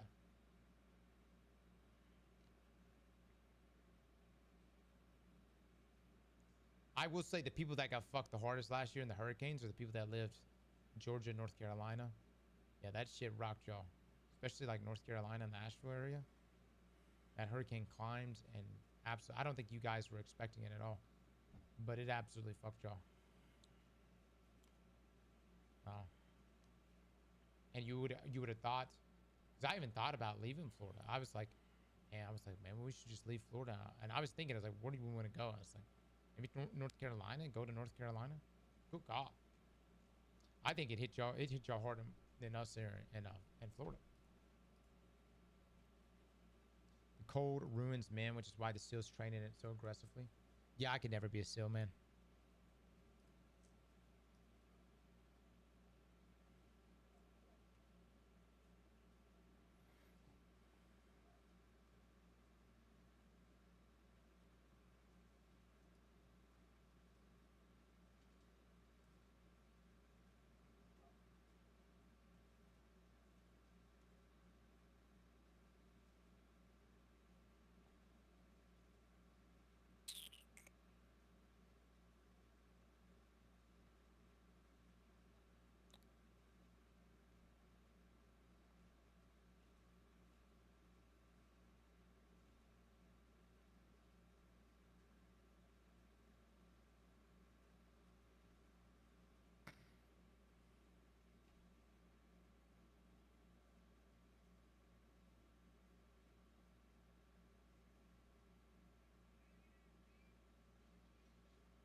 I don't add anyone on Discord.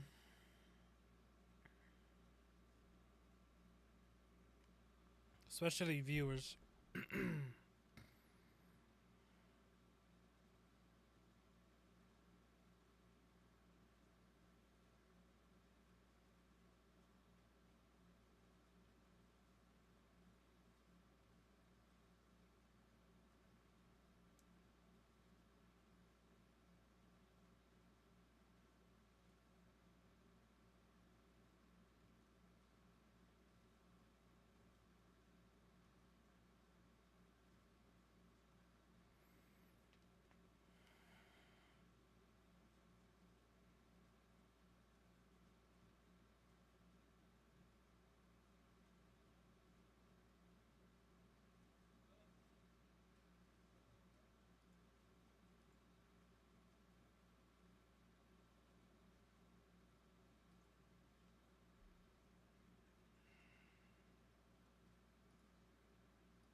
내가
Hey everyone, welcome back to the Hardware News Recap of the Week. And the last episode, in the comment section, I promised someone I would do that intro at 8x.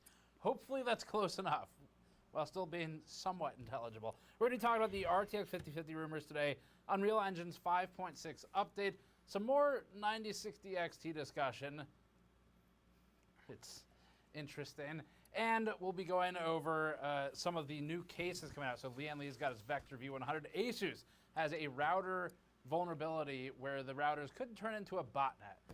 Let's get started. Before that, this video is brought to you by the Thermaltake TR100 Portable Mini ITX case. The TR100 case has a mesh ventilated front panel, heavily perforated side and top panels, and claims to support up to 280mm liquid coolers and large GPUs up to 360mm long and 70mm thick. It even has an optional suitcase with cutouts for the system, a mouse, keyboard, and monitor for transport. The Thermaltake TR100 Mini ITX case targets portable, smaller form factor PC building while maintaining compatibility for relatively large components. Learn more at the link in the description below. Alright, up first, a post-mortem for AMD's 9060 XT. In between, telling the internet that 8GB GPUs aren't a compromise, but instead an option, and Newegg having just 44% of the SKUs listed available at actual MSRP by SKU, not necessarily by quantity, of $350 for the 16GB 9060 XT, AMD has a new controversy afoot. Igor of Igor's Lab claims that AMD provided a later embargo date for his publication, citing June 5th rather than June 4th. In the post, via machine translation, Igor's site states, quote, "You will receive further information and the drivers for the cards directly from AMD. We would ask you to confirm the embargo of Thursday, June 5th. And the misuse of by there is just the machine translation. So June 5th is what he's told. His article also says this, quote, "The perfidious detail," which is, I will say, excellent machine translation. Quote, "The actual launch date was selectively brought forward and only communicated to a small circle of initiated testers who had agreed to the AMD-led reviews," quote, "verbatim," end quote. This line in particular led the internet, I'm talking to you, internet, to post some spicy quotes. This commenter said, quote, "Didn't Hardware Unboxed and GN refuse to follow NVIDIA's marketing instructions for reviews? Space question mark. If this is true, then they are hypocrites when it comes to AMD asking the same thing of them," end quote. And just to be clear, AMD did not ask the same thing. The only thing they asked was a June 4th embargo date agreement. That was it. So this would be a huge story if we could find facts that support that AMD is seeking quid pro quo reviews or is treating reviewers specially in order to exchange some kind of favor. And if we know anybody who would be absolutely thrilled to go stand on a bridge in Taiwan and rant about it for 25 minutes and bring in over 1 million views, it would be this guy. I would love that story. So I started digging, and I could not find anything to support that story. Here's what we got, though. So the short version is that this AMD-led English translated comment in Igor's post, that means sampled by AMD when we dug into it. And the other variant of that would be sampled by AIB partners or add-in board partners. So there's two types of ways you can get sampled here, in addition to going and sourcing your own sample. So that's what this is going to boil down to. Igor was sampled by partners, and we and basically most of the other media you likely saw on June 4th were sampled by AMD directly. They had different embargo dates. We're going to talk about that. I don't necessarily think that's a good thing. NVIDIA also does this where if the partners are sampling the media, then they often get 1 day later, or they get 1 day later for a higher cost SKU. And we're going to talk about that too, because that's not something I fully agree with either. A lot of reviewers published on June 4th, with 2 outlets publicly stating that they got a June 5th date, but no June 4th date. So this would be a pretty large inner circle, and it required some more digging. So here's what we dug up. Reviewers received this slide deck related to the product specs. The first page of the deck states that the embargo for reviews is June 4th, at least for the decks that were sent out to us and the people we spoke to. The title of the file also states June 4th in our version. This is the full and entire email we received for our embargo agreement out of complete transparency, which states June 4th at 9 a.m. Eastern Time. It says, quote, "Hi Steve, following AMD's unveiling of the Radeon RX 9060 XT graphics card at Computex, we wanted to offer you the opportunity to review it under embargo. If you're interested, please confirm you agree to the embargo of Wednesday, June 4th at 9 a.m. Eastern, and you'll be able to post a review at embargo lift," end quote. Next, I asked other Steve Unboxed, which is actually his name on the birth certificate itself, what his embargo agreement says, and he sent this. Side by side, they are identical. It was copy-pasted with one exception. AMD put on its A game for spelling for him and not for us. He got a graphics card. These emails are so similar that at first glance you might think they didn't even change our names, but we can't prove that AMD didn't backspace my name and then just write Steve upside down for him. Now, we take this as syntactic favoritism, that he got a graphics card offer and we only got a graphics card offer. And I'll bring that up with him at the next Is AMD Screwed meeting in 2026. Critically though, the dates and times we received both clearly stated June 4th. I next asked Der Bauer for his. Der Bauer is handled by the German region, which is the same as Igor. He sent this email. It states, "Wenn du interessiert bist, bestätige bitte, dass du mit dem Embargo am Mittwoch, dem 4th of Juni, 1400 einverstanden bist und du bitte auch, dass du planst, einen Testbericht zu veröffentlichen, sobald das Embargo aufgehoben wird," end quote. Again, that's June 4th, with one additional line about editorial freedom at the end. So this is copy, pasted, and translated from the English email. Next, we contacted a small Taiwan-based media publication and asked what their embargo date was. We asked them because we needed a smaller outlet with less audience power to see if it was different. Their email said this, quote, "This obligation of confidentiality lasts until 2100 Taiwan time on June 4th, 2025, and does not apply to information which was rightfully in your possession before receipt from AMD," end quote. This is more of an actual NDA, but the time is the same as our embargo date and time. Finally, I went back to AMD's online portal for review materials. These are materials that everyone sampled by AMD gets and are not special for each individual reviewer, meaning that they are the same. They're blanket materials. This document said June 4th. The title of this review guide document said June 4th. The title of this shorter review guide also said June 4th, but we found one important discrepancy here. The first page said June 5th, which is a clear conflict with the document's own title of June 4th. Now, other than this, nearly every document we found and email reviewers we know received matched identically. Even the fuck up in the review guide is a match, stating both June 4th and June 5th when we checked with another reviewer. Now, this conflict in that one document is a problem. It's not the problem.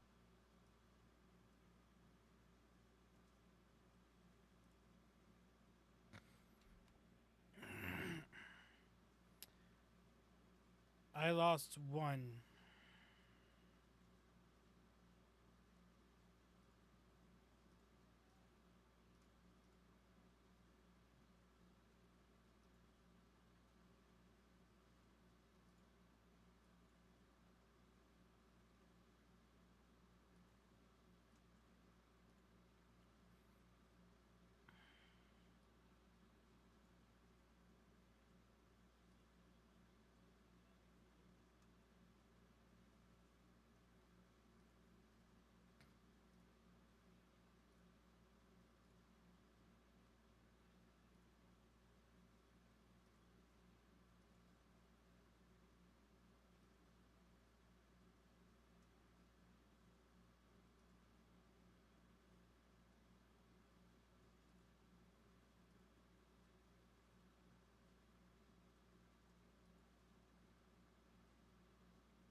That Igor faced, he got his date from an email from AMD, not from that document.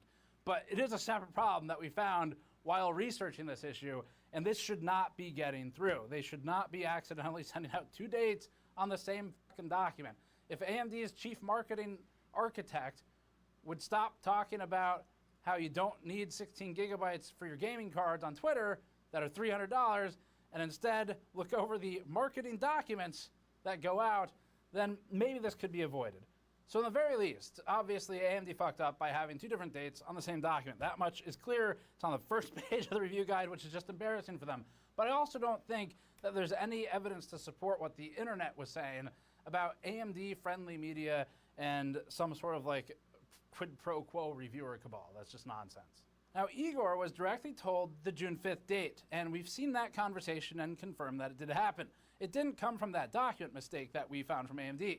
So finally, we checked into what might have caused this. AMD had 2 embargoes. NVIDIA also does this, and a lot of times it's the same way. One was for reviewers sampled directly by AMD, and the other one was for reviewers sampled by AIB partners. Now, in the industry, you would refer to this type of practice, which is standard, as a, it's a technical word, but hopefully you can follow, stupid. It's a stupid practice. But it is standard.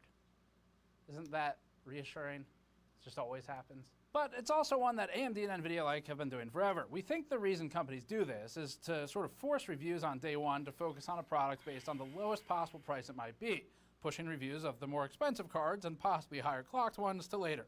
This is an attempt at basically ensuring that the discussion is centered around the lowest number, the base MSRP.